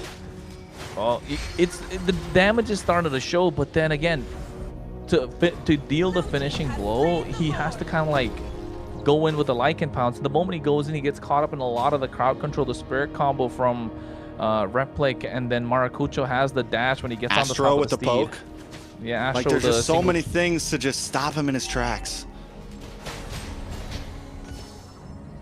It's tough. Well, the Lord's marching in slowly. The Lord's marching in slowly from the bot side. No inhibitor on the bot side, so they need to pull the aggro to the mid lane.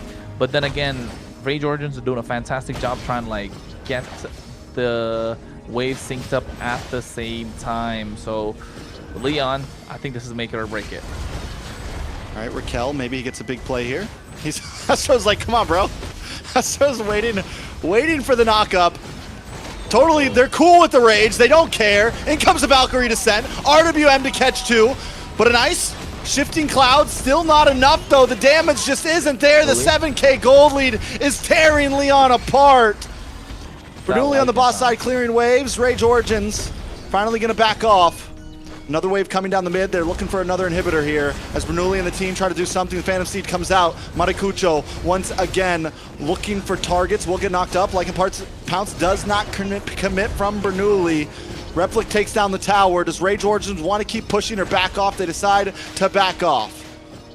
Rex, what if I told you in the top fight, when they took down the inhibitor, Bernoulli was actually there, hit a Lycan Pounce. He hit a Lycan Pounce. Happened. Nothing happened. Barely a tickle. I mean, I don't think he got a giggle covered out from the other side. At this point, what do? They got the Sea Halberd. That's what I'm talking about, right? Bernoulli kind of needs 5 items. Does he go for the Malefic Gun even to get that extra bit of penetration, or does he go for a Malefic Roar? Oh, they're staring down the barrel of a shotgun, man. And Influence Rage Origins are cocking it. They're holding it. It's just dependent. They're deciding, is it going to be a buckshot or, you know, or is it not? Just to add some more salt to the wound as well, Maracucho just picked up Immortality. So not only does Bernoulli have to Lycan Pounce, but he has to find a way to do it immediately after. I mean, it's tough, right? We got the Immortality on Maracucho. Astro is a tanky boy as well. Here comes the possible pincer here, Replic. Walking down on Raquel, and look at the beautiful, glorious pathway to cut them all off. The beacon comes out for Pov just to try to get away, but Rage Origins ends collapsing in a 4-man RWM. This could be it. Leonhardt down, Hayase is the last one standing. All we gotta do is count the seconds as the minions come. The recalls are out. There's no minions under that base right now. Astros is taking shots to the face. Hayase will go down. They're going to lock down on to the base. No minions still. They have enough, and that is it. Rage Origins bring us to match point. They wanted the wipe. They wanted the wipe. They said, you got the previous game. It doesn't matter. We're looking to take it all. And they ended it fast, like they should. Very unfortunate for that Roger not doing so hot. But yes, there was a lot of problems with the whole team composition. You know, their front line, they have they have the Esmeralda and they have the Raquel on Kufra, but it's just not enough damage to get at the enemies low enough for Roger to do his job. So very unfortunate there. No damage. Yeah. Look at Bernoulli. He was going to go for the Malefic Roar. But Assassin, Swift, yeah, that's not the play. What else could he have gone for, to be honest? Killing spree, yes. It didn't matter. It didn't even matter. The pick just doesn't make sense there. They're just lacking so much damage. If they decide to go for the Roger, then something else apart from the Esmeralda, slot the Sora in the EXP lane, or they need another source of damage. Just didn't have it. Pov on this Jushin, such a power pick, completely neutralized by this Eve. The Kufra, what was supposed to be like a pick that, okay, now we're back, we got the game, this is the moment where we get momentum on our side. The comfort pick, the pick that's kind of like turning the tide of the game, didn't work out for them.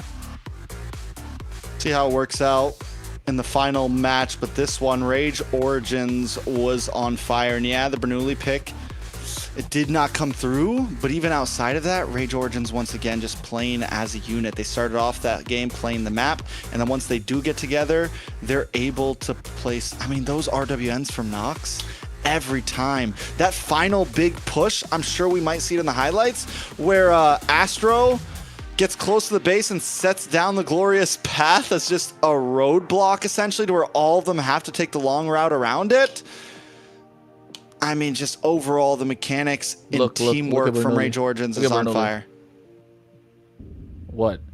Did you see Bernoulli? He went in with the like impounds, like nothing. Essentially nothing, 0 damage. I mean, yes, Leonhardt got a nice shift in skies towards the end, but then again, nothing, right? Just a big whiff, this Roger, and with the MVP, Maracucho. 8-1-7, baby, able to get that MVP this time, showing up and showing off on this Leo board. Very well done. MVP, yes, very well done indeed. A great way to carry. Yeah, they carry really the game. brought it. Carry the game. Yeah, that play under the base, 2 towers on each side. We thought he was a dead man. Pov flicked back with the beacon, and I thought he was done. Then he gets 2 kills before going down. I mean, the guy was on fire right there. That's a play that's definitely going to be in the highlight reel later. It's got to be. Overall, Maracucho, from the interview we had with him, talking about how he just wants to be a part of the big dogs, essentially. He wants to be in the same book as the best players, as the Tarzans, as some of those old, no longer talked about players, he wants to be a part of that lineup, and he is showing that he can be. Cooked, essentially. That's what Leon got. They got cooked. Influence Rage Origins taking them back, showing the rage effect at this moment. And I think for the next game, I mean, you guys asked me before this game started, who has the ball? Influence Rage had it, and you could see why. They're dictating the pace of the game, they dictate the pace of the draft. I think even for the next one, we got to see how it kind of would go. I still say Influence Rage got deeper pockets.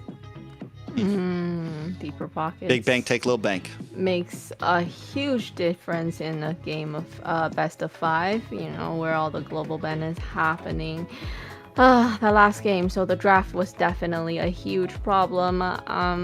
What would have been better in the goal lane, right? I feel like what happened with Leon is that goal lane was definitely not supposed to be that hero.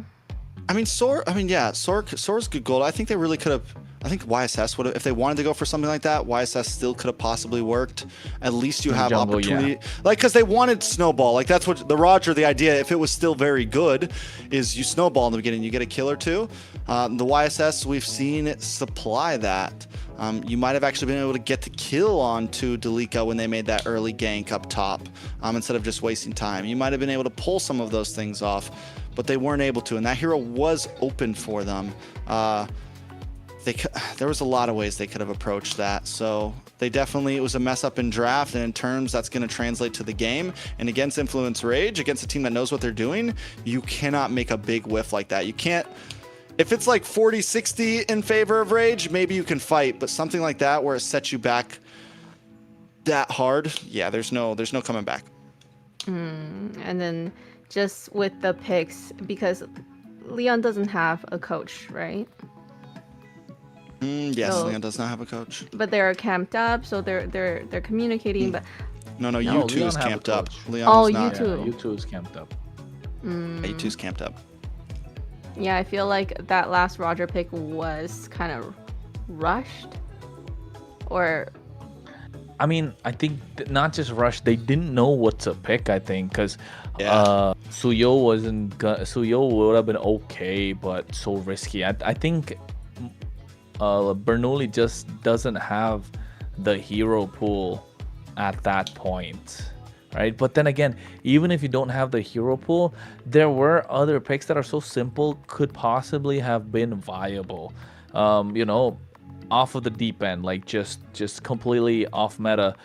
They needed something in the jungle.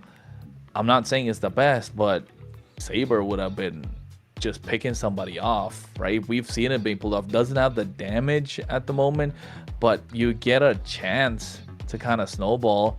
But with the Roger, you're just essentially saying the moment you see the build and you see the Trinity, you're like, okay, I'm going crazy late game. But yes, I mean, the Barats would have been something that they could have worked out. Hayabusa is a solid option. Like if they Fred wanted was to go open. assassins, If they right? wanted tank, they could have gone Fred. Like if they wanted a utility jungle. Once Fred they had was the Esmeralda banned, and the Sora, they're no, it wasn't. I don't think it was. Maybe it was, and that's why they picked up the Esmeralda. I think it's just the Esmeralda pick kind of threw off Yes. everything else after that. You know, we were surprised when the Esmeralda came out. So it's how does that even fit into a team comp? And so I feel like poor Bernoulli had no way of figuring out how to make that work. We'll see if they can figure out how to make it work in match point game. The question on our minds is, does match point count for Harith? I mean, for Harley, if it's not Leon with match point. 3, 2. Like, do they win with the Harley? Can Bernoulli still pick the Harley here, possibly pull through? It's Gwyn ban and a Marcel ban will influence Rage. Ban the Harley, something they've been banning nonstop since they picked it. Yep, I think it's game 4 too. Hey, this is where Bernoulli pulls up with the Harley. We've known him to do it, so maybe influence Rage, you know, fall for the bait, and Welcome to they the wanna greatest test the waters. match See the show of switch. all time Never. is banning. Nah, fam, we know the trick. Oh, We know how this works. Game 4, a Harley. you don't get it. Ban Harley. Coach Tonic is like, hey, game 4, ban the Harley. I've been waiting Your for too team long. is banning. All right, carry ban from Leon. They've already used the carry, right? Yeah. oh, They first picked it in game 2. Leon can't pick Fredrin anymore. Leon? global Oh yeah, they Mhm. can't pick Fredrin. They can't pick Never mind. Fredrin, yeah. They can't pick Fredrin. It's looking rough. Bosch is still open. Jushin still open for Influence Rage. Yeah, I When didn't they know ban they it haven't out. played Jushin yet. Yeah, Jushin's still open for Influence Rage. Oh, And they're not Okay. gonna ban it out either. Did we just see a Jushin? Where is it at on? Oh yeah, Leon used the last game. Of course they don't ban it out because Leon can't use it. Yeah, they ban out the Freya. They get a Jushin whenever they want on these first 3 picks. They can save it for 3rd pick as well. Yeah, I think 3rd pick if you're Influence Rage, or maybe go for the first 2 as well, just so you don't you're not showing a lot of your cards at the same time. But if you're Leon, what would you go for? Aerith? Aerith is open. Maybe you just first pick it, yeah, and get it out of the way now, since marksmen are at a deficit right now. Because honestly, if you don't pick it, they can still pick the Claude actually. There's still some gold lane picks available for them. So Exorcist of the Dragon Spirit here. Is picking. Use Zong to deal with the Jushin. I guess, but still Purify, you know. Purify Beacon, not the best. Like I would say like Hayabusa would be such a solid choice, but I don't know, Bernoulli doesn't seem to have it in his deep pockets. Influence Rage, maybe go Harith plus. No, I mean, if I'm just thinking if they don't want to show the Jushin, right? Harith plus Gatot maybe, or Harith plus Hylos. Grok yet either. Has been something that's pulled up against the Yuzong though. You might not want to pull it out. I don't know. Neither of these teams use Grok ever. These 2 guys, they never do. Fovius Ju. Layla? Global ban system just making it really hard for these teams to really draft, especially for Leon. So really hoping that they still have some kind of combination that they can do, but it's not looking so hot. You know what they could have done in the previous game? X-Borg jungle. What could have been possible? The tanky. Yeah, honestly, against the super tanky lineup of Influence. Well, that was last game. We're at match point now. I know. My guy's still focused on it. He's like, man, you know what they could have got? No, I'm just saying, like, even now, because like, I'm just thinking, are they going to save it for the 2nd phase? Okay, Grok gets picked up. Raquel feels like a Grok player too, with a cool frozen stuff, but now they need to lock their jungle, right? Otherwise, it's going to be a similar situation. Among the planes exists the equilibrium. No, they don't. Eve is going to be the choice. Which is good. I think because the Jushin's already been picked, you need to get something in that can at least stand a chance. Grok and Eve are going to have great wave clear. The, good wave. Or do you pick jungle now and focus harder onto Leon's jungle again? What can they pick? They could go for the Fred. And they just need a solid gold laner. Fred, though, against Grok and Eve and Yuzong might not be the best. Gold lane. And it's flexible. Mm-hmm. Could be jungle. You never know. They could go for Sora still open. They could go for like a Sora gold here with Harith jungle and Fovius in the EXP. Be scary. Possible. He is. Blue's gone. I think that, you know, having no coach and coach really shows up Leon's here, especially in this series. Leon's still no, Bosch is banned. Oh yeah, banned by Influence. He's in that corner. Yeah, he's like way over there. Yeah. It's not your fault. That's okay. 4 eyes can't see. Leon has another jungle, do they not? Like in terms of picks? No, they're I thought Bernoulli was the sub. EXP, yeah. Yeah. Yeah, he's the sub. But at this point, I don't think he's the sub. Yeah, he's the main guy. Yeah. He's him. He is him. Bernoulli, baby. Bernoulli on the beat. Do you think they're gonna have like a roster kind of rearrangement or change? No, I honestly think Bernoulli's sticking around. Going into playoffs? Bernoulli's good. No? I mean, we'll talk about that in playoffs. I think. Sorry. He's locked. We need to save something to talk about later. We gotta talk about something later. We can't use up all of our talking points now. You're right. Yes, global ban is making this really hard though. For Nolan? Nolan, no. Lancelot. Maracucho flexing. Maracucho flexing. But yeah, but does Leon just... Now I think Leon maybe does just pick up the... No, they can't pick Fredrin. Okay. Obsidia is solid. Counters No what, 2-3 heroes on there. This is tough. Fred? What do they jungle with? What do they jungle with? Hayabusa. Yo? Honestly, Hayabusa is so Yeah, solid. you just go... Yeah, if you can, go for the Haya. You know what? Haya would be a killer here. Go Saber. Anything, right? Any assassins. I feel like even I can play a little bit Saber. Come on. Come on. Suyo, right? Like, it has to be Suyo. There we go, finally. I'm about to say. Like, you get the Suyo. Oh, God.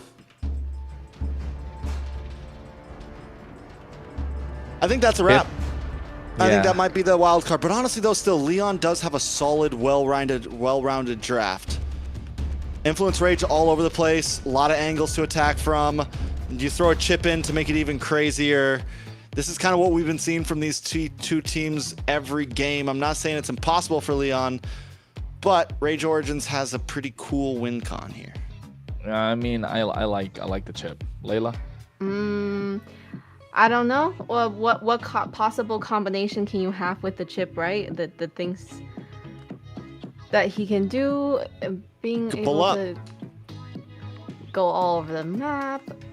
Yeah. I don't know. You got to pull up with the tahini, you know? Make it spicy at the moment. That's what they're think Leonhardt is going to have hero. a hard time. You know, they can choose to gank gold very easily. Yeah. Yeah. Leonhardt, stay safe. Stay safe. Stay safe, Leonhardt.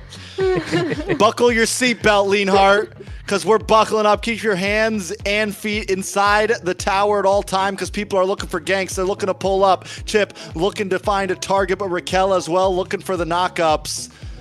This is match point for Rage Origins. Leon on the defense, trying to tie it up again once more.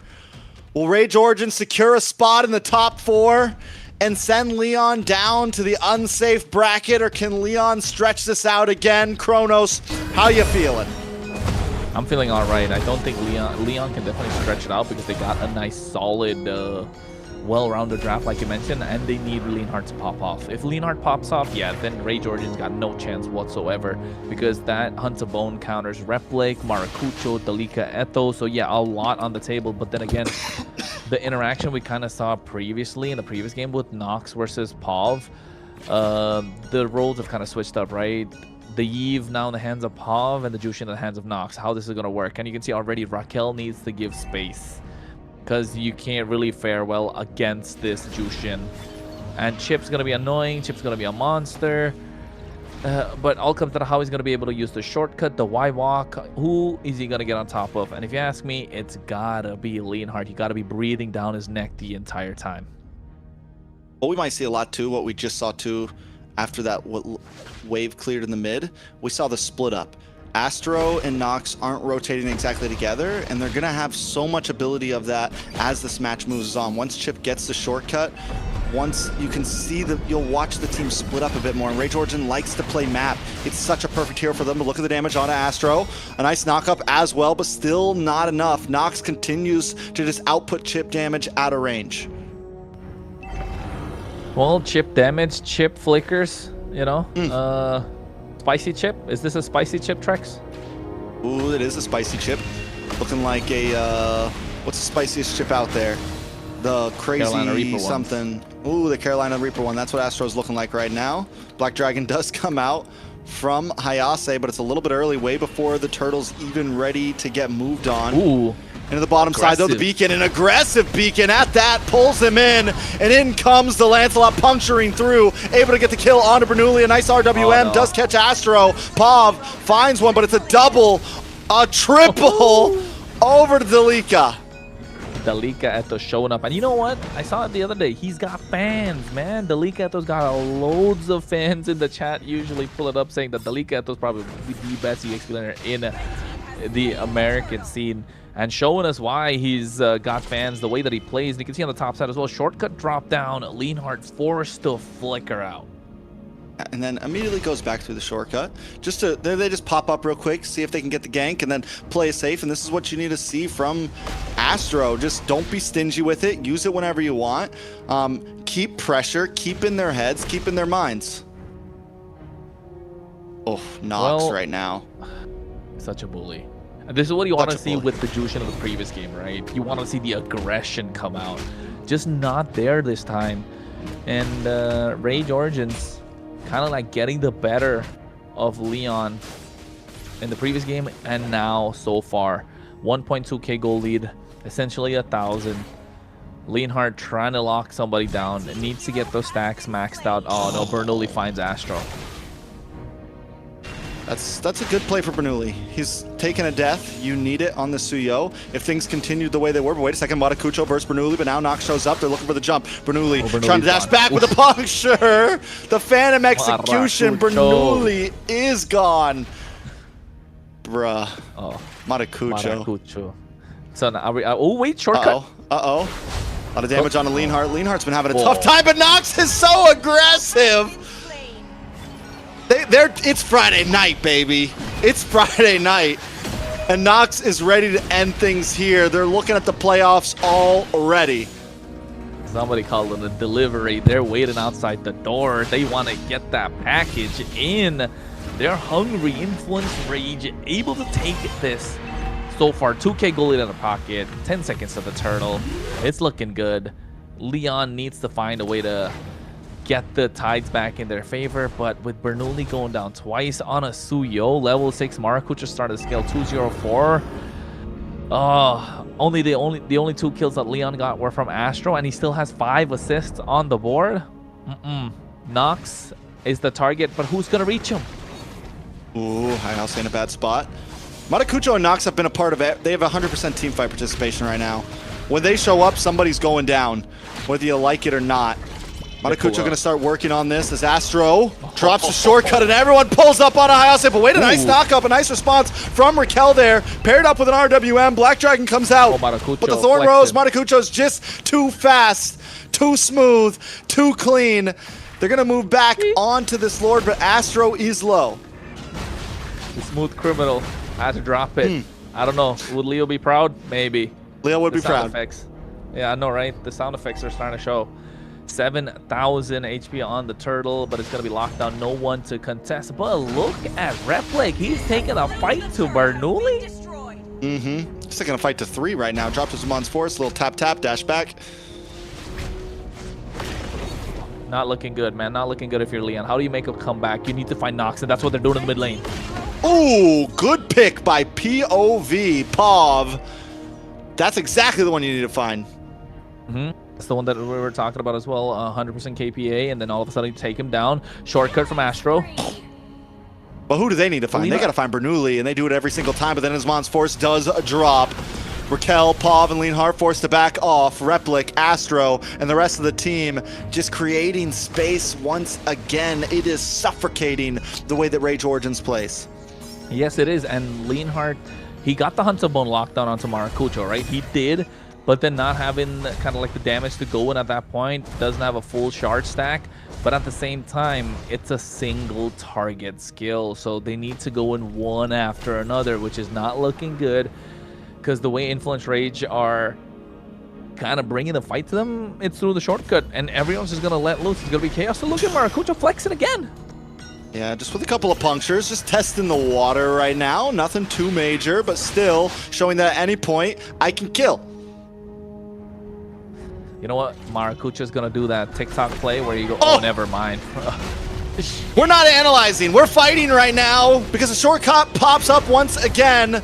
Double kill onto Matakucho.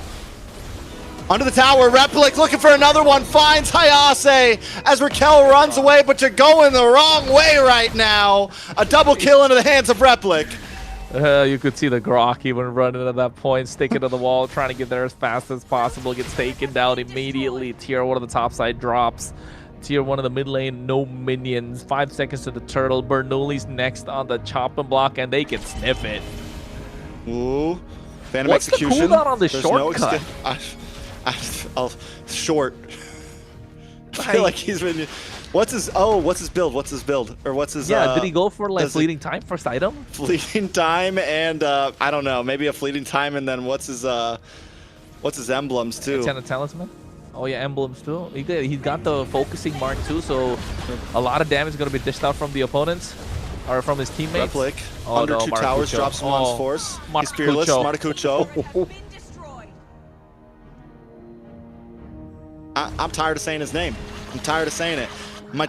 I'm getting tired from rolling my tongue so much. It's tough. Maracucho is just on fire back to back to back. He's fuego. It's caliente. Caliente. He's hot right now. The guy's in the land of Dawn right now, killing it, man. Muy caliente. Muy caliente, Maracucho. No mames, way. No mames. The way that he's been playing, absolutely insane. Oh, Leon are probably saying that right now. Influence Rage Origins is making it difficult. 7-0-4 on a Lancelot in this meta, in this economy. With a chip, the shortcut drops again. Bernoulli able to escape this time, only very lucky. All right, is there a way out of this for Leon? That's the question. You're the big brain in this match, unluckily. So break it down for me. I mean, they can. They need to find a split. The problem is Bernoulli needs to find a split, but they're not able to do so just because the chip exists, right? And maybe if Raquel is present when the shortcut drops, you get that big massive tech charge. You get a 4-man knockup, 4-5-3 if they pop the purifies on the other two. So yes, that could be an opening, and Pav needs to set up that RWM on point, maybe get the chain CC with the help of the Furious Dive Petrify. But then again, Bernoulli needs to be the ones that finishes, or Leonhardt. But Leonhardt's such a single target marksman, which makes it super difficult. And this is what I'm talking about, the shortcut. Oh no. Oh my lord, Maracucho pushes him all the way. Raquel tries to get a tech charge, but it's just to get the team to safety, and he's going to get pulled back in. There's no escape. Another one, Leonhardt. As Maracucho punctures through, but look at the damage. Able to Thorn Rose to safety, but Leonhardt can't connect, and Maracucho gets away once again with a 12 KDA, 8-0-4. This man is invincible. Oh my god. Oh, they drop another shortcut on the bot side, did they? It doesn't even make sense. Where does this all keep coming from? What is the cooldown on this thing? We're looking at items. Show the items. Can I see the items, please? Does this man have a fleeting time, for the love of God? He does. He has to. There's no possible way. This is what, every 10 seconds he's dropping a shortcut. There's no answer. And Maracucho's got the Lord by himself. Look at that. They lock down Replic with a Hunt of Bone, but he pops the Purify. And now all of a sudden, whatever ult skill you had to try and take him down or neutralize the threat is gone. Off the table. They can't go for a split. The Y-Walk is too much from Astro. And at the same time, they can't even stay grouped up together, because the moment they are, Dalika Eto's going to pop off himself. He popped off early game. Triple kill. After that, we haven't seen him since. Oh, I don't think Leonhardt can do anything. I think it's a wrap. I think it's Friday night, baby. Astro pops another shortcut, and it's Friday night, telling him to pull up to the club right now. RWM does come down. A big tech charge. Finally a response. Replic drops. But Maracucho hasn't even showed up to the party yet. Lord coming soon, like a movie near you right now. Do you see that? He was flexing, man. He was flexing. He was flexing. He tried to go in, and now the confidence is brimming. Replic's got about 15 seconds. The Lord is marching down slowly. Holy Shield helps. Oh no. It pops just before the Lord could get in. Will he get the crash? Raquel's keeping him at bay. 5 seconds. Maracucho trying to show up as well. Dalika. Shortcut. Nice knock-up. They don't need a shortcut. They're all there, but he's going to drop it anyways. Why not? Replic does make it through. Drops him on force. Able to jump back. Minions on the top side. Oh, the waves are crashing. It is difficult. 4 times 4 is 16. Leon got 4 kills. 16 on the other side. That's the simple math of it. But the other end of the spectrum, 7.8k gold lead. Oh, it's looking grim, Leon. They can't even stay grouped up together. They can't even split the map. They split, they get picked apart, they stick together. Raquel needs a massive set. He got 1. right? One good set, finding Replic. He needs to find a couple more of these when they drop the shortcut. If Rage Origins get a little overzealous, overcommit, then they can make them pay the price. Otherwise, it's going to be difficult. But I don't see them doing that. I mean, yes, Maracucho's been flexing a little bit. Maybe Replic's been flexing a little bit. But with a 7.7k gold lead, you can do that. And as long as they don't bite too much more than they can chew, they're good. But they have been playing it safe. They get First Lord. They know that the bottleneck of these towers is a dangerous spot as long as Raquel's on the field. As long as there's an RWM, they can get caught off guard. So Rage Origins, though, they're not a dumb team. You know, they're known to slow play. And right now they're showing us that they can really push in quickly and get a lead. They're still taking their time. And look at Maracucho just Muy caliente, sending Bernoulli back to base. Muy caliente. Muy bien. Caliente. Very good. Muy caliente. Muy. Come on. There you go. There you go. Bring out that Floridian in you right now. You know, sending that message across to the other streams as well if they're able to get that on time. But I'm hanging with the boys right now. Yeah, that's how it feels like for them. Influence Rage Origins, they're just chilling. They probably got chat popped up somewhere talking to whoever's watching. And Leon are struggling. Look at Astro. It's perfect. He's just got to play the 4-1 split. All right. And Maracucho continues just, listen, I got the Lord. You guys, wait a second. Waiting for the shortcut. Oh, shortcut. Astro for the, there it is, finally. Everyone pulls out. They drop down. Nice. Nice tech charge. RWM as well. Replic still has him on force. Black Dragon not going to engage. Maracucho goes back to the Lord. Leon using ults, but not connecting them to make it count.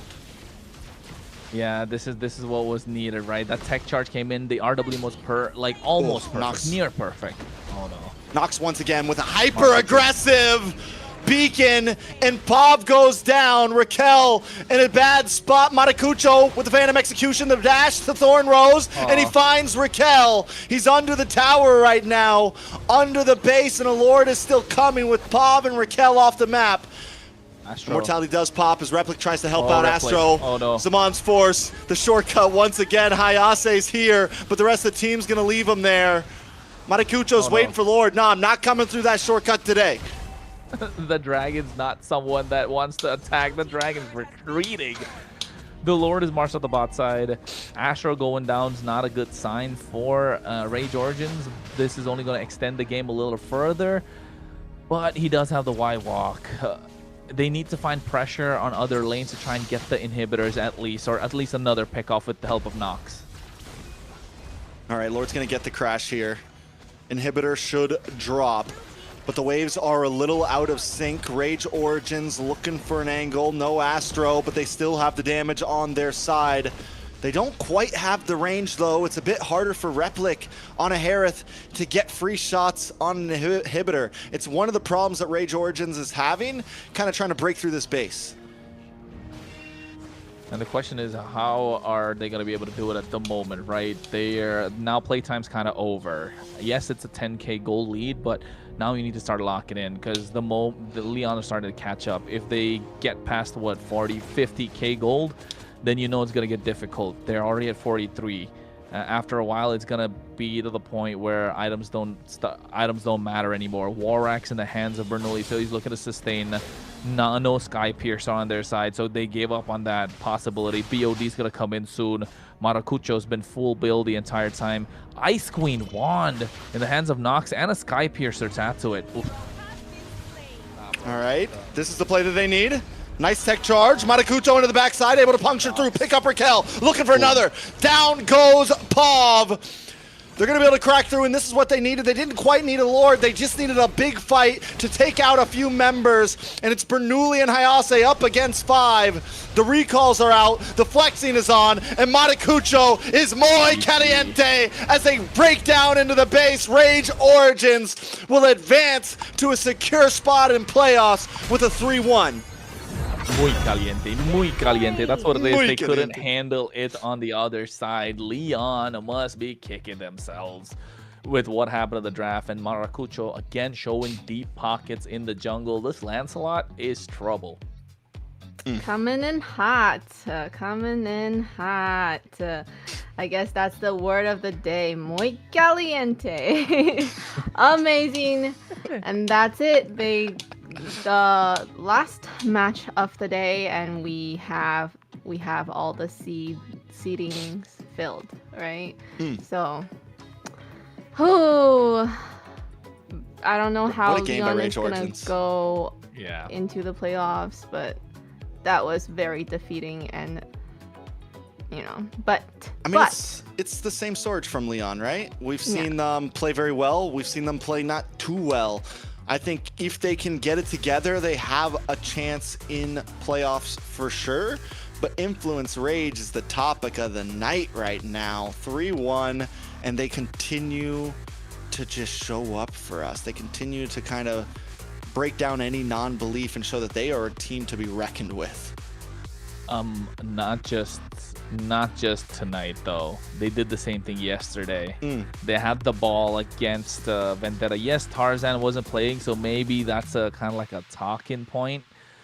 But even Akiro played well, and Influence Rage just did not let up. And not the fact that they did not let up, the draft has been so good at the same time every single game. I don't think there's been a draft where we've seen Influence Rage like, it's not so great, right? It's always like, okay, the other team could look slightly better.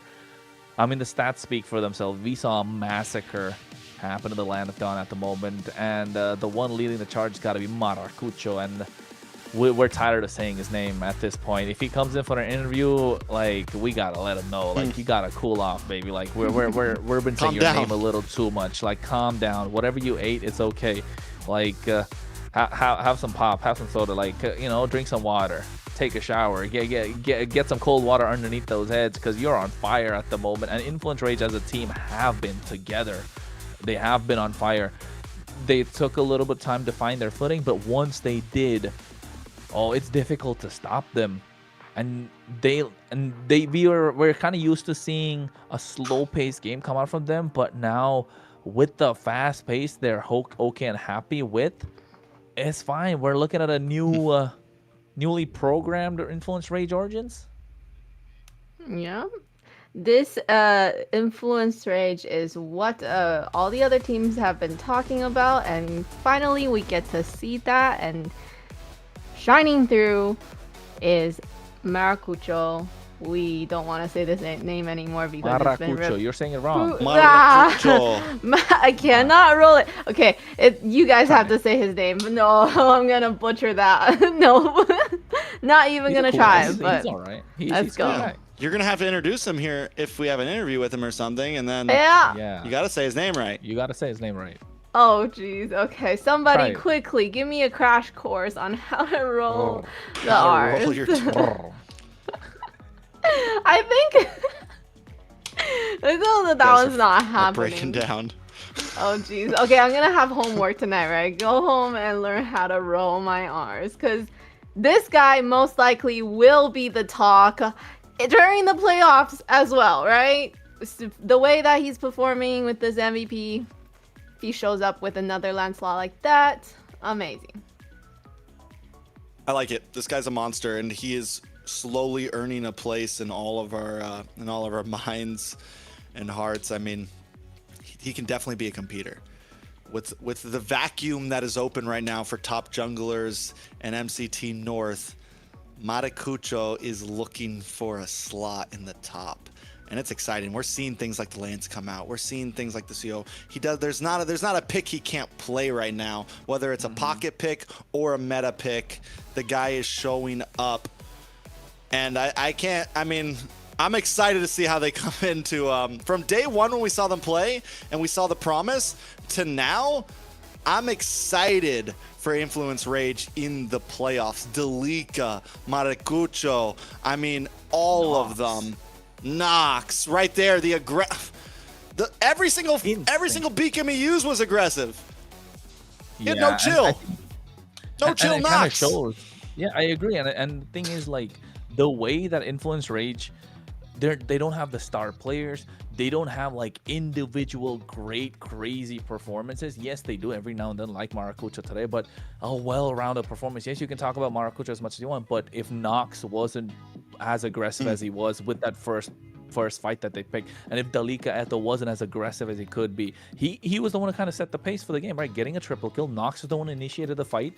Yes, that happened. They took Storm, and then you free up the space for Maracuja to come in. All of a sudden, he's shining. But when Maracuja is not able to shine, Replic pops off from some angle. And during all this time, you don't have eyes on Astro while he's right in front of your face, recalling the entire time. So overall, I think Influence Rage, possibly or probably, correct me if I'm wrong, the most well-rounded team in MCT North at the moment, you can say.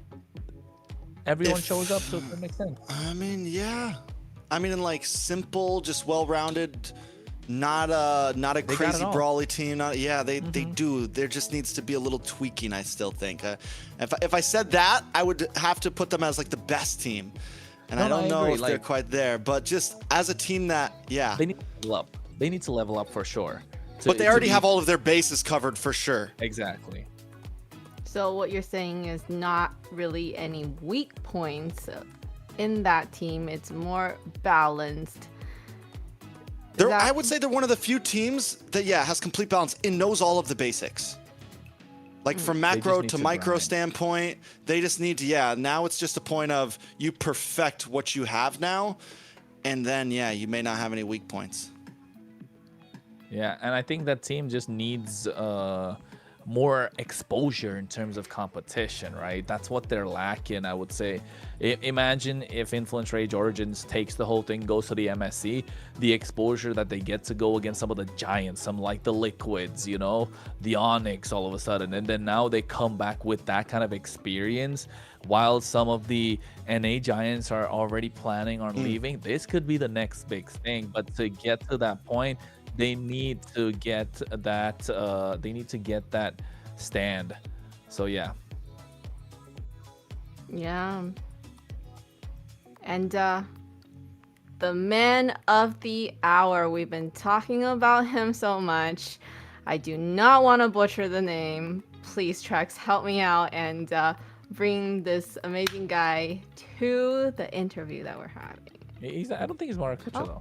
No? Yeah, this is Astro. We're gonna be joining. Astro? You had the easy one, but it's okay, Layla. I'll still bring us in. We got a quick interview. He's who? Is Astro? He's Arvoinen. All right, someone else. They didn't give us the name. All right. So we are having an interview from Maracuja. Yes? It's not Maracuja. It's not no? It's Arvoinen. No. Okay, well. No. That was confused, I think. I'm the manager of the team. Okay, there we go. Nice. That's the info. Okay. Introduce yourself to everybody, and we have a lot of questions. You guys are doing really, really good. Oh, yeah, of course. So, my name is Arvoinen. I'm the manager of Influence Rage Origins. So basically, I help them with everything, like planification, like trainings, and like everything. Bring the coach. We have new coach this last week, so we are preparing a lot to improve every week. A new coach this week. Is that how Influence Rage has done so amazing this week? Because we noticed that they weren't the team that every other team was talking about, and then this week they showed up with amazing gameplay, and they've just been doing so well. Yeah, so we don't start how we want to start. So after that, we just made new plan and bring the new coach. And the last 2 weeks, we use training to improve and planning more about everything. So we are here to do a great job, and we hope to win the AMER North for sure. Oh, okay, so a change in the coach, a change in the way that the system has been going. The players are feeling much better. That's what's happened right now. Of course, yeah, totally. Well, congratulations on the victory. insane performance, we'd say, like compared to week 1. If you compare Influence Rage Origins from week 1 and right now, there's levels to the way that they're playing. Players are confident. You know, I was gonna ask what's the reason, but you mentioned it already. The coaches, you got a new coach come in and change the way the system works and how the players are feeling. But now that you said you're aiming for MCT North, like you want the MCT AMER North, who do you think is gonna be a tough team for you to take down? A7 for sure. We go for them. Okay. Because we had an interview with Shark and he mentioned that he has difficulty facing you guys in the scrims, Influence Rage Origin. So, anything to say on that? So that is one problem in every team, you know. So the problem is players in tournament make nervous. Some of our players, they are rookies like Maracucho, but we are working close with every one of our players to get more confident about their plans, about nervous, about everything, you know, because I'm from Brazil right now. I'm at the gaming house, so I'm working really close with everyone. They are in Colombia, but we are hope to win this tournament. That is why we are working so hard. Well, there's definitely a lot of hype around Influence Rage right now. From other players in the tournament, from fans, from us casters, a lot of us feel like you guys could be contenders here. How do you feel about the team? Do you feel like Grand Finals is a very possible goal? Where do you like slot yourself? Are you top 1? Are you top 2? Like, you know, how do you guys see yourselves as a team right now? I'm gonna be honest. Actually, we feel like top 2. We need to improve more. Probably in like 2 weeks we are ready to defeat A7 North for sure. I like it. I like it. Right on. I like the confidence, and it definitely starting to show this week, and hopefully it continues into the playoff where we can see great games coming from you guys. You know what, Arvoinen? One message. If you could send the message to Maracucho from the English desk from last time he came as for an interview. We've got a name for him. He's muy caliente. You got to let him know about it. Super hot the way that he was playing. On fire. Fuego. Right, Trex? So, say yes. My message is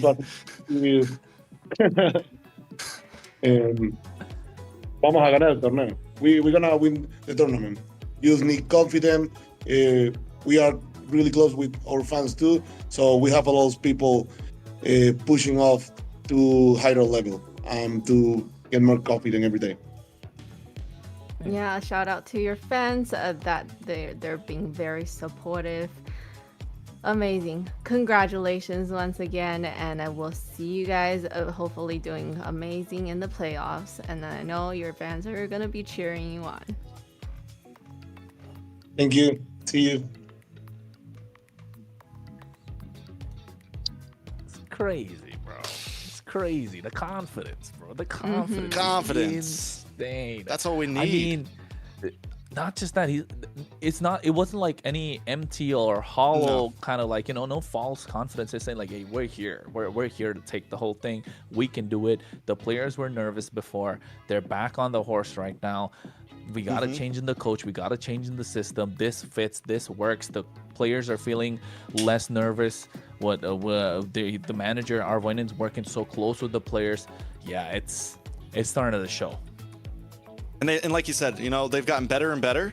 And in another 2 weeks, they'll be better and better. So definitely a team I think everyone has to keep their eyes on coming into this. Trex, do we count them as dark horse now, or are we like... put them up there, like you said, top 2. They're dark horse for me still. Yeah, in playoffs, I mean, it's hard to like pinpoint a dark horse right now because we kind of know all the teams now. But they are definitely upset team. They're an upset team for sure. Like they're a team that can shake things up. Yeah. Well, it's crazy, man. They might be in the top 2 going against Alpha 7. You know? That might possibly happen. Yeah.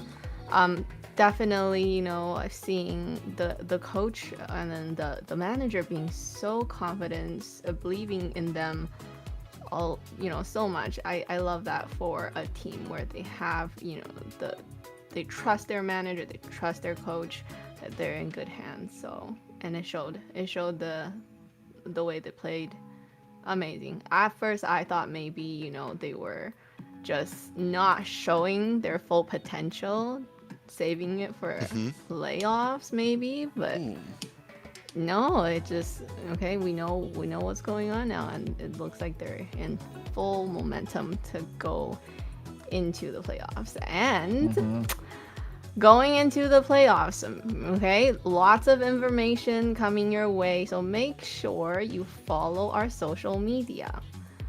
We are in Kick, Twitch, X, Instagram, Facebook, YouTube, TikTok. So there's lots of places to watch the stream and then also to get information. Yes. They forgot one. Discord. Discord. We're in Discord right now. So definitely join our Discord as well. Okay, make sure that you're there so you don't miss out any of the highlights and all the big moments that happen like today. Right, we're moving. It's Friday night. You know what? Here, guys. What are we gonna do to playoffs? What are we gonna do to playoffs? No, what are we gonna do till playoffs? Till playoffs. Are we gonna get like a bracket somewhere? Yeah, we definitely that would be need nice. to see. That would be nice. Yeah. Right. But first, we have to talk about our sponsors, and the sponsors are Runestone, GG, Kronos. Tell us about them. Hey, Runestone, they light it up. They light up esports. So if you want to make sure you get all the data that's possible to make this to make this live, to make this broadcast an interactive experience, make sure you get to runestone.gg. I know you're trying to catch me off guard there, sir, but hey, I got it. Runestone gonna help us out as much as possible. You're gonna climb smarter, not harder. So yes, the official sponsor for MCT Americas 2026. So hey, you want to go check it out? Runestone.gg is the place. See, I'm always scared to do that sponsorship. That's why I always steal it and then pass it to somebody. You guys haven't made me do that sponsorship. No, you won't. Grand finals, all of a sudden, like, hey, Trex, what about Runestone? Tell us about Runestone. Like, what? What's Runestone? Yeah, I met a couple of those peoples in my DMs. Yeah, they're great, Cool people. Yeah. Real cool people. We have the stats. Well, it's going to be a great playoffs. It starts where it's next week, right? But before that, we still have South. That's going to be playing games tomorrow and the next day. Have you guys been able to tune in on those? Tuned in last week, but not the rest. Octa lost. I know they were like undefeated and they lost at some point. Yes, they did. I heard about that. A few other things. Who's the big dog over there right now? Is it Alpha 7? No, Entity 7. Entity 7. Entity 7. Entity 7 is crazy. Another man. 7. And I'll tell you what, Entity 7, the reason is they've got they've shuffled around the roster, right? But the mid trio, not mid trio, the goal laner, I wouldn't even say goal laner. Gold, mid, and jungle have stuck together for such a long time. It's Shin, Hiron, Bush, and Doom. These guys are a trio that have been together since years. They've been playing, and they are last season's champions. They're the last season's representatives for through Black Sentence Esports in M7.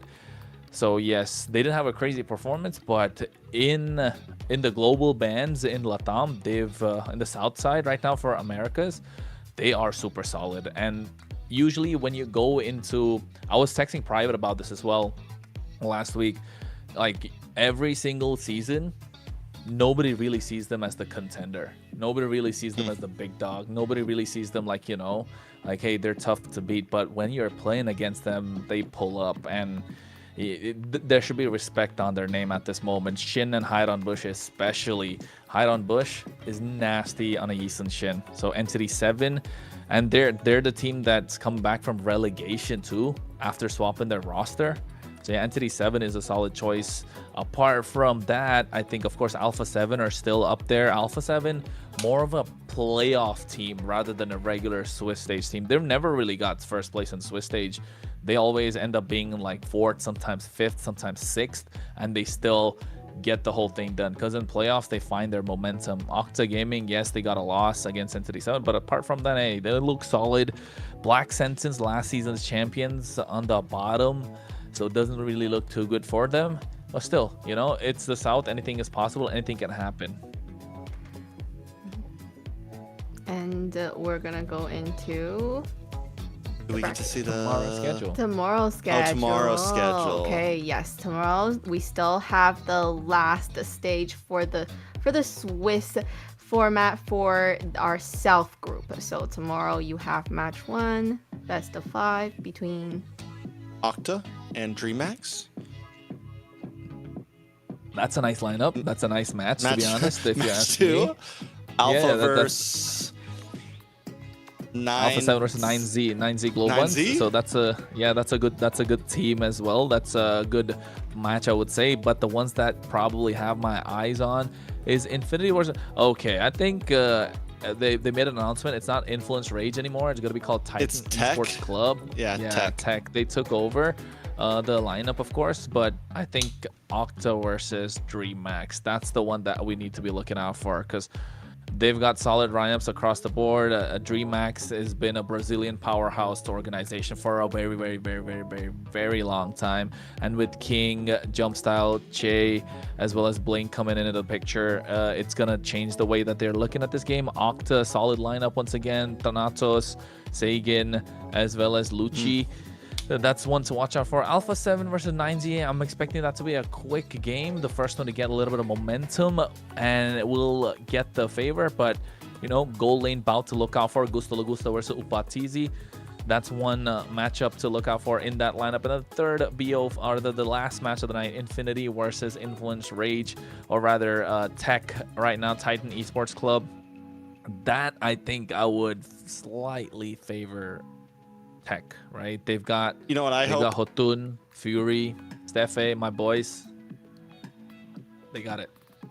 For our amazing English counterpart desk, I just hope that, you know, it goes all 13 games.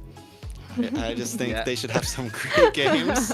And all 13 private Zena, Rico, you know, you guys deserve the best games to cast, and I hope those games are bangers. 25-minute plus every game. That's what I'm talking about. I'm telling you, man. Yair's listening to this and like, wait a minute, Trex, I gotta be here tomorrow too. So, sorry. We'll be in the chat to help you to be with you guys as well. You know. So yeah, so they have a early night most likely. I think that's it for us. Is that guys. it? That's a wrap. All right. And with that, that's it. The Swiss stage comes to a close here at MCT AMER North. The standings are locked and the seeding is set. So now the road to playoffs begin for our North group. Next week, everything changes. From here on out, it's do or die. One loss and the teams they're gonna go home, right? So big appreciation to Kronos and Trex for guiding us through all of the actions today. And of course, to everyone watching, wherever you're tuning in from, thank you for being part of the show. And make sure you're following us across all of our social media platforms so you don't miss a single moment. We'll see you in the playoffs. Bye-bye. Bye-bye.